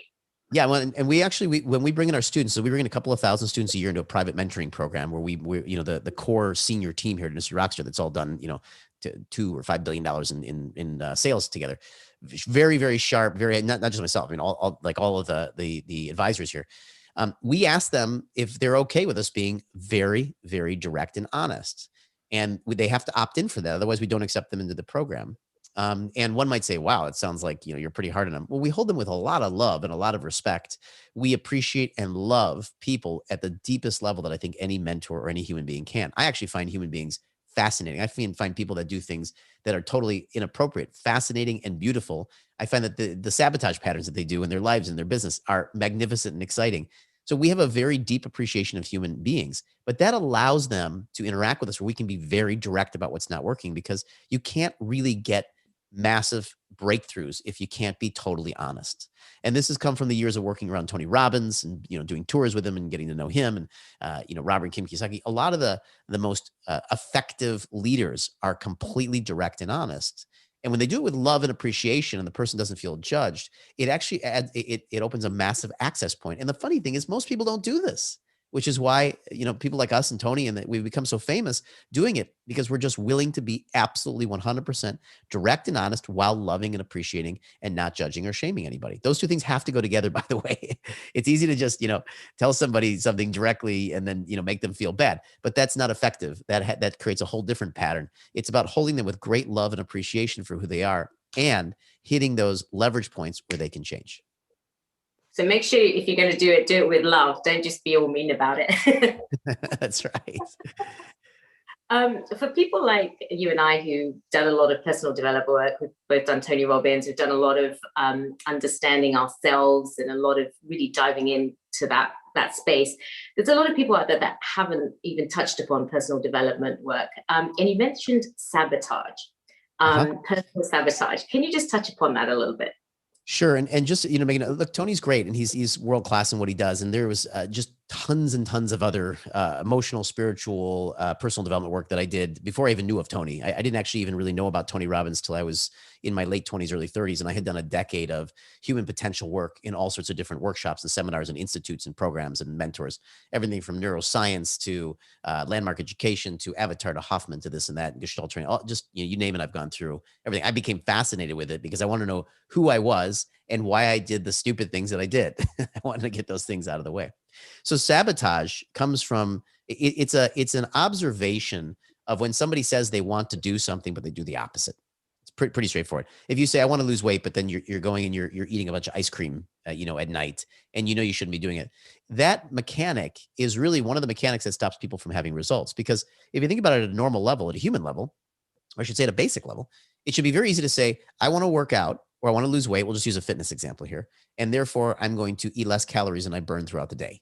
Okay. Now I understand it's not always quite that simple for everybody. It's like, my wife is like the healthiest eater and biggest exerciser. She says when she's nursing, the hormones in her body don't allow her to just quickly drop weight. So I understand it's not quite so simple all the time, but let's just take a simple example where we know that if we do something, it will create a result. In business, we know that if we pick up the phone and we call people to talk about partnerships, or we call people to talk about work, that we'll get more clients, we'll get more partnerships. And some of our students will say at the beginning, I know I should pick up the phone, but I don't do it. This is called sabotage. It's when you know to do something, but you don't do it. Okay. And so we become fascinated with that because naturally, if you can remove that behavior out of somebody's world in anything, they immediately start creating better results. Now, I'm not saying they're going to become multi-billionaires because they're able to do what they say they're going to do, but it's a starting place because on the flip side, you cannot create results consistently not doing what you know you should do to get results. When someone hands you a best practice, like let's say if you want a nicer physique and body, you need to, lift some weights or you need to take some runs, or you need to do something and you don't do it, we can guarantee you're not going to you're not even going to head in that direction, right? So that part around sabotage, knowing that we should do something and not doing it, is a human, what I would call probably the worst human epidemic we have. And that is what we have focused all of our work on from a mindset side. Then we have the strategy side, right? Because once they get an action, then the question is, are they doing the right things in the right order and getting the actual results? But if they can't actually get butt in gear, as we say, then they can't even start to get the results. So we've really looked at that mechanic, and it goes pretty deep. I think for this interview, it might be a little bit too much to go too deep into it. No, I know I've studied NLP. I have a master's in NLP, and you're right. It is in-depth stuff. It's actually going down from like childhood to thought processes. And I know that in the last few minutes that we have, we really don't have time to go through all of that. Yeah, I mean, there's different levels where we have imprints in our brain that cause us, for safety reasons, to want to stick to a certain pattern of living, right? So it comes down a lot to the way we feel comfortable, which is why everybody says get out of your comfort zone, which is a very surface way of starting to help people understand. So we dive very, very deep in our programs around leadership and business to help them understand those things, because understanding it's one thing, but we also have systems for re-encoding their brains. Because sometimes it's just not something you can understand. A lot of it's not on the verbal level. Some of the imprints came as fetal imprints. Some of the imprints came as childhood imprints. Some of them came as generational imprints, or through the energy systems of your family. Some of them can come from 7 generations before you, and they're just imprinted. I know some of that starts to sound crazy, but this is the kind of stuff that scientists and social scientists have defined, and we have techniques and tools that have shown to be massively effective to get people to release those old patterns and start to have way more success than anybody in their family ever had. Wow. I love having these mind expanding conversations with you. So in the last few minutes, obviously you're very successful, and you've done a lot in this world, raising 500 million for charity. That's just amazing. And just reminding everybody how it's important to be doing great in the world, but it's also important to give back and have a lot of just making a difference in the world. But Kane, on the last few notes, can you just let us know what would you say give us 3 tips that you would like to share with the audience about how to be successful in this world? Sure. So just to make sure we're accurate on the number. So it's 500 million in sales in our companies, my companies personally.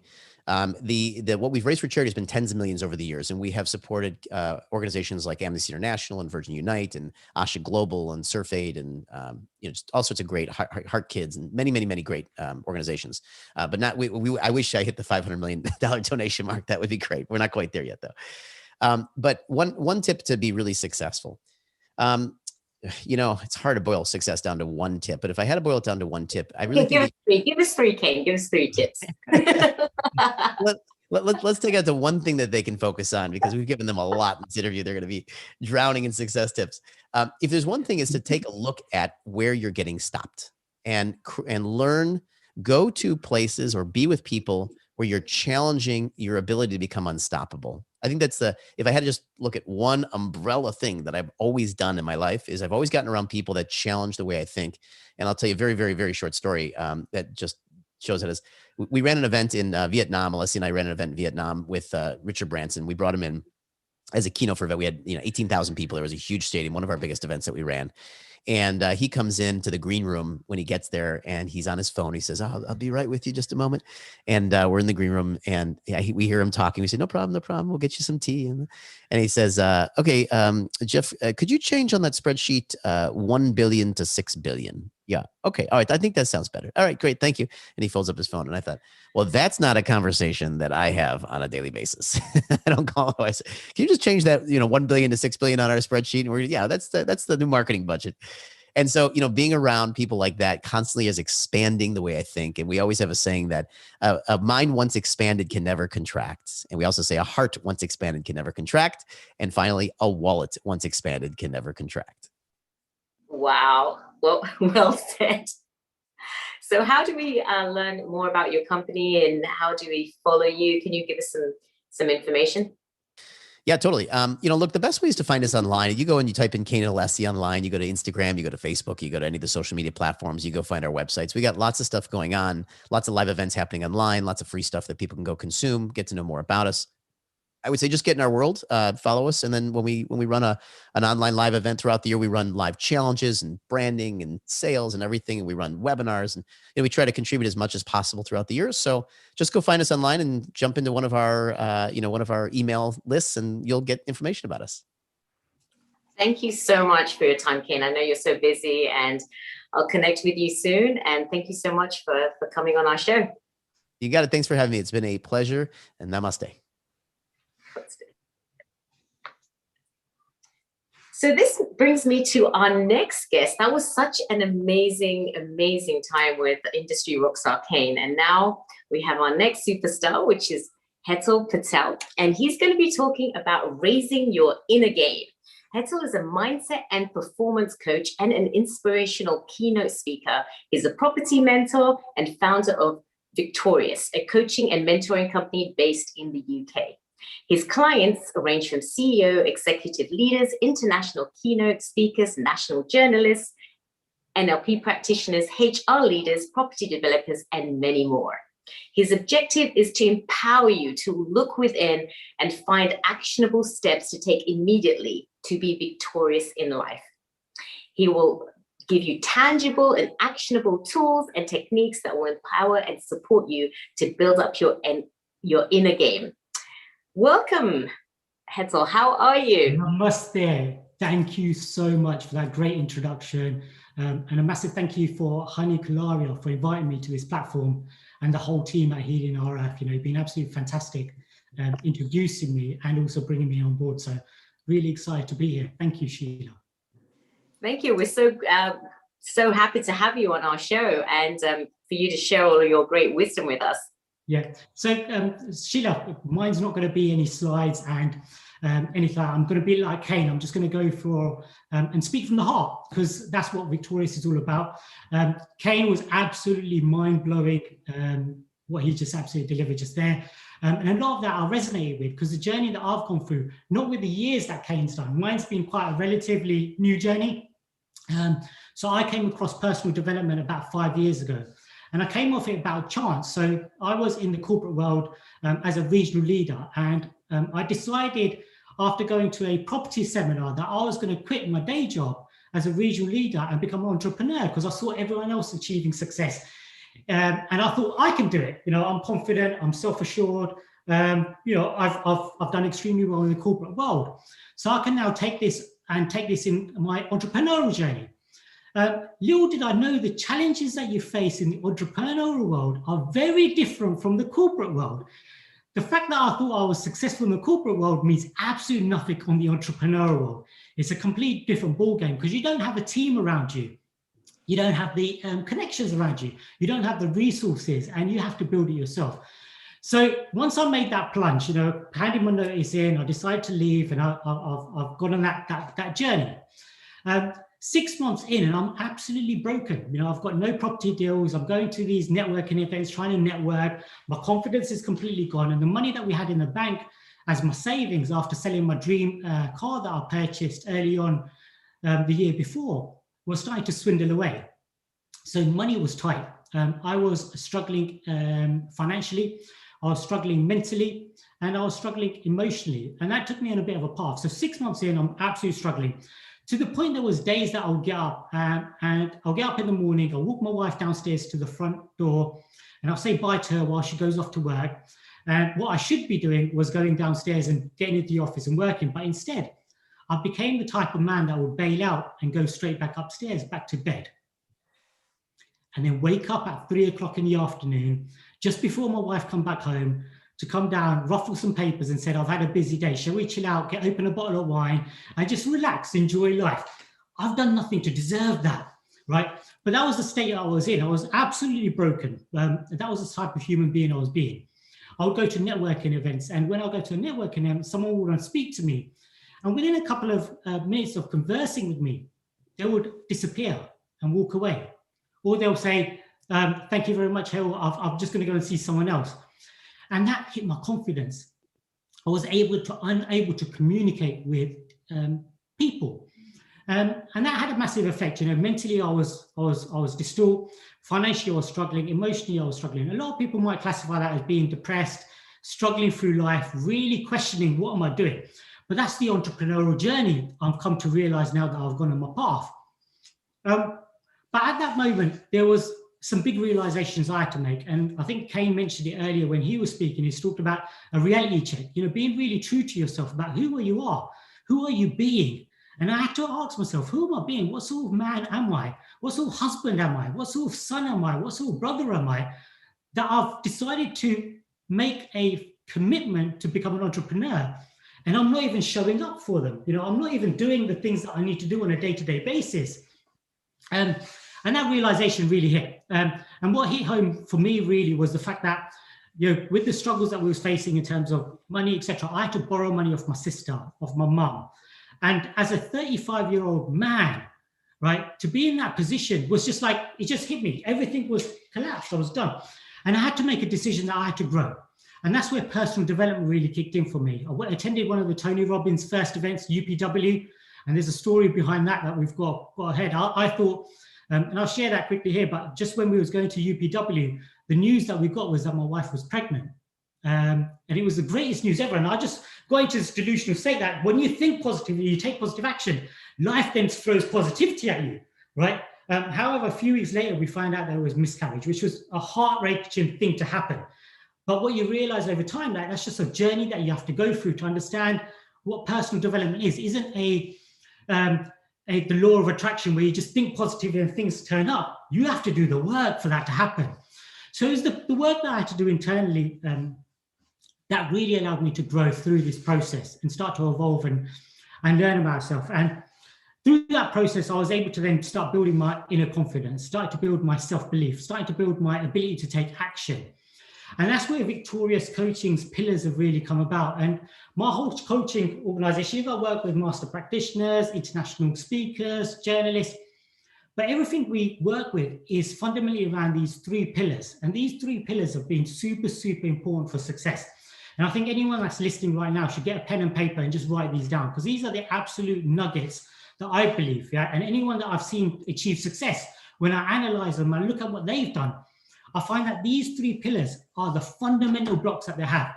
Even so that I was watching Virat Kohli the other day, which is an international cricketer, and he was talking to Nasser Hussain just about what makes him so successful. And what he said was the exact same things. So these are the three pillars that we work with. The first pillar is belief. So it's so cliche, we heard about this all the time, but it's that inner belief, believing in yourself and believing in your vision for your future. Whatever it is that you desire, You know, if that is materialistic wins that you desire, if it is wealth that you desire, if it is happiness that you desire, if it is fulfillment you desire, you have to believe in it. And you have to believe in yourself that you have got the capabilities to be able to go and achieve that. The second pillar is awareness. And it's not just awareness in terms of external awareness of other people and what everyone else is doing, but awareness within yourself. What drives you? What motivates you? What triggers you? What happens when you're having that conversation with your wife or your spouse and they say something and it sort of agitates you and you get sort of angry and frustrated and you feel that they're belittling you or they're questioning you, etc. Right? Where are those triggers coming from? You know, who can push your triggers? So that awareness is so key. It's like awareness in yourself, right? What's your driving force, right? What can get you really focused? What turns you off? And what gets you into a heightened state? What gets you to a lower state? So that's the second pillar, is awareness. And the third one is action. Without action, we are never going to achieve the success that we desire from life. And that action is not just about just doing it just for the sake of doing it. You have to apply yourself wholeheartedly with everything you've got, with your heart, your soul, everything in that particular moment. Because when you start taking action in that way, right, the results that you're going to get on the back of that action just becomes a reinforcement system for you, because the results now become your evidence and your proof that you are somebody, or that you can achieve something, or you can move forward. And it gives you that better inner belief system. So these are the key three pillars that we work with. And I find that regardless of what business you're in, right, we work with these three pillars because they're the fundamentals to success: business, personal development. And that's why I have such a variety of client base, is because it's just a universal process that we've got to go through. And it's about getting in complete control of yourself. So when I was in those tough moments, when I was struggling through life, when I was in the state of despair, and I just didn't know the light at the end of the tunnel, you know, where was I going? And there's a moment that I had to decide, do I accept that I'm just not good enough for this entrepreneurial journey and just go back and get a comfortable position in the corporate world? Or do I decide to move forward? And when I made that decision first, that decision came with a level of commitment that I have to make towards my future. A level of commitment towards being disciplined enough to be able to move forward. And that is the ultimate key to success. And when life's going to throw its challenges, it's going to throw its obstacles, we know that. But we've got to then learn to face these challenges and go, I've made that commitment, I'm going to face them. So I'm going to take you through a bit of a journey of mine, right? And I think that's evident. But also what I'm going to do is I'm going to share some tools and techniques with you all that you can actually use, practical tools that I've used and I implement with some of my clients that helps us get that better belief system, gets us to be more aware of ourselves, and it gets us to be able to take action moving forward. So I'm going to take you through a bit of a process. So the first thing that I had to do when I was in this despair moment was to make a commitment. And the first thing I looked at doing was going, I have to start fixing these thoughts that were going through my head. So what I would do is I would write down in my notepad on my iPhone the thoughts that I'm having. And some of these thoughts were absolutely horrific. I've deleted off my iPhone now because just looking back at them is an absolute nightmare, because it was hatred towards me. It was hatred to the man I was being, right? I absolutely despised who I was. However, I had to learn, and I understood that those thoughts are not serving me. They're not allowing me to move forward in life. Because how can I move forward when there isn't love within me? You know, you've heard that a lot about people. You have to love yourself. You have to respect yourself. You have to feel worthy. But how could I feel worthy when I'm the guy that's taking my wife, who's going to work and bringing in the income, and I'm going upstairs to go back to bed, right? So I had to provide and get the evidence to say, why am I worthy? So my commitment was I'll wake up every morning at 5 o'clock. And at 5 o'clock, I'll go for a run. That run, right, or walk, power walk, I used to call it, was just my way of committing. And during that, I would share motivational messages. And this wasn't about me becoming a coach. This was about me trying to become a property investor. So I'll share motivational messages, put a picture out on the run, doing my thing. And when I get back home, I'll start analyzing my thought processes. So what I did was got a piece of paper and I'll write down negative and positive. And the truth is, we all have positive thoughts and we all have negative thoughts. Doesn't matter how much personal development you've done, you will have those thoughts. So I would write down my negative thoughts and then write down my positive thoughts. And I kept myself to say I can only have 5 of each that I can write down, because otherwise sometimes there would be a list which is too long, right? So I would list down 5 positive thoughts and 5 negative thoughts. The positive thoughts, what I'll look at doing is embracing them and owning them, accepting them, to say, yeah, I am this. Like a bit like affirmations, right? So it's just about accepting and just taking them in, just owning them. But the negative ones, I couldn't allow them to be there. So it was about challenging them. But not challenging them to say, go away, disappear, but actually creating a process for them. So I would ask myself, are these thoughts real? Are they real? And sometimes, guess what? They were real, right? I was that guy, right? And it's about owning it. Secondly, I would ask, what evidence or proof can I find to prove them wrong? So based on my history, based on everything I've achieved, based on anything I've done, how can I prove these thoughts wrong? So if I'm thinking I'm not worthy of success, or I'm lazy, or no one's going to buy, or I'm never going to achieve my property, or no one's going to buy into me, I look for evidence or proof that prove that thought wrong. So I'll go back in my historical bank and I'll look at what is it that I've got that proves this wrong. So it might be I had that keynote speech that I did, or it might be that actually I've gone for a walk this morning, I'm committed to making a change. And that then started becoming a reference point for me. The next step then is to ask, what action could I take to change this thought process? So now I'm getting really practical with it. So what action can I take? So for example, if I'm thinking I'm lazy, right? The evidence is I've woken up at 5 o'clock now, I'm not lazy, right? What action can I take? Well, I'll tell you what I'll do. I'll go for a 5K run, right? That becomes my bank, right? Or I'm going to do 300 squats, which I did, right? Or 150 press ups, or do something that then gets into our evidence bank, because I'm looking for proof, right?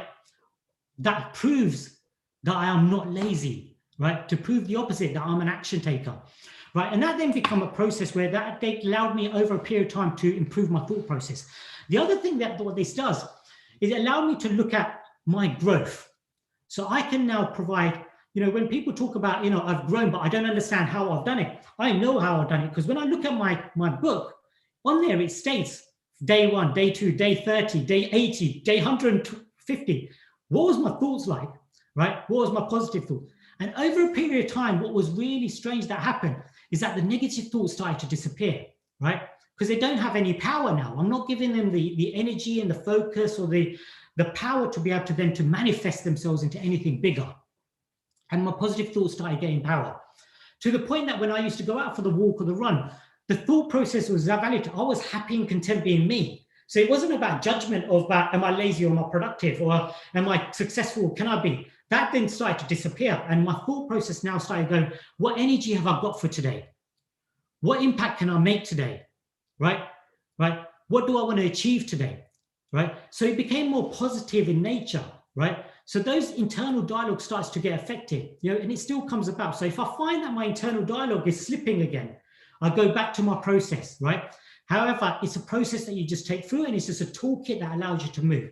So that was the first thing, right? And that helps now build your belief system, right? Because when you've got a better internal dialogue about your thoughts, guess what, right? Your belief is going to start to build. The second thing I had to build was my self-image, right? Not my physical self-image, right? That's important as well. That helps, that makes a difference. But my self-image, did I see myself as being a businessman or a property investor or a coach, right? And if I couldn't see it for myself, I have to build that place in my head, right? Because if you can't see yourself as being the person you need to be, right, then you're always going to fall short. And one of the sayings that I've got with my clients is that we have to be the person, right, 6 months before the external world shows us the results in our life, or maybe a year before the external world. What I'm being right now is only going to show up over a period of time. So I have to be the person first, right? However, I think there's a process that one of the elites use, but we think about what we want to have, but we can't have the things that we want unless we do the things that we need to do, right? but we're not unable to do the things we need to do if we're not being the person we need to be. So our focus then needs to be in the being and understanding, who do I need to be? So my self-image has to then start reflecting this. And I need to start seeing myself in a positive light, and empowering myself. So a process that I take clients through and I've took myself through was listing down, what is my self-image? How do I see myself, right? But not in a fictional way, not in a delusional way as I see myself as successful, just honest truth. How do I see myself, right? I see myself that starts and fails or gives up or doesn't face up to challenges, just being real honest with myself. Then I'll do the second part, which is to look at fast forward, right? Who do I want to be? How do I want to see myself? And I find the bridge in between. And I ask, how can I fill this bridge? What steps can I take within this bridge right here, right now, right? So I can be that person right now. And then I'll go through that same process again, like we did before. What actions can I take for me to build that positive self-image for myself? What actions can I take to build that positive self-image? And constantly working through that process. And that self-image then becomes power. If you don't see yourself as being the person that can go and achieve what you want, it's not going to become your reality. So that was a big part that I had to play in my life, right, to develop that. And to go onto that self-image then allowed me to learn to be able to not react to life, and I was learning to respond to life.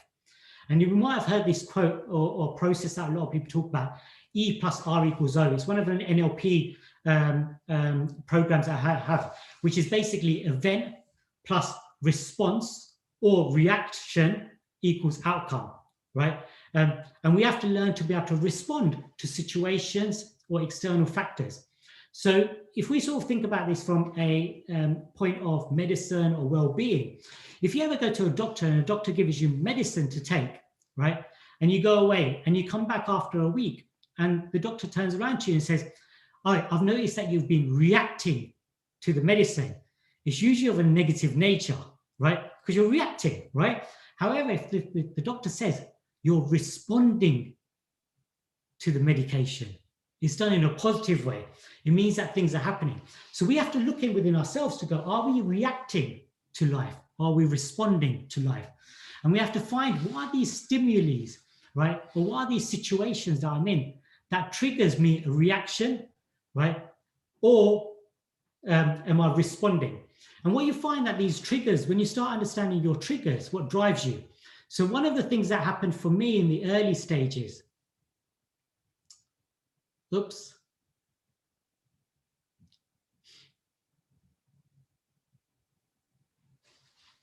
So we're going back. Okay, so what happened to me at some of the early stages is that little things will start triggering me because I was struggling already within, right? So my internal battles were already strong.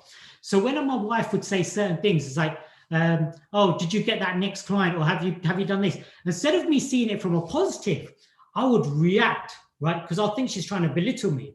And one of the things that really used to happen for me is that my mum would call and she'll ask me in Gujarati, which is our mother tongue, but she'll ask me in essence, how's things going for you? And I thought it was a dig, like, how far you come, like where you at? And it used to be like frustrating for me because I had no results. I wasn't doing well. So I just couldn't handle that conversation, but I've had to realize that I was reacting. And until I realized how to respond and take that feedback on board, it was never going to be of purpose for me. So that reacting and responding is so key, that we're not reacting to life. We're not reacting to situations or people, that are close to us. They've got positive intentions for us. I didn't realize that. I thought she was just nagging or trying to belittle me, but she wasn't. She was just genuine to know how things going for your business. But I wasn't able to see that because I was lost in my own process. So that's really important, that you learn to react. You learn to respond, not react to life. So that's one of the things that come about. The next part is, and I think this come about early on. I think one of the speakers from early on that was speaking about, I think it's Tanisha, she was talking about it, and she said, our fears, guilt, we've got shame, these sort of emotions are affecting us. So a process that we've got to go through is do a bit of an emotional cleanse. And I know a lot of people do it through meditation. I just wasn't in that space at that time to do meditation. You know, I've not really done it until last year, where I started doing a 14-day meditation retreat, and I started doing yoga and different practices. But back then, for everything for me was practical elements that I had to do. And there was fears that were within me that were holding me back. There was overwhelm, there was guilt, there was shame. And until we start to overcome these emotions, right, that are sabotaging our success, we're never going to really be able to move forward. And we have to address these. So a little process that I sort of went through, and I'll share again another tool for you guys, is ask yourself, what fears are currently holding me back? And just be honest, what fears are currently holding me back in my personal life? And what fears are holding me back in my business? And when you start being real with yourself about these fears, we can start looking at how we can move forward, right? And addressing that. And same process that I did before is, are these fears real, right? Are they real? And we look for evidence or proof that we can prove them wrong, right? So I have a fear of public speaking, right? That was one of my initial things. I was absolutely petrified of speaking publicly, right? And you probably noticed that when I was going to networking events, I couldn't even communicate with people. My confidence was absolutely low, to the point that after a couple of minutes, I would run to the bathroom to try to get myself re-energized, refocused. And there was days that I went back out and faced the music and started to network. And there was days I bailed, got in the car and drove home and told my wife, yeah, it was a great networking event. It just finished early. Lying to myself, right? But I had to have, there were fears that I had to face, right? So it's about facing into your fears, you know, being able to challenge yourself to go, how do I do that? What we don't want to do is these fears, if you've got a fear of public speaking, just go out and speak publicly. You're going to get exposed, and that could have detrimental impact for you, because we get conditioned through our past experiences or past events. And if we get a proof or some sort of evidence that basically says that you're going to fail again based on the previous experience, is detrimental. So looking at areas that we can slowly improve. So for me, to improve my public speaking, I started doing videos just with a phone to myself. And then I moved on and I started doing live videos on Instagram, live videos on Facebook, sharing my message. And then there was a big opportunity I got, was my big keynote. And all of this now becomes evidence for you to build up. And right before the keynote that I had, again, I've got the proof and I've got the toolkit in my bag that helps me to present. But 2 days before the keynote, and again, you'll see a bit of a trend here, but my wife was pregnant again, right? Over the last 3 years, we've had IVF fails and multiple miscarriages, which is heartbreaking for us. But 2 days before, that happened again. And I was about to go on stage. You know, my emotions were all over the place, as you can probably imagine, but I had to learn to control that. But the evidence that I had based on the things that I'd done, the Facebook Live videos, allowed me to get that inner strength that I needed, right?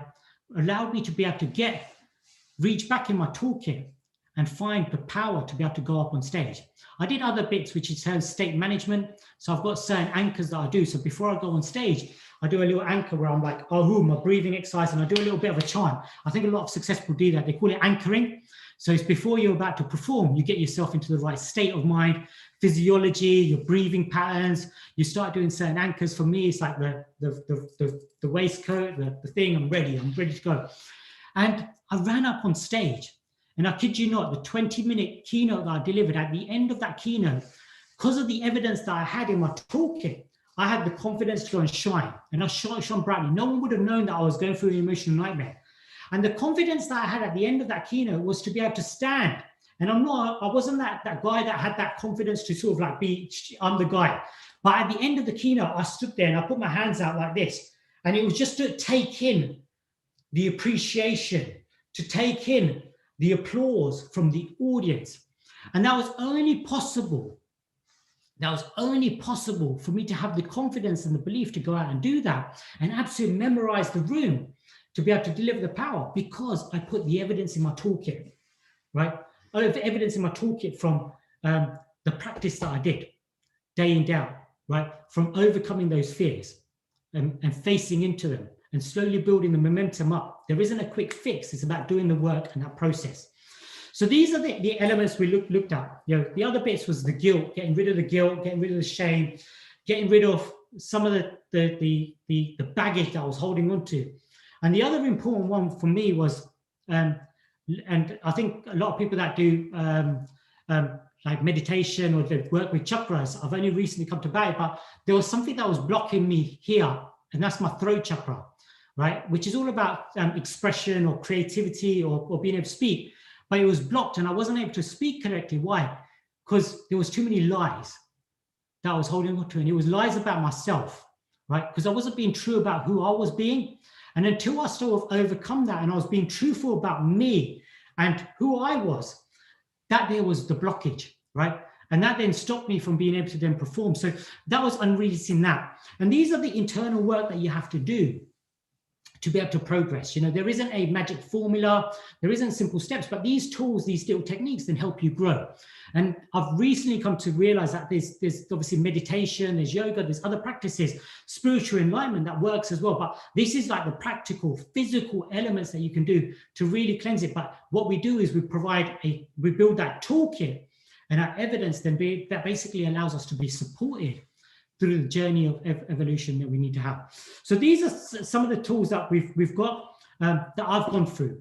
And that journey has allowed me to achieve a couple of things, and I'll share that with you, right? Some of these things are physical. So I've been able to go and I did 12 property deals in 1 year when I built the property business, and it was through understanding and being aware of my emotions, my thought process. I was able to build a coaching business without a coaching qualification at the start. The first year was just the audacity to say that I believe in myself. I've got what it takes to be able to go there. And I created a coaching business called Victorious. And that was £100,000. Well, the goal was to create £100,000 in 12 months. I didn't manage to do that, but in the 12 months, but I was managed to do that on the 4th of January, which is 4 days out. I had a £100,000 coaching business. And that was just through looking at some of these key elements that I've worked on, right? That allowed me to build that success. But the more bigger success for me is not just the financial wins or the property business or the lifestyle that I've been able to create. It's the fact that I've actually been able to win me. And that self-hate that I had has now transitioned to self-love. And I respect myself. I admire myself. I allow myself to be able to respect and show appreciation to myself. So it allows me to do things without feeling guilty. So for example, I'm able to go and once I've got a reward, I'm able to reward myself with a nice watch or reward myself with a nice peaceful walk in the countryside or reward myself with a spa day or whatever I want to do for me. And that love is so important. So that's been really important for me. The other wins for me is that that's allowed me to grow as an individual and make an impact with other people, help develop other people in different areas of their life. You know, may that be through their business success, may that through their personal development success.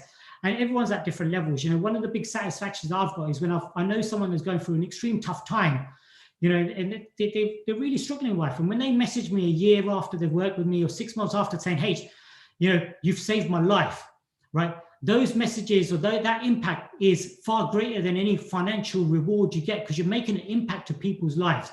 You're allowing them to live purposefully towards their dreams, their goals, their ambitions. And that can only be done once you do the work for yourself. And I know a lot of people have that ambition to make an impact for others, just like I did 4 or 5 years ago. But what it was is the impact is only able to you can't make an impact for other people until you've gone on your own journey, you know, and you've got something in it. And what I talk about isn't through, you know, textbook learning, and I do a lot of learning, a lot of reading. It's just life experience, and nothing can beat that. You have to go through it, but you have to be disciplined to do that. So the final thing I want to share with you all is the discipline part of this. And this was the final step, which is the action. So this is going to be not really motivational inspiration. This is the nitty gritty stuff, right, that you have to do, right? So every week, I look at setting down goals. So every week on a Sunday for me, and today's the day, I'll do that after today's session. I'll sit down and I'll review my week. And I ask myself, what is my great achievements for this week? What went well? Then I ask, what did I win? And looking at some of the successes that I've achieved.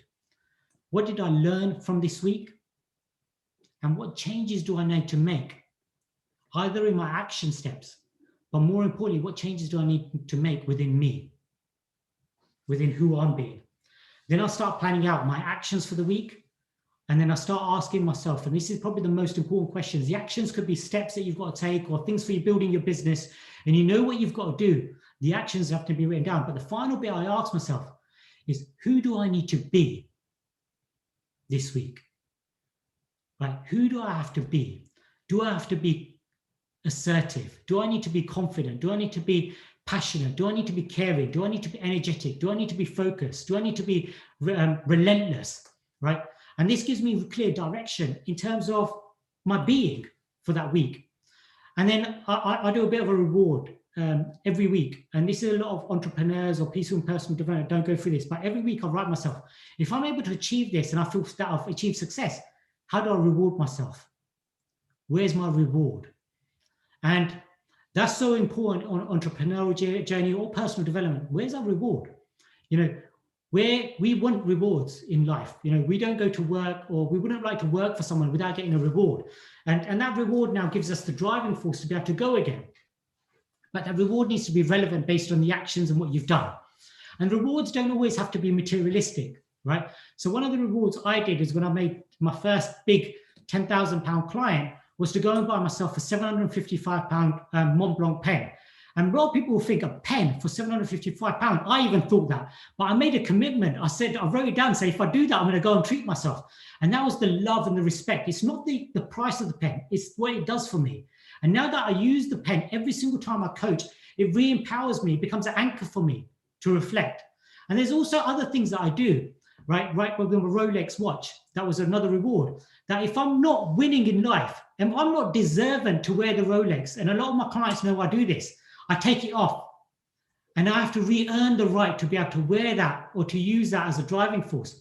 So you can start now utilizing your rewards, the materialistic rewards, or even your personal rewards, as ways of re-anchoring yourself to be able to drive you towards the success that you desire. Right? And if I'm not deserving of it, what do I need to do to be deserving to get back the wins, right? To be able to live that lifestyle. So the rewards are super important. And within that is that whole reflection process, the discipline to be able to say, every week I review my week, and every week I plan out what I'm going to do for that week. That discipline is so important. And you know, I'll talk about it from a business perspective, but also from a personal development area. A lot of people have come onto this program today, they've got inspired, they've heard some great stories, they've heard some great tips and tools, right? But what you do is that you might cherry pick a few, and then after a couple of weeks, guess what? They start disappearing. They don't become active in our life. But when you've got an action plan every week, you review and you look at it and you go, what else do I need to add in? Where am I doing it? What do I need to amplify? That keeps you on track. So if you've made a decision today, which you might have done, that I'm going to start doing so-and-so's practice, or I'm going to do a meditation, or I'm going to start doing this well-being journey, right? Then if you're not reviewing it, you're not holding yourself to account to keep going. And this is why a lot of people start and fail, right? This isn't about punish yourself if you haven't done it. This is about just reviewing, go, what triggers me? What stopped me from doing it? Why didn't I do it? What can I put in place so this week I go and achieve what it is I really want? And that then allows you to live towards your higher being rather than our short-term lower self, where it's looking for short-term gratification. So this allows you to stay on track to your higher purpose. So these are a couple of tools that we've got that are going to help you. Hopefully this has been useful. If this has been super useful for you, then drop me a comment. You know, let me know what tools that you can use. And again, you know, tweak these to what works for you. You know, these are just, I'm sharing by what works for me. And there's a number of different advanced tools that you can use. And we go deeper in our workshops and my one-to-one coaching, but these are just key outlets that I think are really powerful for people that are on a journey. Just giving you those three key elements that we've got, you know, the believing in you and your vision for the future, getting you to be really aware of yourself. And, you know, the final one is getting you to take action. So, you know, any questions, anything that you'd like to add? Other than that, namaste, thank you very much. And back over to you, Sheila. I don't know if you've got any questions or if any of the audience members have. I've not seen that pop up. Well, first of all, I wanted to say thank you so much for sharing your story and being very vulnerable with us and telling us all about the struggles that you've been going through. Because I think a lot of people are going through struggles, especially during this difficult time. And sometimes it's a little bit, they don't want to share what they're going through and they're suffering in silence. And for you to share your journey of yes, there was a time that you weren't showing up for your family and you were just going to bed and your wife was going to work, and the fact that you were so open. Thank you for that. And that just reminds me to tell the audience out there that you might be going through a difficult time, but there is support systems out there for you. There is people like Hetal that have changed and transformed their lives. I really, really like the approach that you have of kind of accountability every single day, because every single day is a day that you're not going to get again. So the fact that you're really looking at your day, what worked, what didn't work, and having a goal for the future, that's absolutely amazing. What advice would you give someone out there that is really just going through a really, really difficult patch right now? How was that? You said you kind of just like one day you were just like, okay, this is enough. Yeah. But give some advice on how to just get to that phase where you're kind of, okay, now I need to take action. So I think the hardest thing for a lot of people is to take ownership of their current situation and be real with themselves. And that isn't pleasant, isn't pretty. There might be some tears, there might be some emotional high that goes with it. But being real with who am I right now? And if that means that you've got to take time out on a Sunday, or just close your room for 2 hours and just sit down and just look at where's my life and just map it out. A big thing I would get you to do is write down your name, your full name, right? Write down your age, write down where you're at in life right now, and then do a deep dive in terms of where you're at right now and just take ownership. And once you do that ownership, what you'll find is that you might not like that, right? And it gives you the emotional drive. They say that great change happens from one or two things, either through great inspiration or great adversity, right? And you're going through adversity anyway, so why not turn that into your power for you to be able to utilize that adversity to be able to then go and do something great with your life? And sometimes it's that realization to go, I'm just going to be completely honest with who I am. And once you do that, then just make a commitment that you're going to make change. But the change you want to make isn't drastic, isn't big, right? Try to create momentum in your life, right? Momentum is so important. So try to find small things that you can win at. So it might be like, this week, I'm going to go for 2 walks, right? Or this week, I'm going to do 1 yoga session, right? This week, I'm going to do 1 meditation. Get the win, right? Those wins, and celebrate that win, right? And start enjoying that. Stop putting this unrealistic expectation on what you need to be. If you haven't been doing something, be real with yourself and don't go, I can do that. And the challenge sometimes people have is that they look back at their past, Sheila, is that how successful I used to be. Well, you're not that person anymore. Admit it. You're not there anymore. Go to where you are right now. And I think that's probably the biggest trigger point for change. And then look at what areas do I need to change? Is it my internal dialogue? Is it my self-image? Is it my action taking? What are the key areas I have to face? And don't think it's going to change straight away. Then go, what one step could I take now to move forward? And that's all you have to do. Keep taking that one step towards the goal that you have.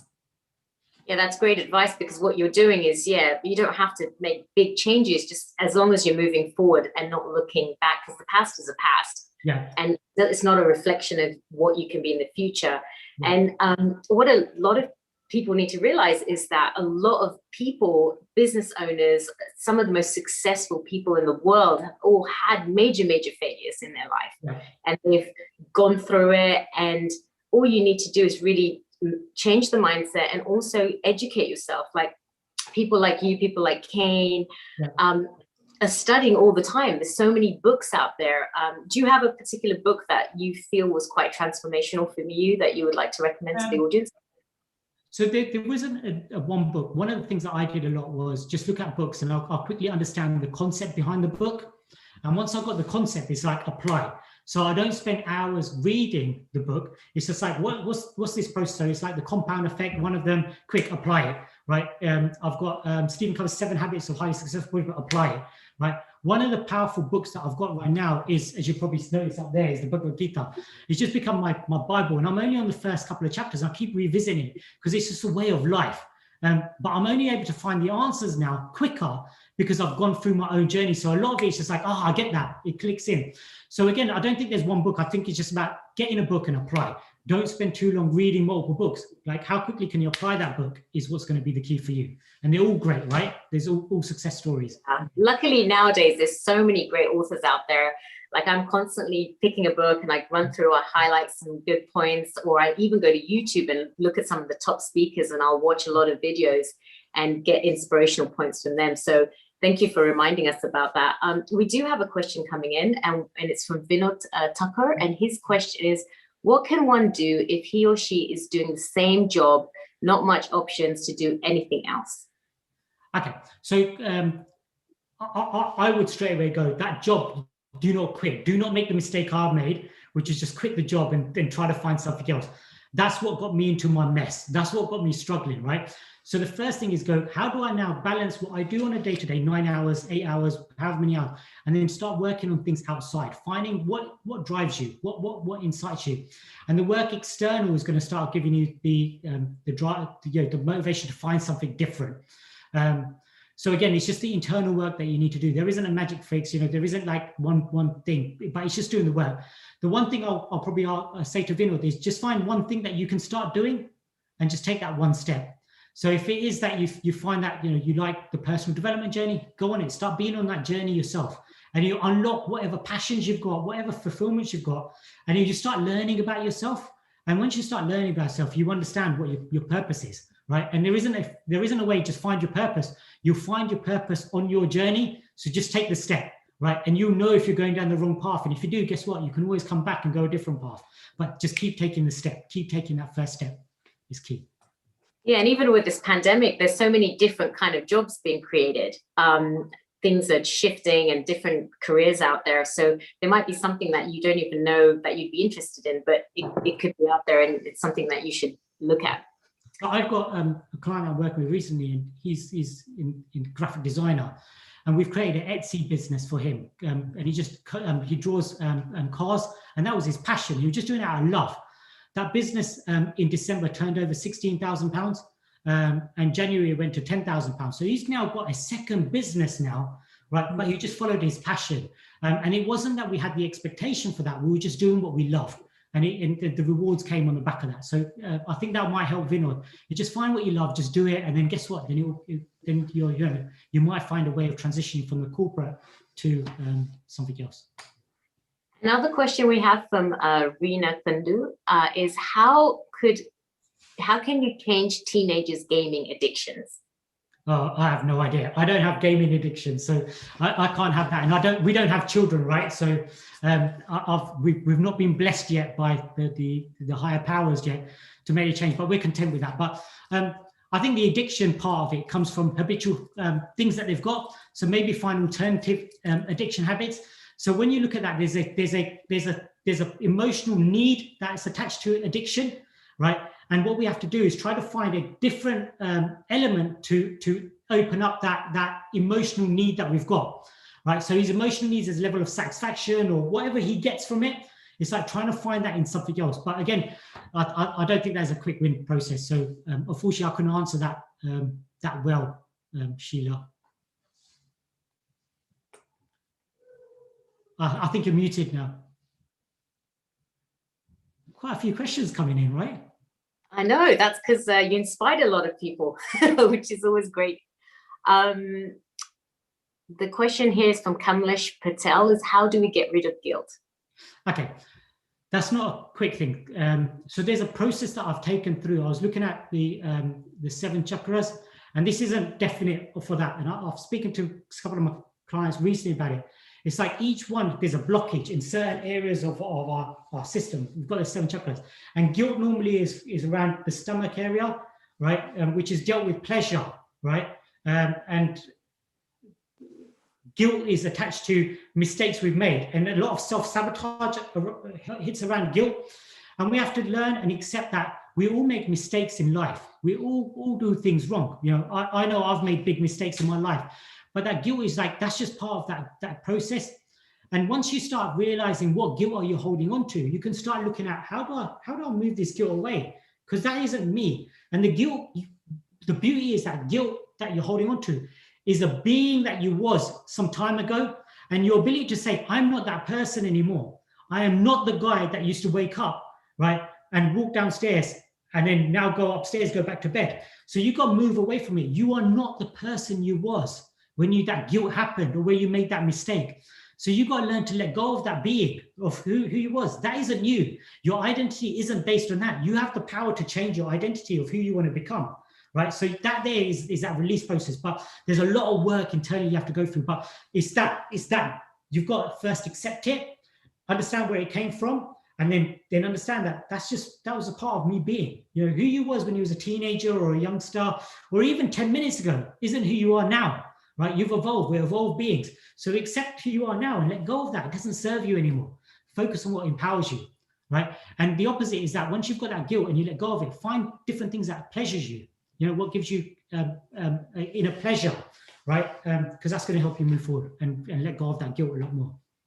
Yeah, thank you. So basically, don't let the past determine your future. Yeah. And how do we find... Past is a place of reference, is a place of resonance. And that was a great quote I got from one of my coaches in my early stages. She asked me to wipe the feet on my door before I walk in, start off as a new man. And that's the same thing here. You know, let your past be your past. It's done. Thank you so much, Hessel. Can you share with us how do we connect with you? What's your Instagram and Facebook and website? Instagram is Hetal Patel. Facebook is Hetal Patel. Or you've got Victorious Coaching for my coaching business. A lot of what I share is on my public page. So you'll be able to connect with me there on Instagram or Facebook. Or you've got my website, which is victoriouscoaching.co.uk. But again, if you want a personal touch, what I'm about is the personal connect. It's my Facebook, my Instagram. Thank you so much for your time, and thank you for being an inspiration to our audience. Yeah. And we will see you again. Thank you very much, and thank you to Honey for providing this platform for me and all the guys at Healing Earth. So namaste, and thank you very much, Sheila. Thank you. Which brings us to our next wonderful guest, Honey Kalari. Now, she was on last week, so I got a wonderful opportunity to actually meet this beautiful woman. And here she is today, and she's going to be sharing with us how to get a magnetic personality. She's a mind, body, soul coach and award-winning creative dance expert with over 35 years of experience in the fields of art, culture, and entertainment. Today, she'll be sharing her secret technique to shift your mindset in less than an hour. You will learn how to skyrocket your success, achieve happiness, and build inner resilience to a completely different level. Honey will help you discover how to balance yourself emotionally, mentally, and spiritually. She's going to be teaching us how to follow an easy few steps just to learn to live life to the fullest, no matter what life's challenges faces you. Here we have our beautiful Honey. How are you? Hello. Hi. Namaste, dear Sheila. It's an absolute pleasure and a real honor to have you back again and for me to connect with you back again on our Healing Our Team family platform. Thank you for the lovely introduction. Thank you. And a namaste, of course, a global namaste to all the audiences out there who are watching, because I know we're connecting to many countries, over 50, 60 countries around the world. So hello, everyone. So I'm so excited to hear you talk about how to get a secret magnetic personality. So are you going to share us some techniques that we can use immediately? Oh, wow, that's a really great question. Actually, I had a kind of a presentation set up. I'm a creative person, so I just kind of like, showing a little bit of visuals and things. And I just thought it may be really great for me to run through a presentation for people and perhaps open up to some questions at the end. So if anybody has any questions at the end, I'd be really happy to answer, just like Hetal. Hetal did an amazing job there, so I was really inspired by his story. And we all go through that, by the way. We all go through the ups and downs of life. So we have to learn to find tools and techniques and find, like we say, become like a little spiritual warrior in life, find out how to deal with issues in life in the best way possible. So, of course, are you happy for me to go through a presentation and just run through everything with our wonderful audience? I'm very excited. Go ahead and show your presentation. And at the end, I'll ask you a bunch of questions because I know I'm going to have a lot of questions for you. Sheila, I hope you don't mind. Along the way, I may ask you some questions. Are you happy to perhaps answer for me? Of course, maybe I can get you involved in a little bit of maybe you'll be the spokesperson for the rest of the audience out there. Absolutely. I'd love to help. That's brilliant. Thank you. So I'm just going to share the screen and just run through this little presentation for you guys. Are you all okay here? Can you see the screen? Anything on the screen right now? Absolutely, we can see the screen. Perfect, perfect. So, right, so thank you very much to Neil Kumar and the rest of the Healing Our Earth team and organizers to invite me here. Today, of course, I'm going to be discussing how to develop a magnetic personality. First of all, before we even start, we need to think about what does that actually mean. So, first of all, in this session, what I was hoping to do is to run through what a magnetic personality actually means. Today, we're going to run through a little bit of information about the aura, the positive vibrations, and high frequencies. So you may think, oh, what is all this about? So I'm going to be running through all this in a step-by-step manner for us to understand what actually happens in our lives. In our lives, I'm just going to move this there. Yeah, in our lives, we tend to find that everything is energy. The second thing we need to find out is how do you develop a pleasant personality that people would consider to be magnetic? Well, first of all, this is all about personal growth. It's all about inner beauty. We're not just talking about outer beauty here. We're talking about the inner beauty because that's what actually radiates the energy. So, and of course, the values that you have in life. The value system is very important because what we live our life by is all based on the values that we have in life. So that's also important. Also, I believe that our life here in this world, and well, because we're born here on Earth, is actually to evolve, is to evolve as a human being. You see, we're never perfect, but we have all the divine qualities within us that we need to bring out. You know, like if you have a stone and you slowly chisel away, and suddenly you have Lord Krishna's murti. So all the things you don't require in life, you chisel away slowly around, you know, while you're evolving, you're learning, going through mistakes, etc. in life. And you bring out the best qualities within you as time moves on and as you evolve. And that is in all different areas, because I believe that's also mentally, emotionally, physically, materially, and spiritually. I think that's, you have to be a package as a human being, because you can't just say, I can be a positive thinker and everything will fall in place, because you also need to be able to learn how to manage your emotions as well. You need to be able to perhaps have a connection with the higher source, so you can absorb more energy from the universe to be able to do more things in life. So what I've actually created is there's 6 areas that I find are very important when it comes to developing a magnetic personality. And these 6 areas are further broken down into 4 areas each. So there are actually 24 master keys that I believe we need to incorporate in our lives to slowly bring into our value system and help these keys to help you raise your vibrations, your personal vibrations. And final question is, who is this session for? We would be asking. Well, this session is for everyone, really. Whether you're a CEO working in a multi-billion-pound corporate environment, to a little child, a teenager who's just studying, a mother and father, it's for everybody. This really, really helps. Having and developing a magnetic personality, it's there for everyone, because we have this inner power. We just need to recognize this inner power. So my quick background, just to help you understand who I am and what my background is, really is quickly, my spiritual journey actually involves being interested in the world of spirituality from the age of 13. So by the time I was 13 years old, I was studying, I was doing Bible study classes, I would do Buddhist meditations, I would learn about Raj Yoga, I even learned about Vedic studies. There were so many things I would go for that I would be interested in learning, from the Vipassana right through to Art of Living. I've done all the courses because I've been very interested. But then that also involves personal development. because I've been also interested in doing Tony Robbins courses, Landmark Forum. I read books like How to Win Friends and Influence People by Dale Carnegie, also Think and Grow Rich by Napoleon Hill. And these are the books I was reading from the age of 13. I was a teenager. So I've always been interested in inspiration, motivation, and bringing out the best version of yourself in life. We're never perfect, but the trying is also important, and attempting to move in the right direction is also important.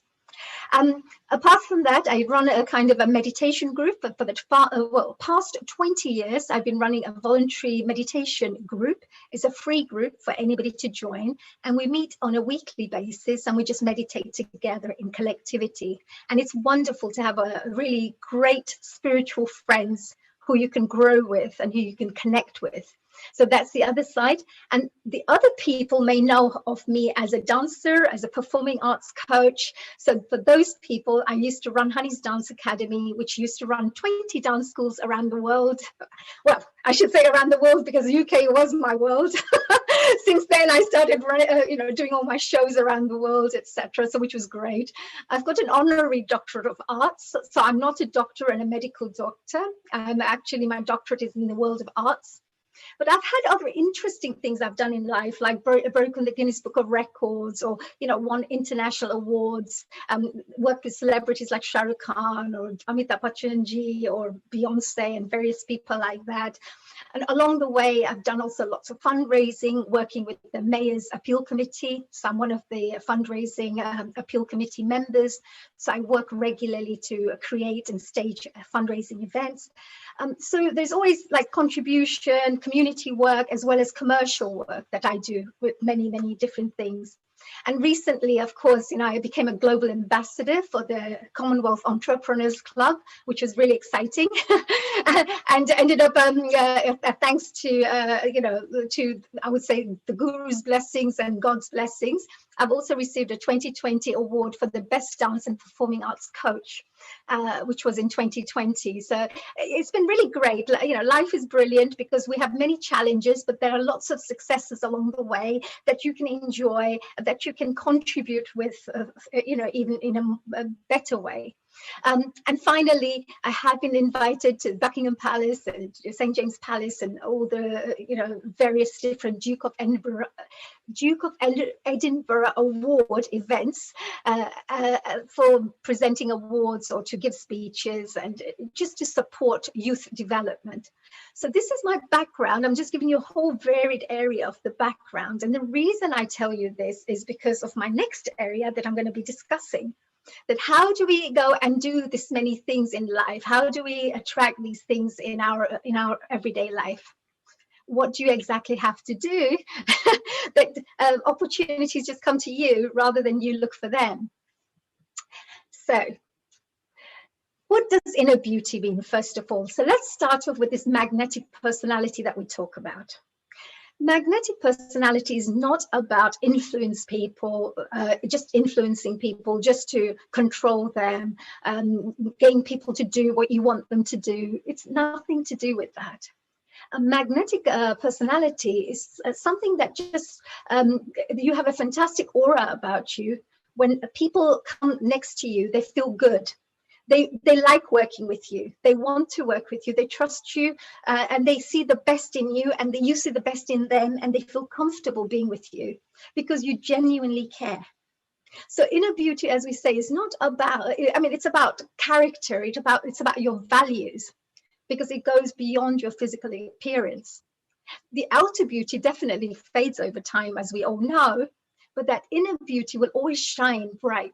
And that's what's important. And that's what I always share. That knowledge is something that I always share with people. And don't worry about just looking great from the outside. We need to work on developing ourselves and our inner qualities, which are more important. And we normally say that physical beauty is based on the 5 senses. So it's all about the looking, the hearing, the feeling, it's all about the 5 senses. Where I believe the inner beauty goes much beyond, because that inner beauty is when somebody says, oh, she's got a beautiful soul.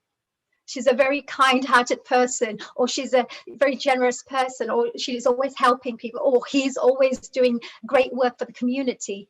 Whatever the case is, it's not to get that appreciation, but it's the fact that that's who you are. It's not about getting the appreciation. It's more about the fact that you love doing things for other people. You love helping people. It brings you joy. And when you ooze that joy, other people feel that joy too. And beauty, I believe, is a aggregate qualities, you know, of your mind and your soul. So it's like you build up many qualities within yourself. And as you start building qualities one by one, remember, we're not perfect, because you can get into a challenging situation and suddenly you're trying to be as patient as possible, and you can get very frustrated. And it's normal to do that. I mean, I would be concerned if you didn't show any emotions. So at the end of the day, you know, it's about the journey where you continuously work on bettering yourself, improving yourself. And I normally say that somebody with a great inner beauty, for me, when I meet people, is I meet successful people, I meet billionaires, I meet celebrities. But what I find is really, really attractive about some people is the fact that, you know, they're very kind, they're very, you know, they've got lovely etiquette, they listen, they care, they understand, you know, it's a lovely balanced approach to the way they work. So you actually feel comfortable talking to these people. So coming to the next part here is to do with the aura now.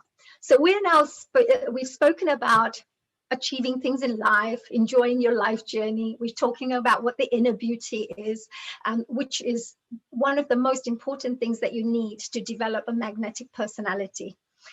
And now we come to what the aura is, because many people don't understand what the aura is, but the aura is scientifically proven, it's there. And aura actually is our spiritual signature, I would say. The way you think, the way you feel, all that it resonates in this energy that's around you. Now, many of you would have heard of Reiki, you would have heard of pranic healing. So these are the things where they use energies to help to bring healing to the physical body. So you actually, somebody would just kind of, moves their hands across you. And what they're doing is working with the energy that you have, feeling blockages, and then clearing those blockages, and then carrying on. So what happens then is your energy starts flowing, and the blockages get broken, you know, or dissolved. So auras. First of all, we need to understand that everything in the universe is vibrations. Everything is vibrations. So this energy that we have is vibrations. And every atom, every electron, every thought, even we say about raising our consciousness, what that means is you're raising your vibrations.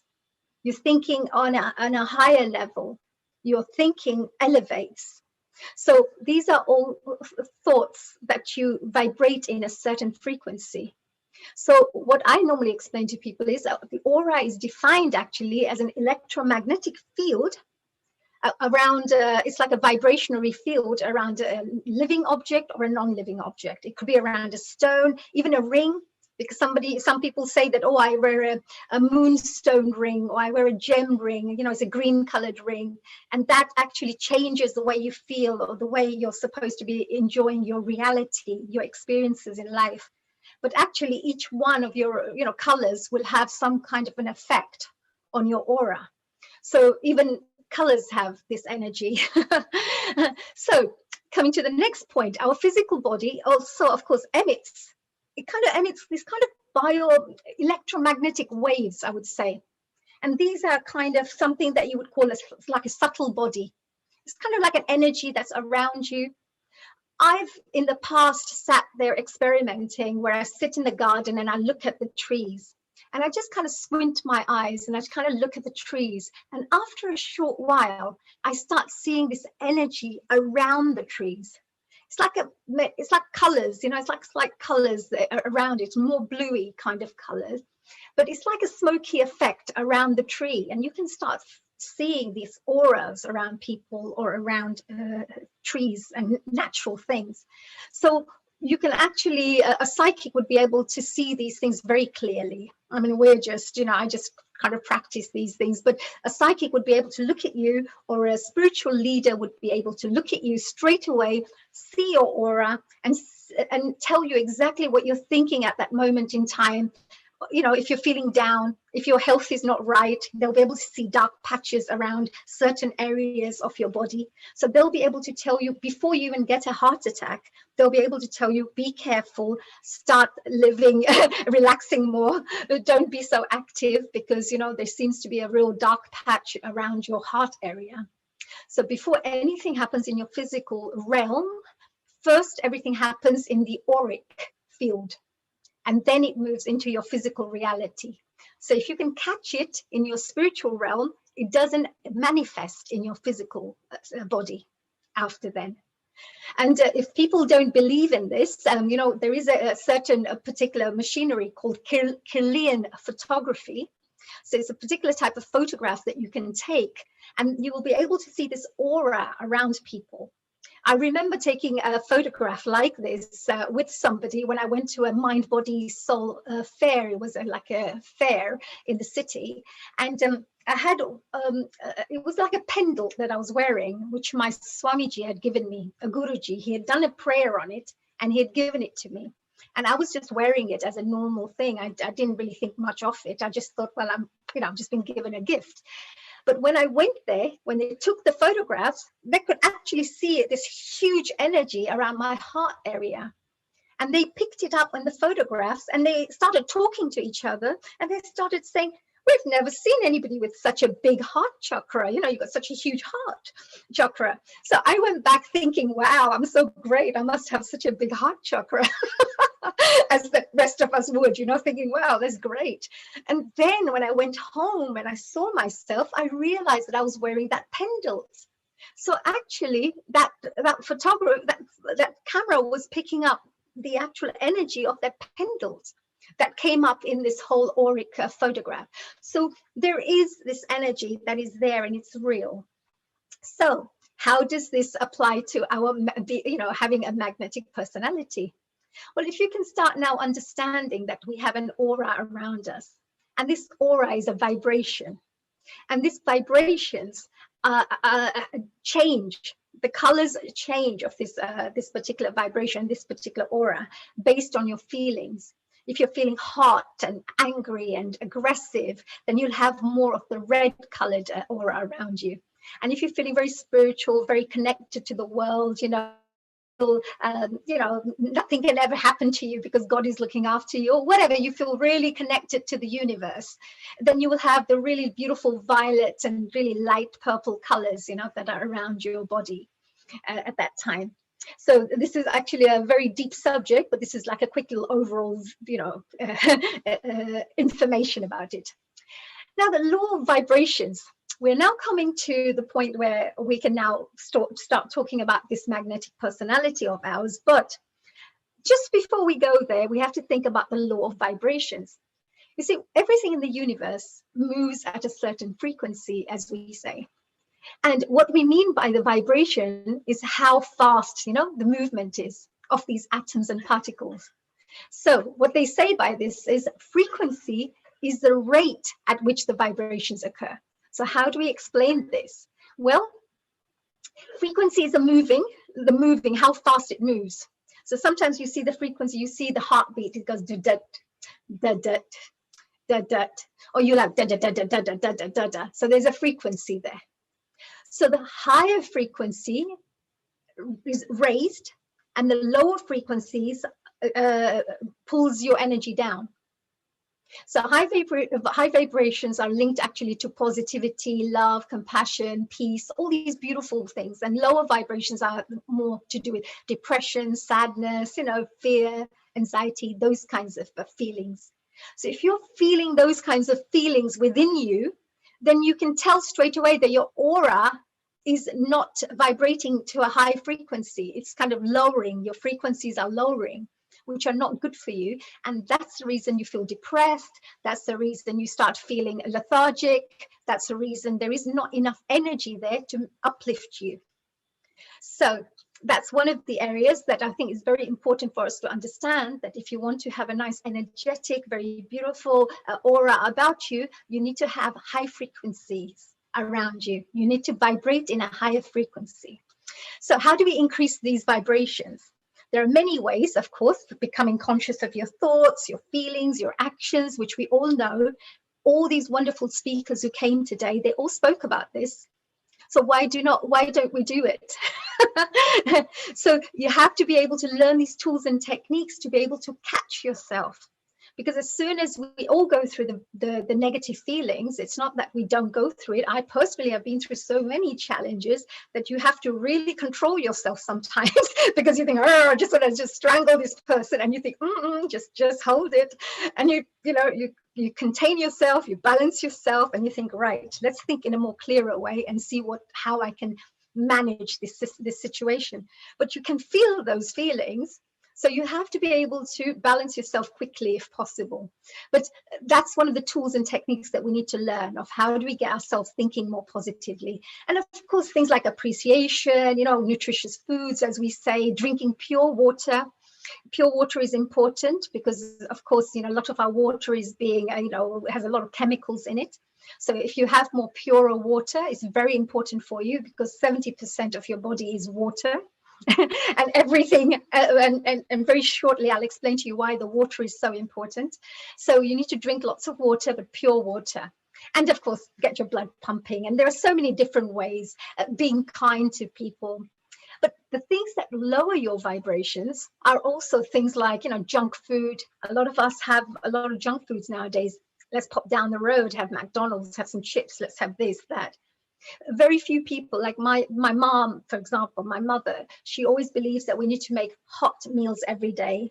Because they come from old school, I've been very lucky. So I've been very lucky that she's always making, and she doesn't even use tin tomatoes. She'll always use fresh tomatoes. So it's a mindset of how do you include nutritious foods for your family so they can have good, high positive vibrations in their bodies through the food that they eat.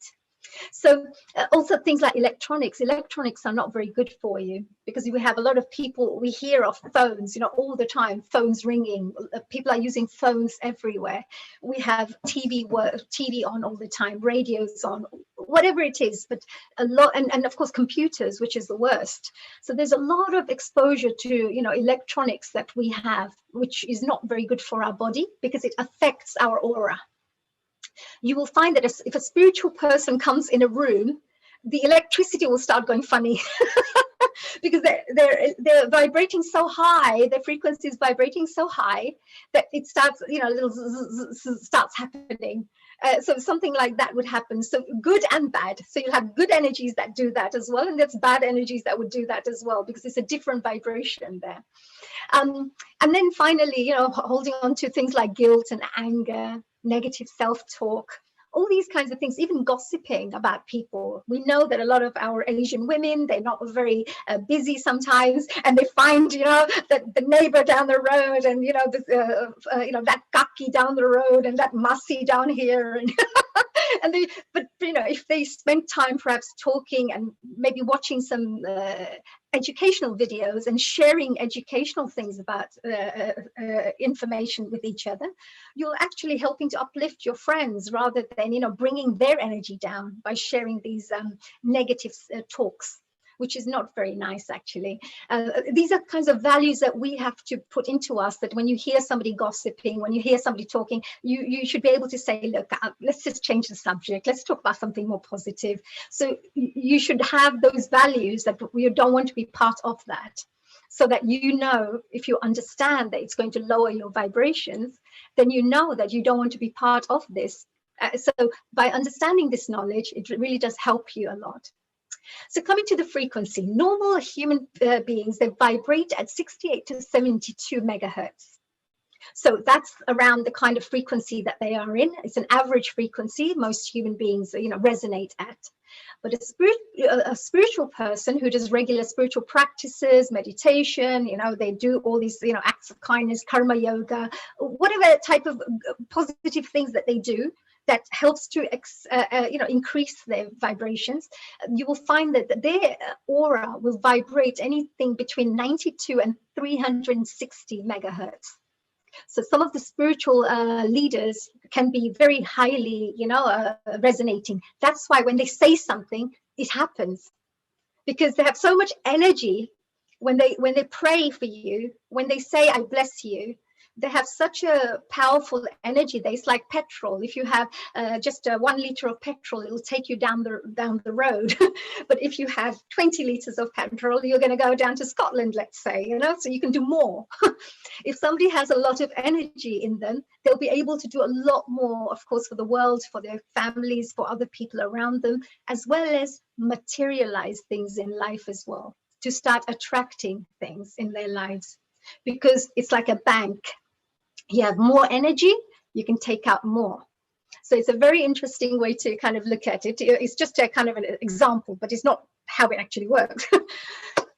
So before I start talking about these various different keys, the master keys, we have now talked about inner beauty. We've talked about how the aura affects us.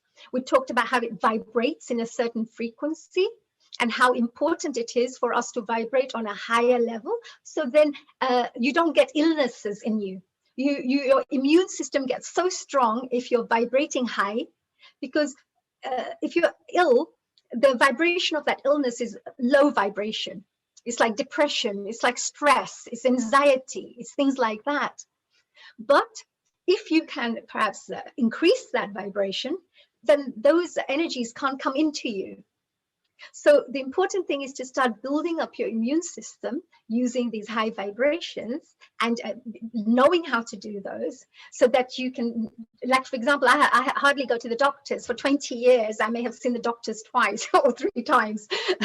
And that also for, nothing to do with illnesses and things. So it's very, very powerful if you understand this. Now, there has been research done in the industry by a fantastic doctor. He's a Japanese doctor called Dr. Emoto. And what he believes is intentions make all the difference. So your personality, your aura, your vibrations, everything gets affected by your thoughts, your words, your actions. And the words for me, if I said, oh, Sheila, you're amazing, oh, you're so fantastic, and I don't really mean it, there is no intention there. You see, there's no energy there. So it doesn't have that vibration connected to it. When you really believe that you want to care for somebody, and you say, Sheila, you're just so amazing, I'm really thankful to you, you've done this for me, and you did this for me, and I really am grateful, and you actually feel that, that's an intention, that you really feel this. So there, your vibrations rise, because gratefulness is something that's very beautiful. It has high vibrations. So the intentions are one of the things you have to always remember, that don't try to do something just for the sake of it. Do it because it comes from your heart, because you really mean it. You really wish to do this, and then you do it. The second thing is you're the creator of your own reality. Why? Because if you understand that, let's say you want to gossip and you just want to talk about people, and you just want to think about depressive thoughts. Well, you are choosing to do that. So when I'm going through real challenges, then I have to have these 2 little, conversations in my head, saying, oh, I'm so annoyed with this whole thing, blah, blah, blah, blah. I don't know if there's any point doing this anymore. You have this little thought, but then you have a higher self-talk. It's a higher consciousness that comes through and says, no, honey, sometimes successes come through lots of failures. Don't worry. There are people who are different. They may have not evolved enough. They have to run, they haven't had the same kind of upbringing as you. They may not understand these things yet. You get this nice thoughts that come through in your head and you think, okay. And that negative energy dissolves. So then you are the one who's creating your reality. And actually, 2 months down the line or 3 months down the line, they actually become your friend, and you actually help to influence them in such a way that they've been able to improve their life, because they see you as a good role model, and you've just been loving and caring and understanding, that you see these beautiful positive changes in them because of your energy. They feed through that energy. you don't become like them, because if somebody's vibrating on a low energy, you must always remember the higher energies always flow to the lower energies. So the higher energies will always clear the negative energies. So somebody who's feeling really, really annoyed and everything, who comes next to somebody who's positive, if the positive person has good, strong energy, then they'll be able to uplift that person. But if they're not that strong, then their energy will go down as well. Because remember, the aura is all of feelings and it's all emotions, and it's connecting to this dark emotion, and it's connecting to your emotion, and now you're feeling that dark energy because you're next to that person. So if you're very, very, I would say, subtle and very sensitive to energies, then you'll be able to start feeling people's feelings as well, good or bad. So the other thing Dr. Emoto says, you have everything you need to change yourself and your life. And that is true. So why don't we do this? Why do we not do this? And why don't we change our lives? I believe it's because, you need to understand that at this moment in time, these are the resources I have. These are the people that I have. This is where I am at this moment in time. So you need to be satisfied, content, and do the best you can with what you have at this moment in time. Because by doing the best you can at this moment in time will take you to the next step. But if you keep thinking, oh, I don't get this, I don't get this, I've never had this, I'm just never getting this, there's no point, blah, blah, blah. But you're not actually moving to that point because you're too busy just dreaming and thinking, etc. So you can have lots of like setbacks but you have to come back up again, be resilient, build your energy, and go back on the path again and keep moving. And I believe that success means that you just continue and continue and continue until you achieve what you wanted to achieve. So if it takes 1 year, fantastic. If it takes 10 years, it doesn't matter. And if it takes 20 years, do it, because that's your success. It's the journey that's the one that will make you evolve. It's the journey that will help you get that magnetic personality, not the goal at the end. So it's so when we talk about these auras and we talk about vibrations and we talked about water, and we said that 70% of our body is water. Now, if you can imagine, Dr. Emoto did various experiments, and I don't know if many of you may have heard of him, and some of you may have not heard of him, but those of you who have heard of him, he used to do the water crystal experiments. And what he used to do is he used to have like glasses of water, and then he would put little labels on this water saying love, hate, evil, gratitude. He would write these things, peace. He would write these things, and you won't believe this. Later on, he would take a little photograph of the crystal of that water. And if you can look right in the first photograph here, that actually would be something like evil, something like you disgust me, I hate you. This is the first photograph that it would be. But if you go on to the second photograph, all you're doing is you're saying nice things to the water. I love you. You're just amazing. I thank you for, feeding me with water. Thank you for helping to quench my thirst. You just say nice things to it. And then you take a photograph of that crystal, and you will see that this is the second crystal you can see there. That's how that water would turn into a beautiful crystal like that, just by giving it nice loving thoughts. So you can see that the whole universe is alive. Everything is alive. Everything is vibrations. If you start connecting to that frequency of the love frequency, you elevate even the water crystals by connecting it to the word of love, for example. In this third photograph, you can see this was a lake. There was a group of Buddhist monks who did a special experiment, and they did a prayer experiment. It was a Buddhist prayer experiment.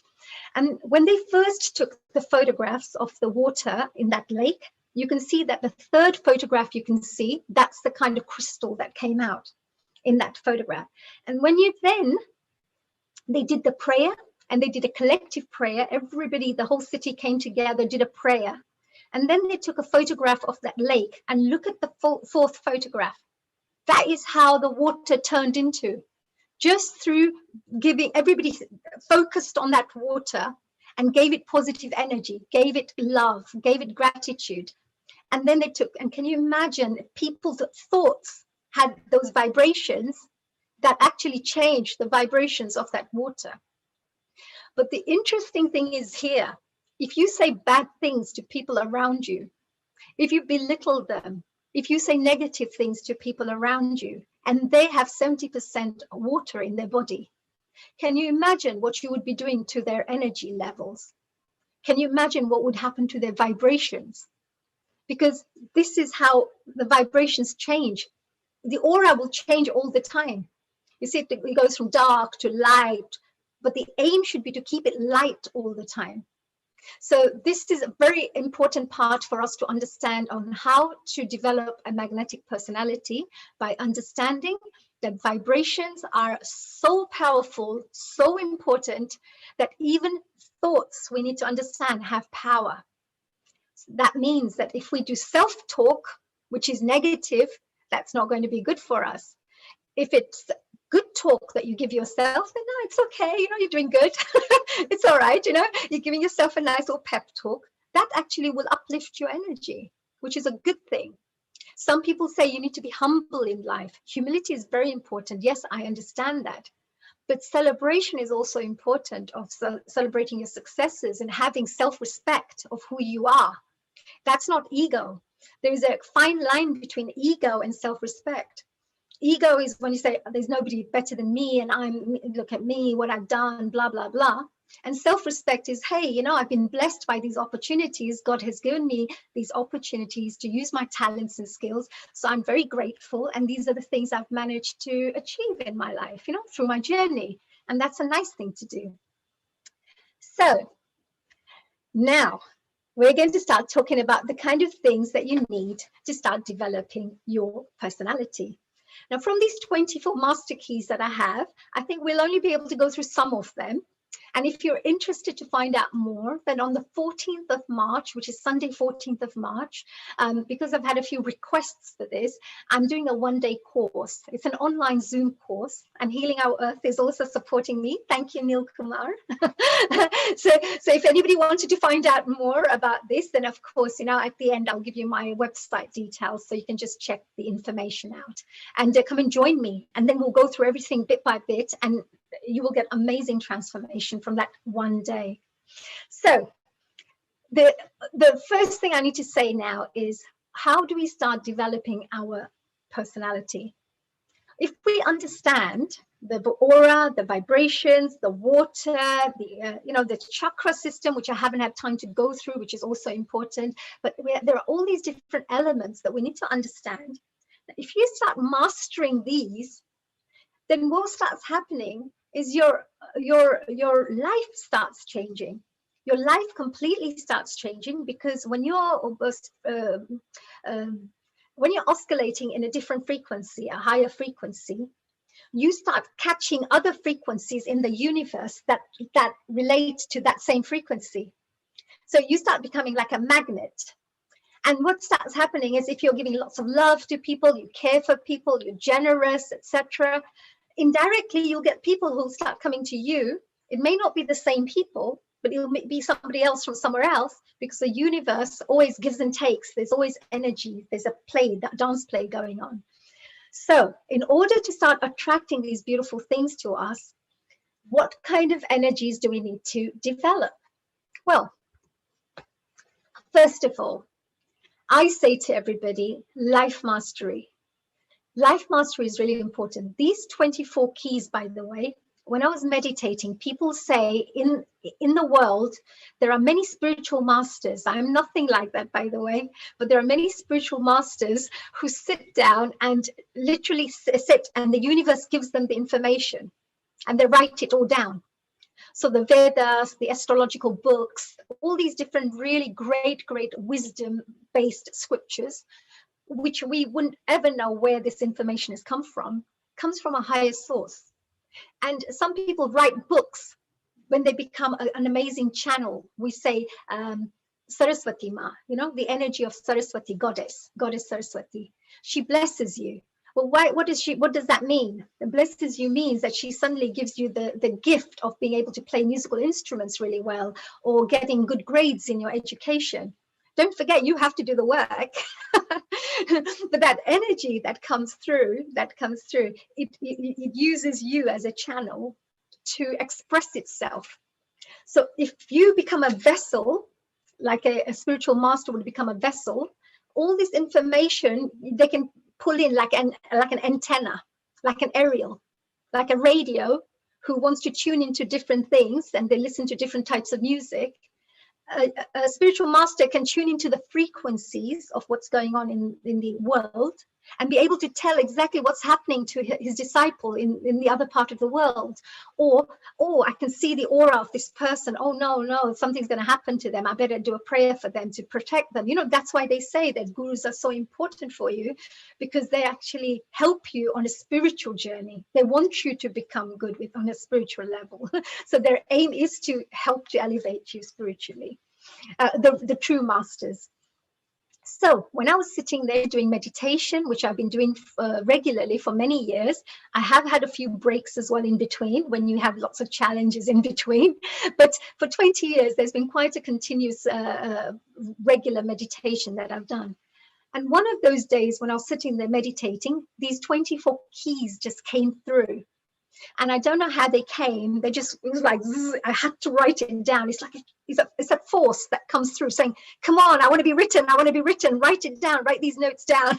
And I'm thinking, okay, let me just meditate because I'm enjoying this quiet. No, write it. Something tells you to write it. So I just wrote these down, and it's actually helped me in my life in such an amazing way. It's so powerful. So the first thing I say to people: purpose in life, balanced lifestyle, healthy living, and inner knowledge. That's part one, life mastery. So purpose in life, this is something that came through. Each of us are born to serve others through our gifts, talents, skills, or knowledge.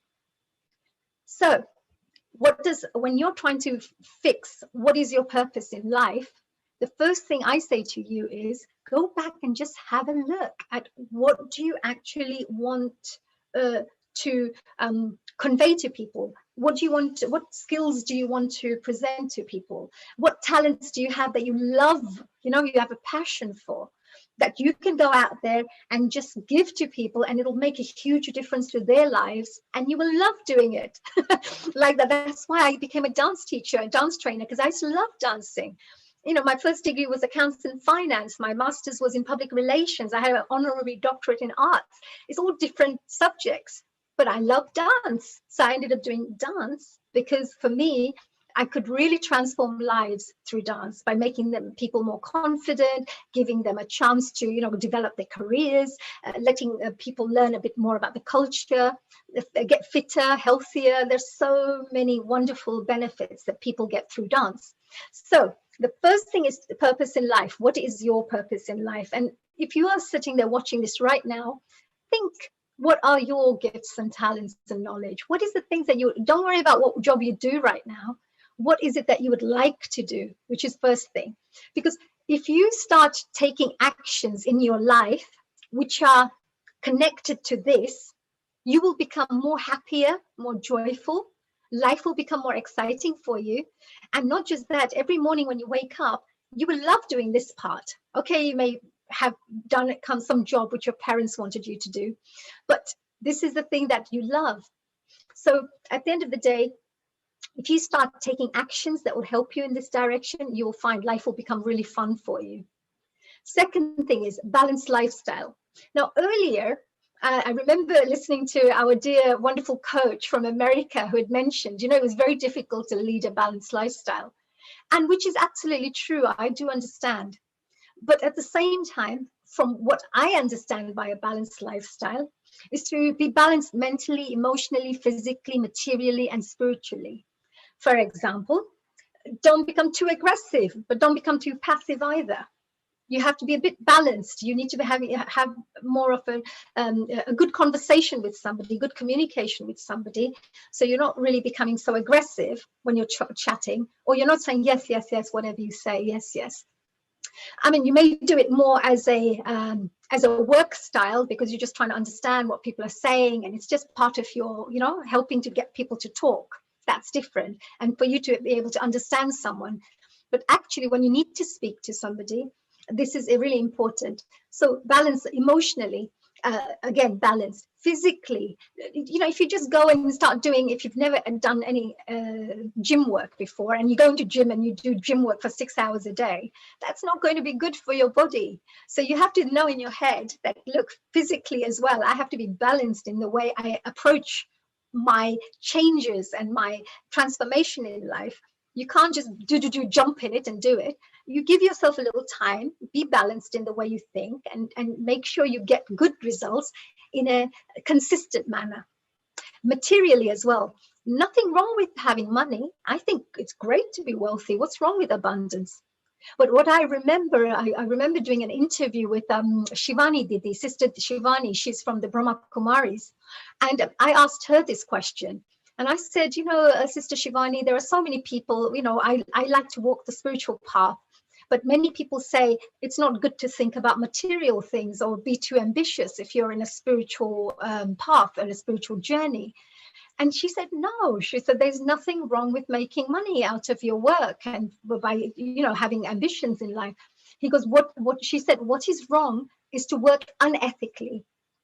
What is important is if you work ethically and you earn money ethically and you make, and God blesses you with lots of money and wealth, there's nothing wrong with that. Enjoy it, share it, you know. So like that. So you have to be balanced with your material thing. Don't just think that, oh, I can't do any work because I need to be a spiritual pauper or, you know, I need to make so much money that I don't have time for my family. You have to go in the middle. And spiritually as well, don't be fanatical.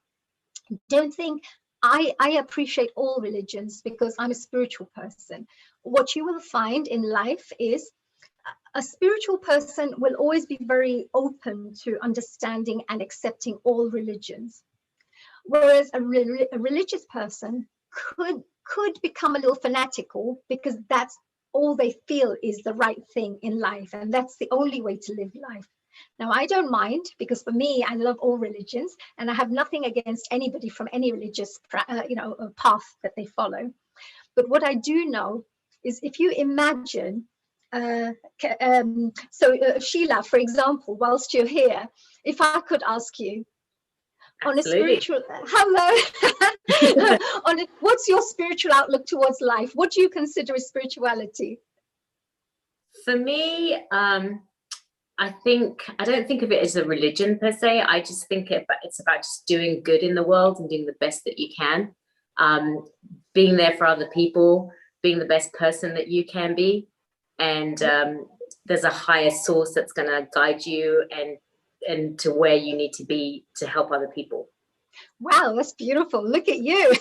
We got our little spiritual angel here. Yes, yes. Actually, yeah, they say, don't they? They say that we're not here having like a human experience, but we're actually spiritual beings having a human experience. So we're actually a spiritual energy that's using the physical body to evolve, to learn, but actually we're that energy, that spirit. We are that spirit, not the human, because we'll just go, you know, in the future.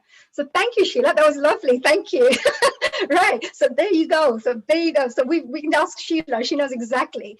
But spiritually, that's what real spirituality is. It's about, somebody says, if you sat there for 5 hours doing prayers all day, or you go and help somebody every single day, that more than that 5 hours of prayers, helping somebody is more important, they say, because it's the karma yoga. But this is another topic altogether. So balanced lifestyle, where you bring balance in your life in all these different areas. Healthy living, that's the second one. Our body is a temple that needs to be worshipped through offering nourishment, cleanliness, respect, and rest. Again, this just came through as a quote, it just came through and I just wrote it down. But it's like as if it's something it's telling us that, look, our body is a temple, because it's like we give prasad, you know, to God. Before we do our prayers, we put a bit of prasad and give some offering to God, or in the temple, we give some offering. But even when we give that to us, we should be thinking of maybe doing a little prayer for ourselves, give positive energy to that food, and then eat it. Just like we talked about the water, the reason we spoke about the water experiment, because we know now that energy, by doing a prayer to your food before you eat it, will raise those vibrations in that food. So that's a very important part of it. And values. One of the things I always say to people is when we talk about these different keys, master keys, you then start having values that are connected to each one of these areas. So I'll just give you an example. With the healthy living, one of my values is, I believe that I should, for myself, I just believe, it doesn't matter what other people do, but I'm a non-smoker. I don't drink alcohol. I don't eat eggs because I'm a pure vegetarian. And, you know, I believe that it's, you know, it's my belief that it helps you to be healthier. So I don't need extra toxins and other things to make me feel better or anything. If I need that, I'll just go downstairs, sit for 20 minutes, be silent, be sad, you know, just think that the world's problems are in my shoulders for a bit. And then I'll think, all right, this is not really working for me. And then I feel all right again and come back out again and I'm okay, back again. So that is enough for me to be able to deal with my issues in life, you know, or do some meditation. So it's a value. So whatever your value is, you need to connect it, and then you start living your life in that way, and you will find that in 5 years' time, in 10 years' time, in 20 years' time, it'll give you such amazing benefits that you never realize that just by doing those little things in your life has actually helped you after this many years, you know, to have a healthier body, for example. The inner knowledge. Now, inner knowledge can be gained through study of sacred scriptures, personal development, and connecting to the universal consciousness. So you kind of can break this up in a slightly different way, because sacred scriptures always have good things. Their aim is to help you to become a better human being. The human beings may perhaps, you know, interpret things in a slightly different way. That could be for any of their own reasons. But what it says in that actual scripture, like thou shalt not kill, thou shalt not lie, thou shalt, you know, blah, blah, blah. So when you have these, it's all good things. It's nothing bad that, you know, the 10 commandments are teaching you. It's all good things. So sacred scriptures are also good. Personal development is also very good, because personal development actually enriches your brain, your mind. It feeds you with positive vibrations. And if you're feeling negative, by reading positive, uplifting books and, you know, things that will help to give you knowledge, will actually start planting good seeds in your mind. So instead of having the weeds that are kind of going all over the place in the head, because there's so much, you know, problems and challenges that you're having to go through in life, well, by putting these seeds, you know, those seeds are going to sprout. One day you have to create and find a solution for some issue. Suddenly you remember that book that you read and you think, oh yeah, that person did it that way. Maybe I can do this. You know, it helps to expand your awareness levels. So it's a really good thing. And finally, connecting to the universal consciousness. Now, if you believe that the Akashic record is there, Akashic record means all the things that have happened in this world or in the universe, there's like a little filing system, let's call it a filing system, that's out there. And people who know how to connect to that filing system can obtain any information they want from it. Just imagine it like that. And mostly through meditation practices and certain types of spiritual practices, you're able to do this. And if you connect to the universal consciousness, you will find that the decisions you make are mostly going to be good. Why? Because that decision, that solution comes from a higher source, which knows more than you do. If you are seeing something from the first floor of a building, you will see a little bit outside the windows. But if you are speaking from the 7th floor and looking outside from the 7th floor, you will see so much more. So if you raise and connect to the universal consciousness, it can see more about what can happen to you in 5 years' time, or, you know, it can see more that's going to happen in your life. This is not the right place for you to go. You know, so you may get those kind of ideas. And my solution by connecting to the universal consciousness is this, and you can then follow these beautiful solutions that come through. I've done this in my life, and it's been amazing, because you sometimes get puzzled by the kinds of messages that you may feel, you know, why should I'm getting more money here, why should I be taking that project over there which is not paying me much? But my feeling tells me you need to take that one. You know, those people need you more than these people do. And I don't understand why, but my feeling tells me, so I feel, okay, I'm going to go and help these people for free because that's what I'm being guided to do. And suddenly those same people will pay me double the money than these people would have or were thinking of, because they loved my work and they now wanted me to come on board for another 6 months to work with them. So something happens which is better for you. And I enjoyed working with them a lot more because their spiritual outlook was similar to mine. Whereas the other one would have been just for the money, you know, just for the wealth point of view that I would have connected to. So connecting to the universal consciousness gives you inner knowledge, which is so powerful that your decisions actually shape your destiny, as we all know. If we make wrong decisions, which we all have made, they take you down a different path in life. If you are finding a marriage partner for yourself and you married the wrong person, your whole life will change. Why? Because one decision has changed your future because of you didn't think exactly would this be the right person for you. I'm just giving an example. Or it could be you decided to do a degree or not to do a degree and go to work rather than go and do further education. But 10 years down the line, you see all your friends driving around in Porsches and Mercedeses, and you have yourself still working in Kentucky Fried Chicken as a manager. And you think, I'm a manager, but I'm not going to tell them from where. You know, so what I'm trying to say is each decision we make in our lives is so important that it's important to have clarity, get higher knowledge, so that you make the right decision. And when you make those right decisions, you know that is helping you to shape your future in a more positive way. And any decisions you make without hurting anybody, without thinking bad for people, trying to do revenge, or be using frustration and anger, any decision you make which is on a calm, clear, concise way, you will find that that's the best decisions you'll be able to make. So I'm aware of the time, my dear Sheila. Let me know when I go like this, when it's 5 minutes left or something. Okay, I'll keep moving.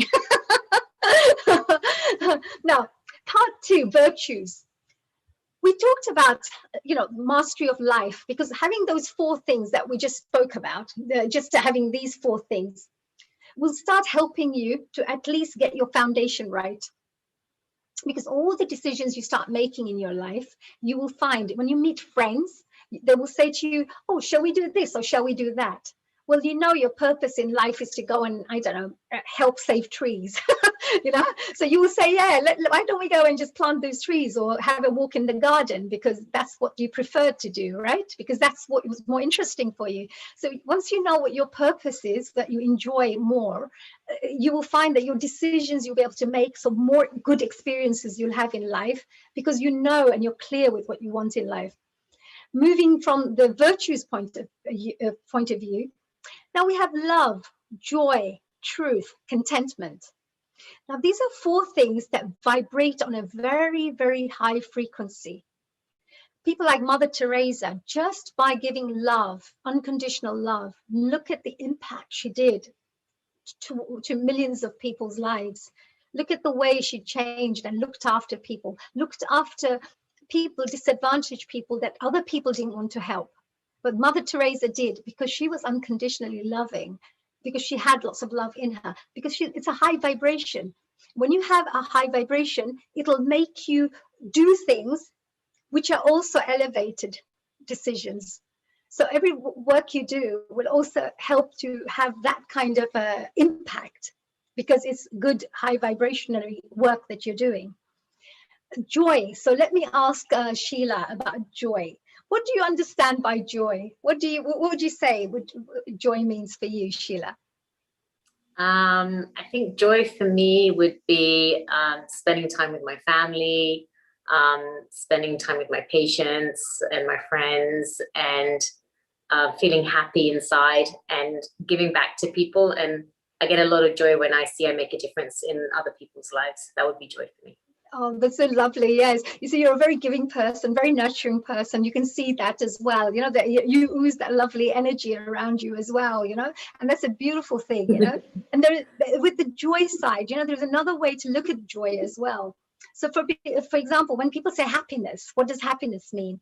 Well, happiness actually is where somebody's just bought you a car, or somebody's just bought you a watch and you become really happy, or somebody bought you some flowers and you feel really happy, but you're only happy for that moment in time. And then after about 2 hours or 2 weeks, you're not that happy anymore, right?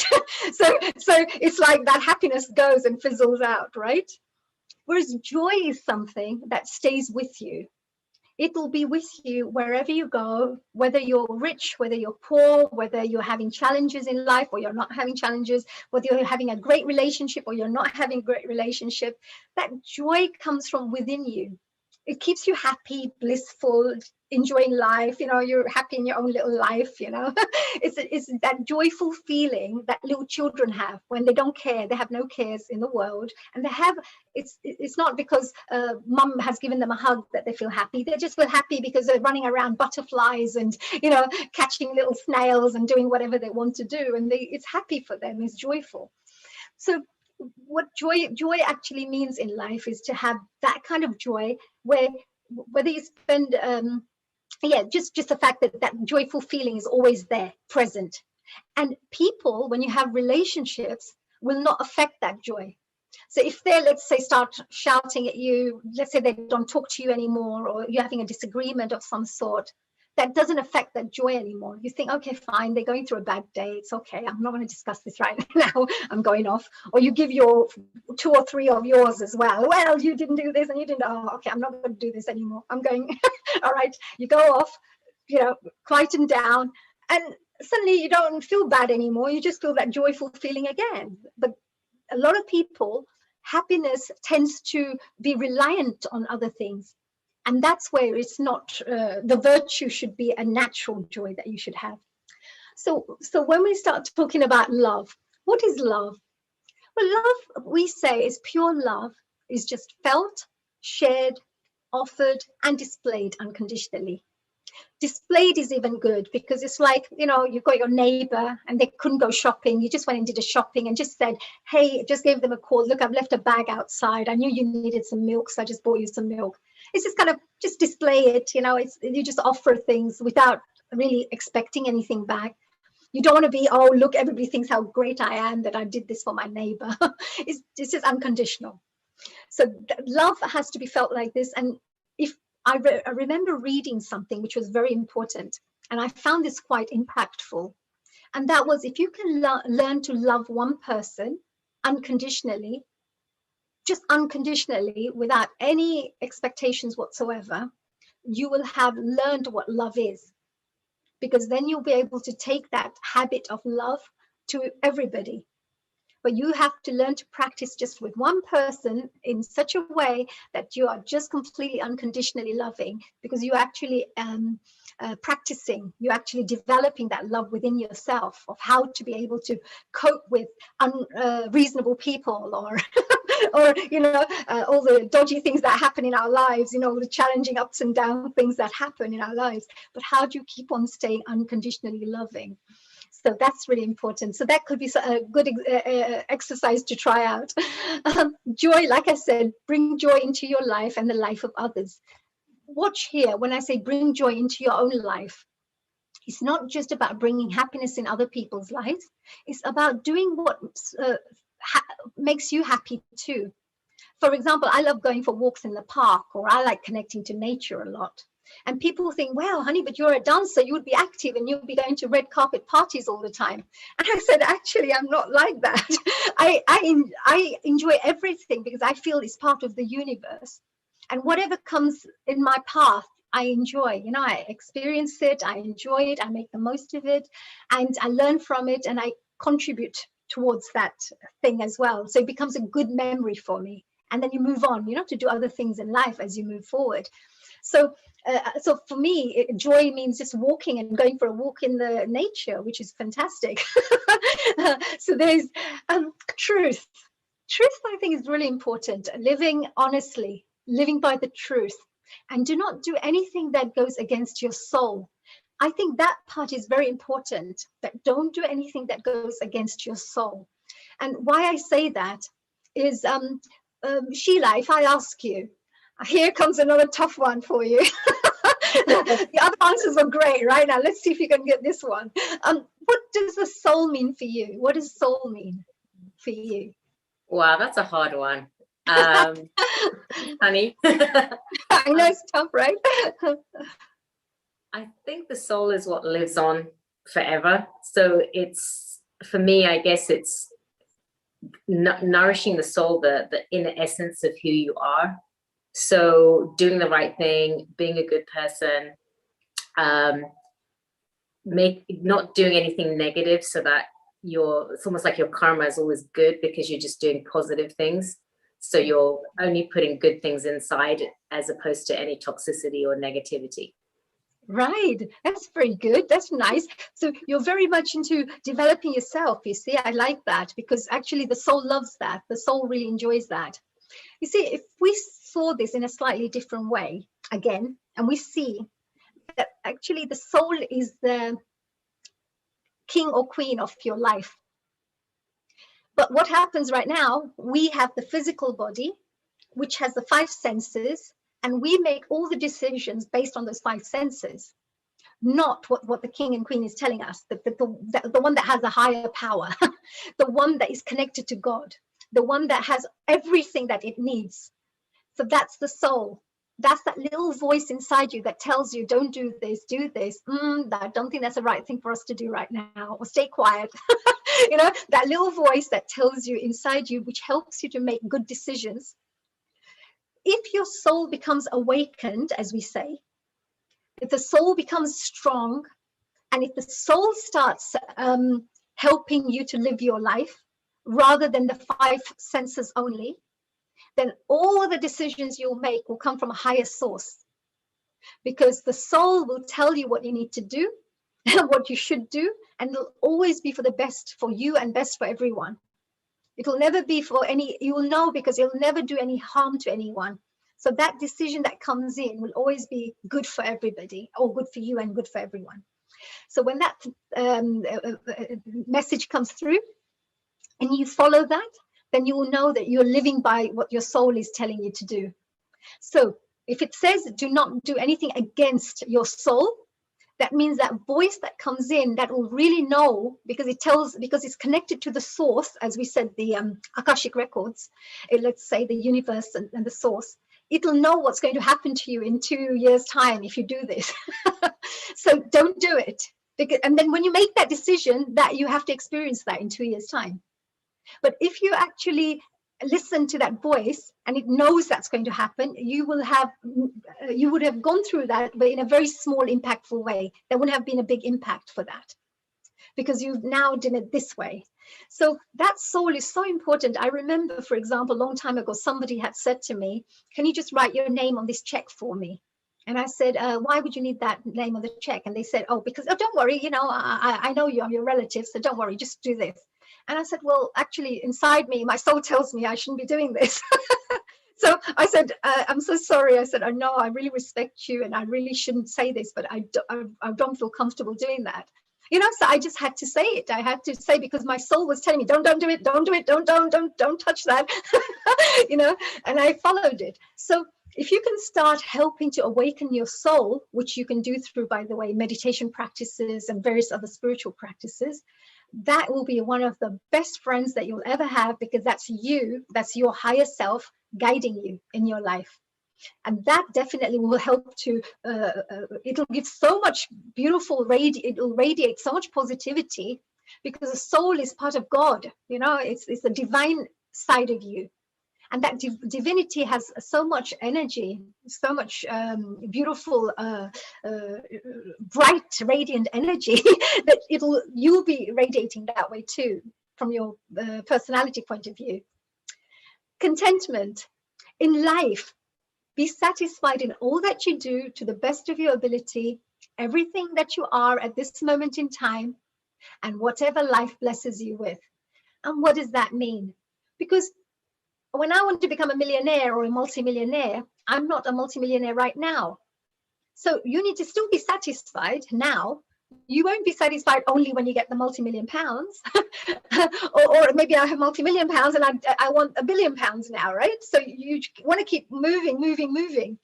So At the end of the day, what they say is whatever you are and wherever you are at this moment in time, you may find that you've gone through a challenging situation. You've been attacked, something has happened to you, and suddenly you've gone through trauma, you've gone through something that makes you freeze. So you're not being able to do everything that you may have wanted to do, for example. So what happens then? Well, at that moment in time, whatever you can do, you need to do. So do take the action. Don't say, oh, I'm not going to do anything.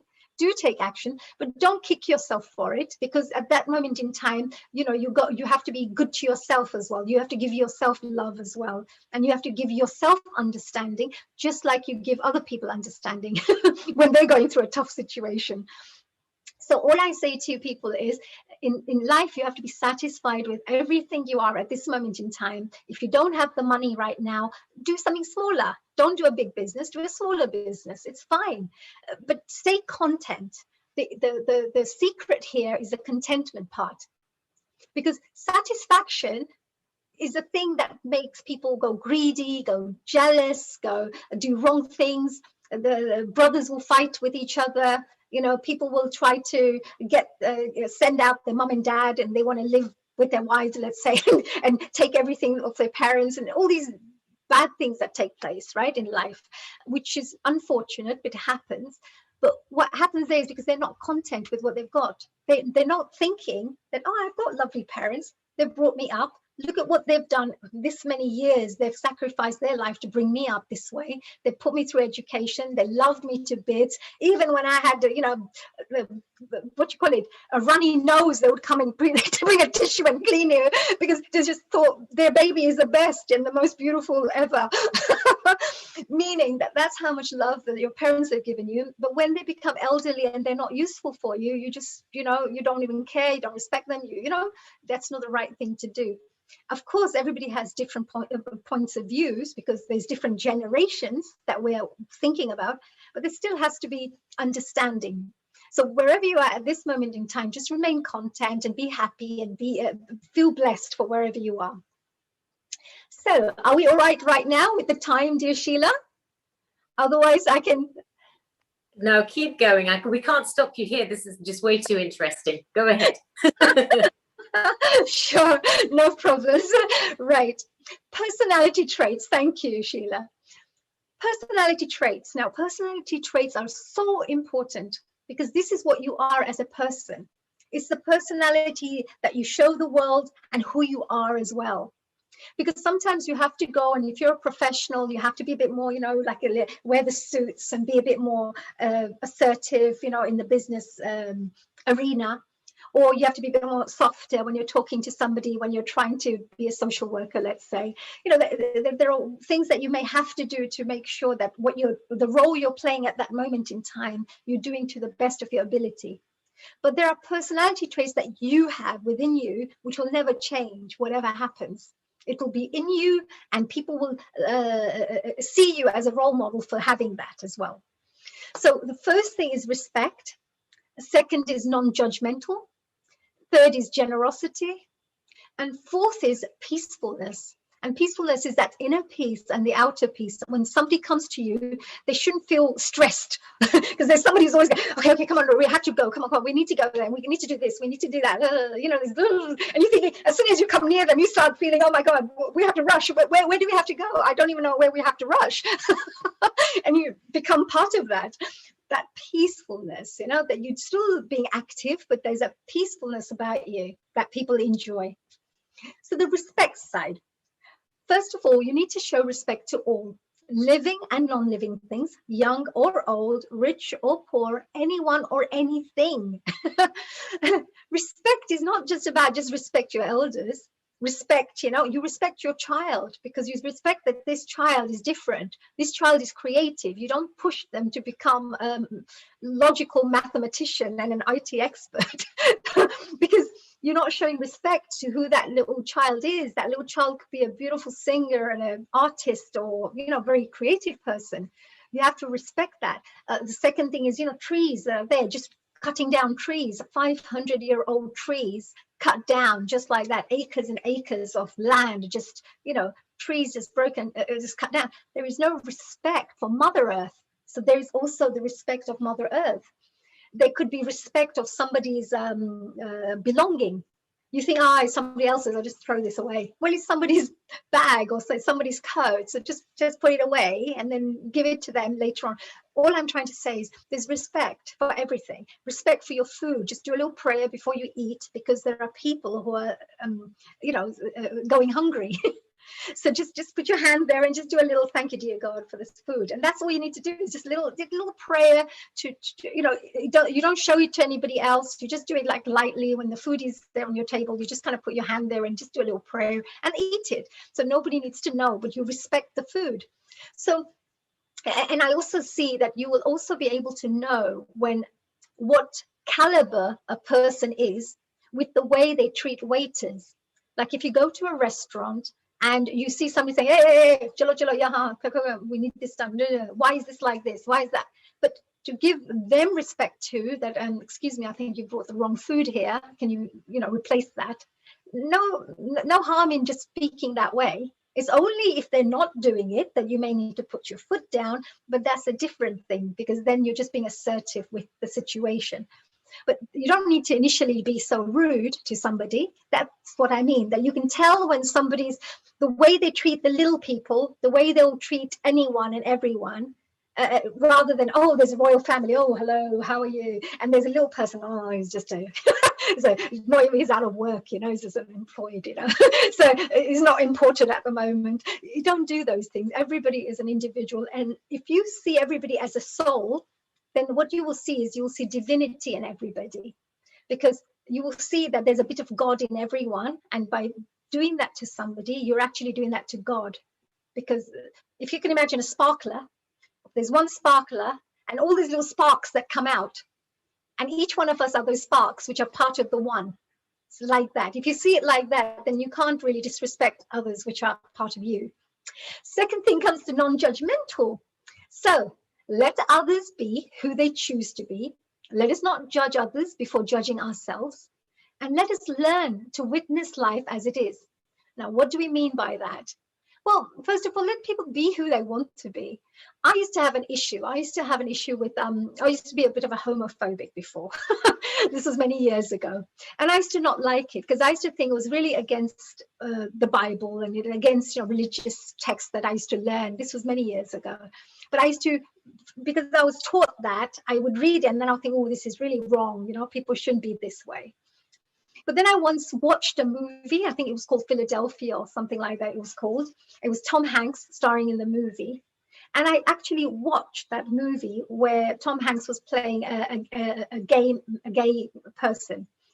And I understood their emotions, what they went through, all the challenges they went through, And I watched that movie and I felt so bad after I watched that film, because I felt, oh my God, I've been so judgmental. Whereas these people are just such sweet beings, such sweet people. Who am I to judge these people? Let them be who they wish to be. But as time went on, I became more and more open to who people are. And actually, that was a trigger point where I learned I should never be judgmental in life. You should never do that. But it made me very open now. I'm very open-minded with anyone and everyone. And for example, if you have a partner who wants to do something else and you think they shouldn't do that, well, let them be happy. If they like doing that, why just, you shouldn't do this and you shouldn't do that. We shouldn't be henpacking people, in other words. So don't be judgmental. Let people do what they want to do. Let what makes them happy. And the other thing is judge ourselves as well, because judging ourselves too is important. Because we may tell others, like I sometimes give great advice and I find it difficult to do it myself, So then I have to remember Gandhiji, what Gandhiji taught us. I remember one story with Gandhiji was a little child came with a mom. The mother came with a child and said, can you please tell this child to stop eating so much sugar? Because he eats so much chocolate and whatever he was eating, too much sugar. So Gandhiji said, okay, come back in 2 weeks' time. And they went back after 2 weeks' time. And Gandhiji said to this little boy, okay, you shouldn't eat any sugar, okay, from now on. So the little boy said, oh, okay, Gandhiji, because he listens to what Gandhiji says. But then the mother went, why did you make, for 2 weeks I waited around, and it took 2 weeks for you to just say that, and you could have told me this 2 weeks ago. And Gandhiji said, well, because I used to eat a lot of sugar myself, he said, so why would I be teaching you this and teaching a child when I do it myself? So these kinds of stories are really important. It reminds us, you know, that, oh, I'm giving these people this this wonderful advice, but I need to do this myself. So it gives you that little kick as well. So whilst you're helping others along the way, you keep trying to do this yourself as well to improve yourself too, because you know it works. You know it works. So you have to judge yourself too. Don't just, you know, just go and let others know that why don't you follow these things, and why aren't you so disciplined, and why don't you, you know, because, you know, people go through issues in life. It's not easy for people to make changes, but they need love, they need care, they need understanding, they need, you know, a bit of cajoling to move in that direction rather than fear and, you know, making them feel bad. And finally, you know, let us learn to witness life as it is means, for example, let's say, Sheila, you're a lovely, kind person, and, you know, you love people, you're always caring and things like that. And if I see that, I would see it just as it is, right? Because I think Sheila's a beautiful person. What a lovely soul she is, like a little angel. Whereas other people may think, who may have been through a different situation, will think, they're just pretending, you know, like when you're happy and nice to people and they think, oh, she's just pretending to be nice and sweet. You know, they say sweet talk. They're just being a sweet talkers or something. But actually, they are who they are. You can't just make things up about them because of how you're interpreting things. So in life, we tend to interpret a little story in our heads of who somebody is or what they are or what they did with my little story in my head, whereas that's not true. So what you have to see is you let people be who they are and you witness life as it is. And as soon as you just witness life as it is, you will not be actually, you'll be just witnessing life. You won't get pulled into the drama of life, if that makes sense. By you having those stories, then now you pulled into the drama. And the next time I meet you, I'm saying, yeah, she's just pretending, you know, it's all my little thing in my head that's told me all this. It's not true. So what I say to people is just try to live life. Just let things be, see things as they are. And if you have to make your little judgments out of it, that's different, you know, like you may write a diary, your thoughts about it. You say, oh, I hate that Sheila. She's so much nicer than me. I have to be like her now. Oh, that diary. And I have to get it all out in the system. So when you have that journal, now I feel better now. Oh, it's okay. I'll be like Sheila as well. I'll use her as my role model. So what tends to happen then is you just have to learn to witness life as it is. So, yeah. So generosity, that's another fourth one here. Generosity is, of course, know that there is plenty in the universe for all to share, give to each other, and continue to be blessed with. And why do we say that? Because a lot of people think, I'm never going to get more. I'm never going to get more.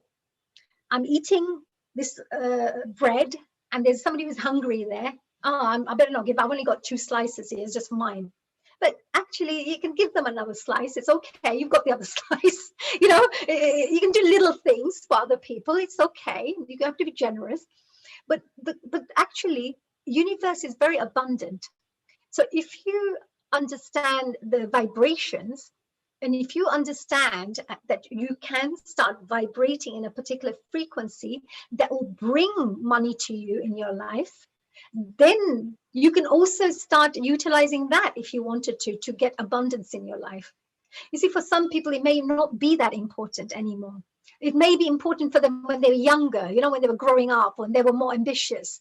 But as they maybe go into the middle life, they may have seen it all, done it all. You know, it's fine. You know, they've experienced all the wonderful, enjoying the living, you know, the lifestyle and everything. And it may not mean that much to them anymore. So it depends, you know, if you want more abundance, ask for it, vibrate on it. You will never be able to get abundance if you yourself are selfish, because then you're stealing and doing this and taking people's things away and, you know, wanting it all for you. And, you know, it's a different intention that we spoke about right from the beginning. That intention you have will vibrate in a different frequency. It may help you for the short term, but it will never help you on the long term point of view. And always know, can you imagine if you put a seed in the garden it'll turn into a tree, and that tree will give you 20,000 fruits in its lifestyle, in its lifetime. One little seed, and look at how the universe gives back to us. We give somebody 10 pounds and we say, you owed me that 10 pounds.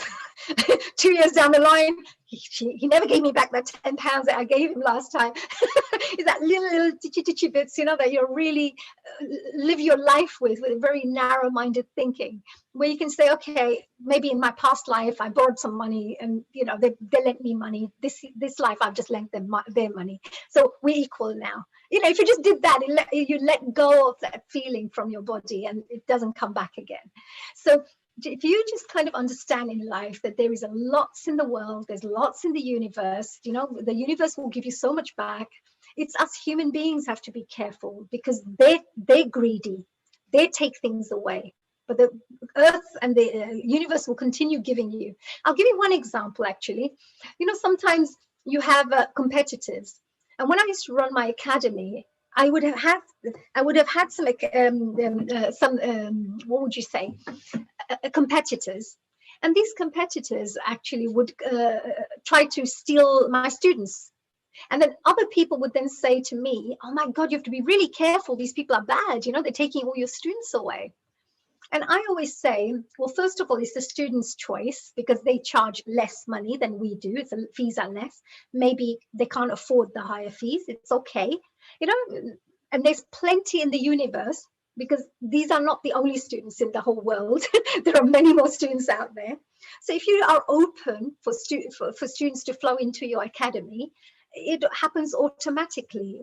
But as soon as you start trying to hold people back, it creates bad feeling as well. It makes you also vibrate on a lower frequency because now you're being selfish, you're being fearful, you're being somebody who's not very happy with your life because of what's happening. So if you can see how all this affects your personality, how it affects that magnetism that you may have, by you being kind and everything, 5 years later, they'll come back to you and say, oh, we really apologize for what we did. But here is something, you know, from our side. And, you know, they make it up in other ways. So you don't need to feel very bad about bad things that happen to you. Just let it be and move on. Yeah. So of course, we were going to come to our last part of this side, peace. Peace is at all times in whatever situation, remain calm, centered, and peaceful. Very hard to do. Very easy to say. It is so difficult, and we all know this, that we could say, I don't know how the spiritual masters do it. Of course, they spend like 16 hours a day meditating and really raising their vibrations, and they automatically are very peaceful. Like Dalai Lama is always smiling all the time. He has such a beautiful aura about him. You can just feel this lovely compassion and happiness that oozes through his aura. I can feel that. But the rest of us, we live in everyday life, right? So sometimes this is a little difficult. But as I mentioned right from the beginning, if we set up a value system in our lives, and what I mean by that value system is, no, I'm going to be a peaceful person. I'm a resilient, peaceful person who's going to stay balanced in my life. And if anything happens, I'm going to go back, do my meditation, come back, center myself, and then come back and do whatever I need to do. So you need to have a tool or technique that will help you to go back into that peaceful situation. Otherwise, it can get really bad, and you can go from peaceful to frustrated to angry to having broken relationships because that peace is not within you. So if you can see the chain reaction that takes place by you not doing the foundation, you will see that by getting the foundation right, you'll never have those other issues to deal with afterwards. So coming to that, dear Sheila, I know there are plenty more we can talk about, but I've gone through the half of this. And, like I explained to the rest of our wonderful friends out there who are watching today, that if you're interested to find out more and also how to bring this into your life, how we could add the frequencies, the aura, the chakra system with each one of these areas, and how to boost up that frequency of yours, there'll be a different you completely in a very short space of time, because vibrations change just like that. If in one day, if you're listening to upbeat music, you will already uplift your frequency by listening to those kind of things. So, if you're interested, do go and visit www.honeykalariaofficial.com. And if you wanted the actual the website, there you go. This is the information. If you wanted to take a quick little photo of it, then please do. But it's honeykalariaofficial.com. I'm running the day on the 14th of March. It is a special day where we can all come together and go through this step by step. And what we will do is run through the 24 keys, put that into a master plan for our own lives, develop values that are important for us, understand how to switch that frequency for each one of those areas, and then go back home with a lovely roadmap, blueprint, and an action plan for you. And then I will be there as well if you ever want to contact me again, for any questions that you have after then. So I hope you enjoyed this. And from Honey Kalaria here, dear Sheila, thank you for answering those questions for me as well. And I hope you've enjoyed that. Any questions? That was amazing. There was so many. It was like kind of giving like a handbook of life all in one, and just touching on all the aspects of our lives that we need to work on. And I always think that this is a great time with the pandemic to really focus on ourselves and get ourselves healthier mentally, physically, spiritually, and raise the vibrational energy of the world. Is the best way to raise vibrational energy of the world or the planet, is it through prayer and meditation? Well, I always say there's one thing that I've always learned in life. In order to make changes in the world, you have to start with yourself. So as you start raising your own vibrations, you will find that you will attract other people who want to raise their vibrations. And you will start finding that there's little, like a little snowball effect will start taking place. So as soon as you're ready with your vibrations, they've increased to a particular level, you will make changes with people around you automatically. Second thing is, if you find a small group of people who think in similar ways, like let's say we both think similar, that we need to help to change the world. If we find more people like that, we create a huge, what would you say, the universal, we say consciousness, but we say group consciousness. We have solo consciousness and we have group consciousness. And in the group consciousness, it gives you more unity, more strength. Like many, like many ropes you tie together, you can't break it. Whereas if you just had one twig, you just broke it just like that. So if you have a group of people working together, then I think that they can definitely start shifting the energies. And finally, with the helping to raise levels of humanity, as we say, consciousness levels of humanity and for the world, I think that there is a spiritual awakening taking place right now, where more people are moving into this path from all different careers, all different backgrounds, all different religions, etc. So, and all different careers, even professionals who never believed in spirituality are now coming into this area. So I think there is definitely going to be a shift in consciousness that's going to take place. So if we prepare ourselves with these kinds of knowledge, prepare ourselves with the kind of energy, our energy will do the work as well for other people, if that makes sense. Absolutely. I'm also, something I picked up from your presentation was you mentioned that fear, for example, decreases the vibrational energy. And there's a lot of fear right now, scarcity. People are worried about their jobs. They're worried about COVID, for example. So it's important, I guess, to really raise your vibrational energy of yourself so that not only is your immunity is better too, right? Absolutely. Well, remember, like I just said, just like you have group consciousness who think about positive things together and help to raise their vibrations, we're actually using herd factor where we are decreasing the vibrations. Because when you have a lot of people who come together with fear and scarcity and things like that, it's actually pulling the energy levels down. So we have to give people hope. We need to give people, a chance to know that, look, things are not permanent. Everything in life is never permanent. There's always change in life. And if we've had to go through this, there are also good lessons we can learn from it, that we spend time with our families. We spend time also appreciating that whether you're rich or poor, whether you're living in this country or that country, we all go through the same situations in life. So we appreciate people more this way.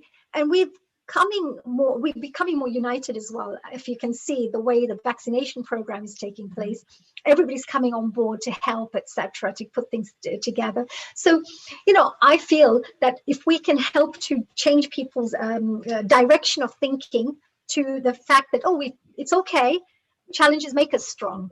I always say to myself that I consider myself as this is really, like in your little brain, I call myself a spiritual warrior.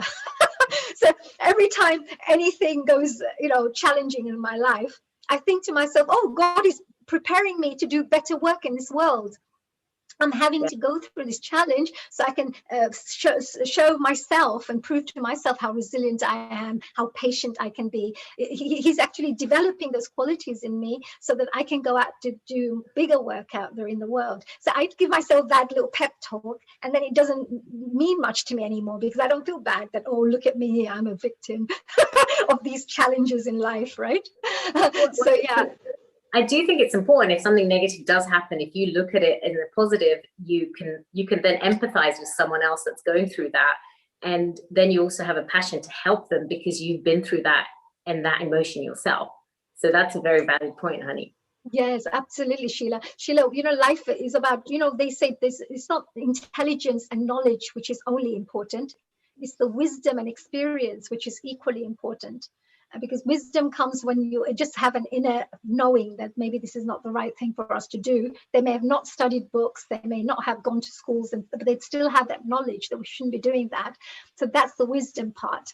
So so I think that, you're absolutely right, that it's nothing to do with just we should all as a team, as a group, like Healing Our Earth is such an amazing team. I mean, I'm so proud of the way Neil Kumar, Nishit, as well, they all come together. We've got Reena there as well as part of the team, Sarita, so many people are here as part of our team. All of them coming together with one vision, and that is to make a difference to people's lives worldwide, helping communities, educating, informing, entertaining, just keeping them busy from this COVID. Rather than sitting there fearfully, you give them something positive to concentrate on, give them knowledge, learn new things. It's just incredible to be part of this team and to have, like-minded people. So I'm very proud, and Sheila, to have you there as well. Such a kind person. I have to go back to my journal. I have to be as nice as Sheila.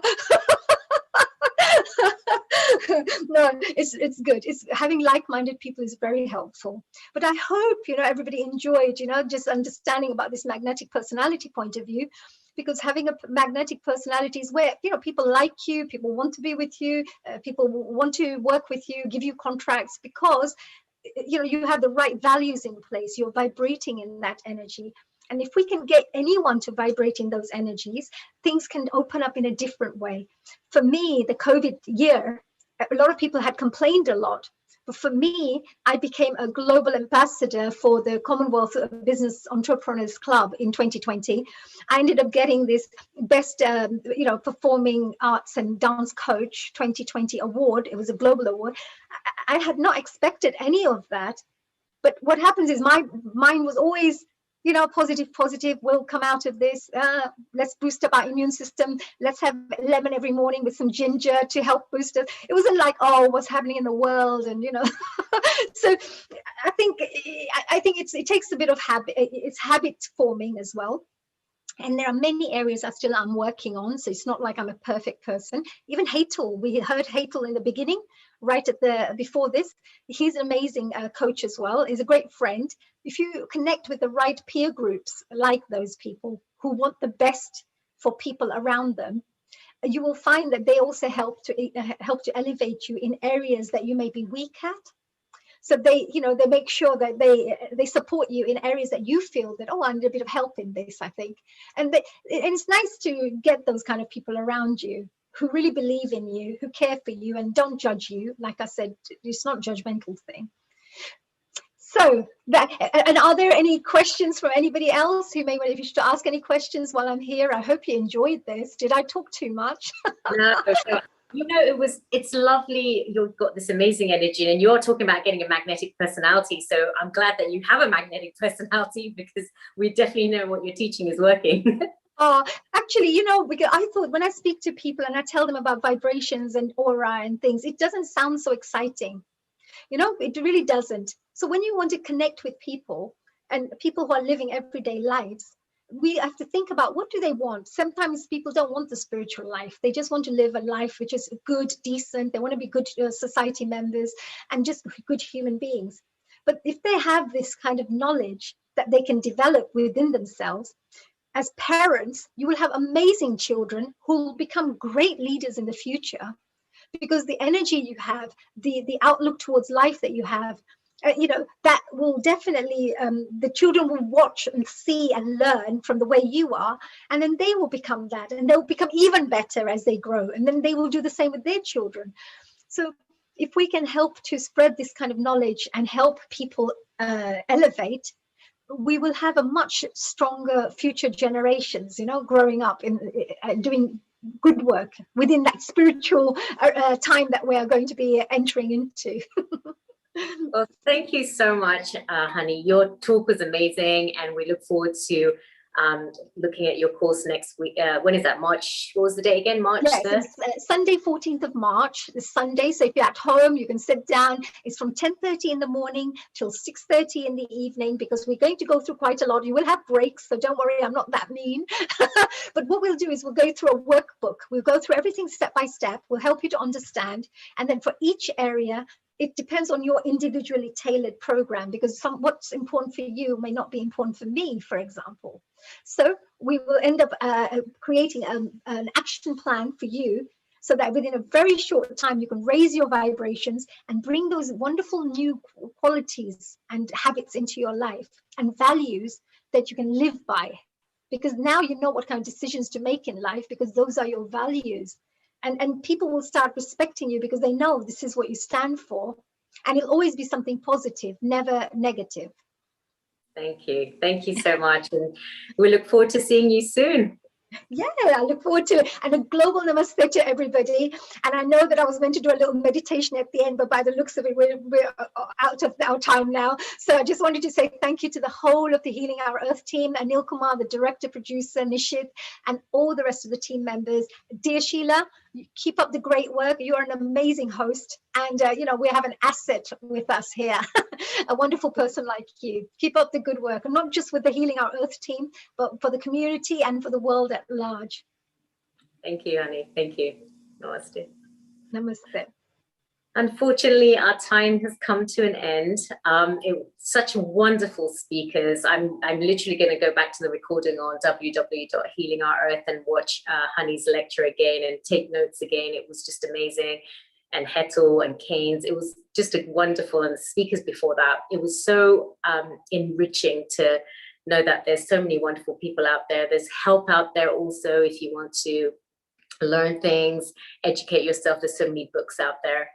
A reminder that next, we've got Sunday, the 28th of February, we've got Kids and Teens. And Sunday, the 7th of March, we have International Women's Day. So we have some great Healing Our Earth sessions coming up on Sundays. I would like to thank everyone on behalf of our producer and director, Neil Kumar, the whole team of Healing Our Earth. Would like to thank guest speakers, our channel partners, Mental Health Connect, Hindu Matters in Britain, Enrich TV, Diwali in London, Bhakti Sagar TV, Simran Ahuja Official, Hindu Forum of Europe, Sanskrita, Sunrise Radio UK, and any other people that we haven't mentioned. And special thanks to Strategic Web Success and www.innndus.co.uk. And finally, to all our audience out there, we are here for you. Let's raise the vibrational energy of the world together. We love you. We're part of your family. And a global namaste to you